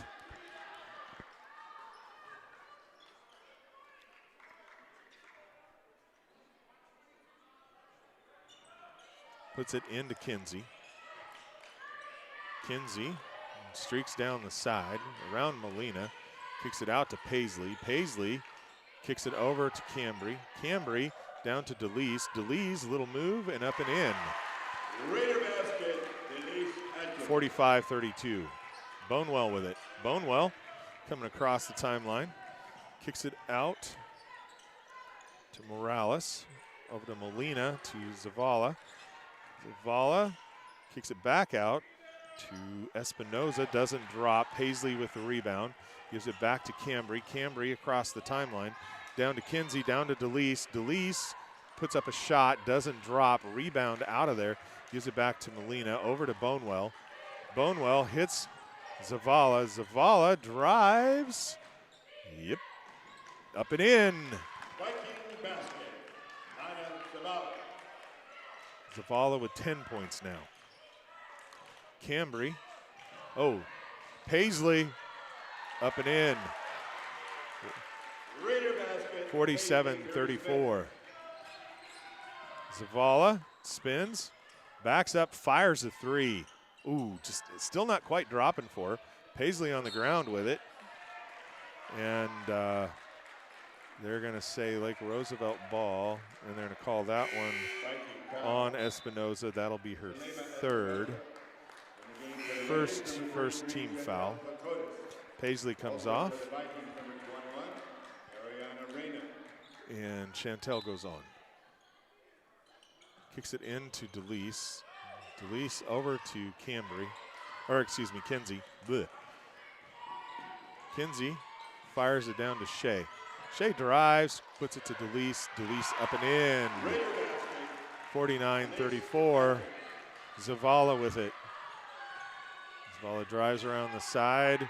Gets it taken away by Cambry to Kinsey. Kinsey drives over to the side.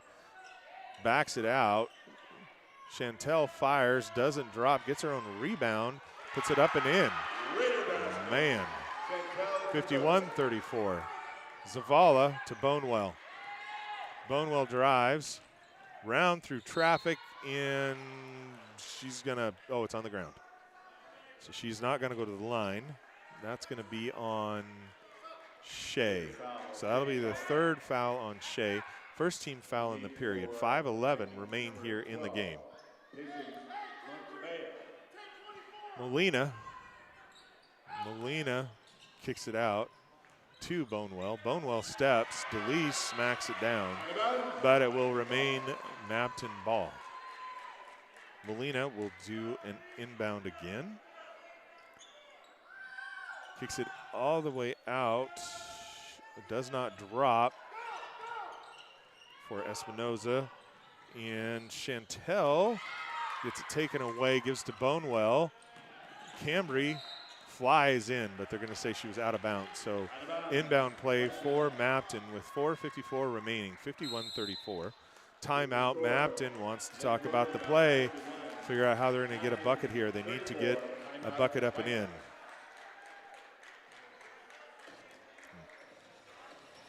Figure that out.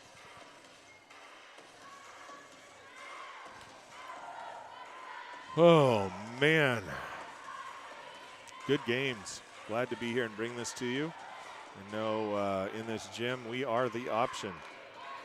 So appreciate anybody tuning in, and hopefully you get to see your student athlete out here on the floor.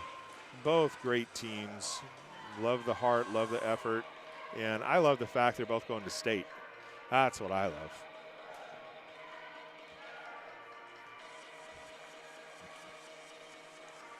Roosevelt talking about what they want to see here in the final 5 minutes of the game. Starting to pull away a little bit, but like I said, you get the Mabton gets hot and might not be so good. Oh, they have set Zavala. So hopefully, I want to see her get healthy. I'd love to see her really compete well in her final season. Kicks it into Bonewell. Bonewell backs up, drives, and somebody got called for that. It's going to be on Espinoza. Espinoza's fourth. Viking foul. All right, Shea into Cambry. Cambry to Kinsey. Kinsey is tied up, but what are they going to call there? They're going to call that on 12, so that's patience. So that'll be 3 fouls now. Inbound to Shea. Back to Cambry. Cambry drives, kicks it out to Kinsey. Nope, over the top. Bonewell set herself well to get that rebound. Great job. Brings it across the timeline. Looking to drive, kicks it out. That one gets tipped. Shea ends up with it, gives it to Cambry. Cambry to Kinsey. Kinsey down, gets it into DeLees. DeLees up and in. Using the height. 53-34. Bonewell driving, ends up losing the handle. Shea with it. Shea driving across, kicks it over to Kinsey. Kinsey, ooh. So Chantel will be going to the line. Viking foul, Michaela Molina at the Raiders That'll be free throw line. four on Mabton now. Gets that one, doesn't drop. In the game for the Raiders, number So 5, Madeline comes in for the DeLees. Vikings, number 10, Jaslyn Amesqua, and number 25. So they're bringing out some players. Get a rest. Doesn't get that one to drop. Rebound comes out of there to Jaslyn. Jaslyn bringing it across. Kicks it out to Morales. Morales driving, kicks it out to Molina. Molina for a three. Goes over. Shea with it. Shea brings it across. Screams by everybody. Puts up a shot, doesn't drop, and is she going to the line? She is. She's going to go to the line and shoot two. 3:32 remain. 53-34.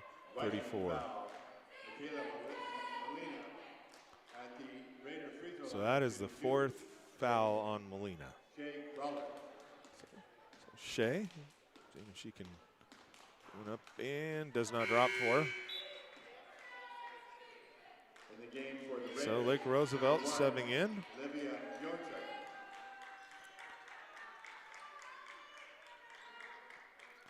3:32. Shea at the line. Shea doesn't get that one to drop either. Madeline with it, kicks it out. Claire with it. Claire fires, doesn't drop. Olivia on the floor. Wow, they are all over it. They're gonna, yep, jump ball. And it will be Raider ball.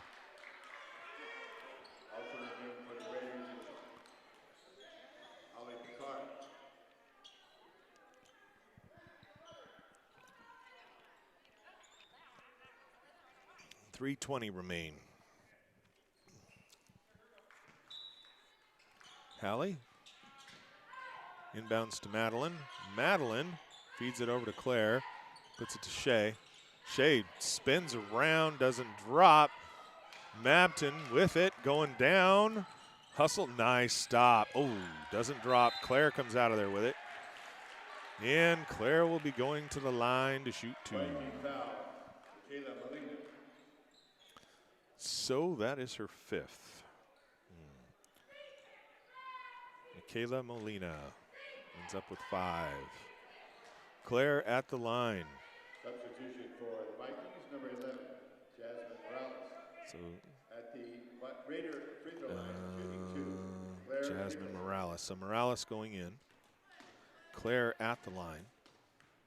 See if she can get a couple here. Doesn't get that one.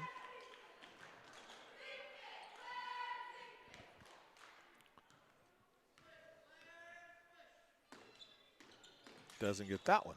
Rebounded by Morales. Given to Jaslyn. Jaslyn. Oh man, they almost had it. Fires, gets it blocked. Madeline gets it, gives it out to Olivia, up to Hallie. Hallie drives through, puts up a little shot, and in it goes. 55-34, 2:38 remain. Driving around, goes through traffic, hits the front of the basket. Hallie has it, and they're, I'm not sure. Oh, they're calling that on Patience. So Hallie will go to the line and shoot a couple. 2:29 remain.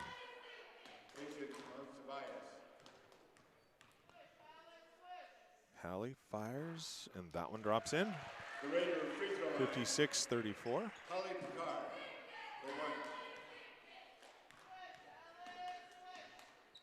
Fires and gets that one as well. 57-34. Inbounds to Jaslyn. Jaslyn brings it down across the timeline.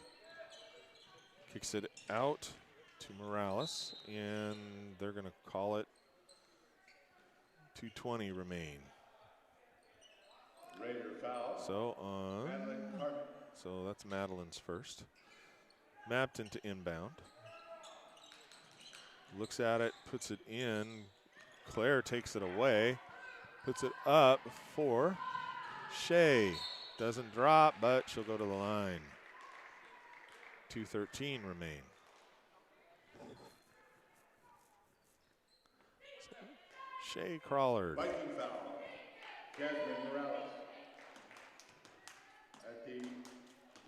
Sophomore. First one is up. Doesn't drop for her.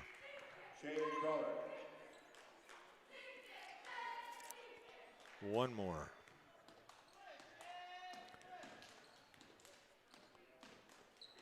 Shea gets that one. 58-34, 2:13. Paisley coming in for Shea.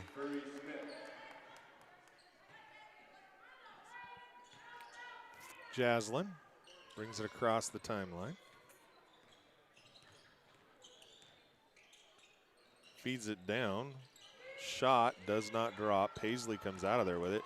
Paisley kicks it up to Olivia. Olivia comes across the timeline. Kicks it over to Hallie. Hallie fires. Doesn't quite drop. Paisley gets it. Puts it back up. Doesn't drop. Out of there comes Morales. Gives it over to Jaslyn. Jaslyn brings it across the timeline. 1:40 remain. Kicks it over to Morales. Back to Reyna. Over to Espinoza. Morales to, oh, doesn't quite drop.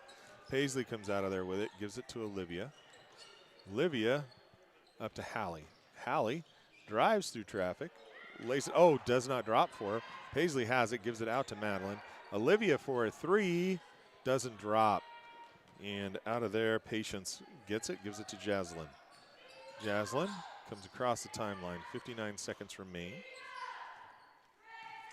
Drives, gives it to Reyna. Reyna to Morales. Gets it taken away. Hallie through traffic.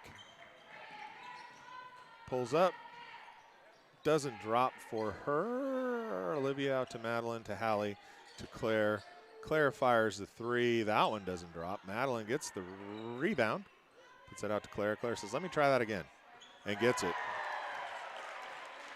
So 61-34, 25 seconds remain. Jaslyn kicks it. Oh, we're going to fire. Reyna gets a three. Great job. 61. Paisley. Paisley out to Hallie, over to Olivia, back to Hallie. Hallie over to Madeline, back to Hallie. And that is the end of it. 61-37. 61-37. Lake Roosevelt will be the third place team out of District 5, with Mabton being the number 4 team. They will be seeding tomorrow to see where they end up playing on the first round. We're going to shut this down and get packed up so we can get over for the Brewster versus Cleellum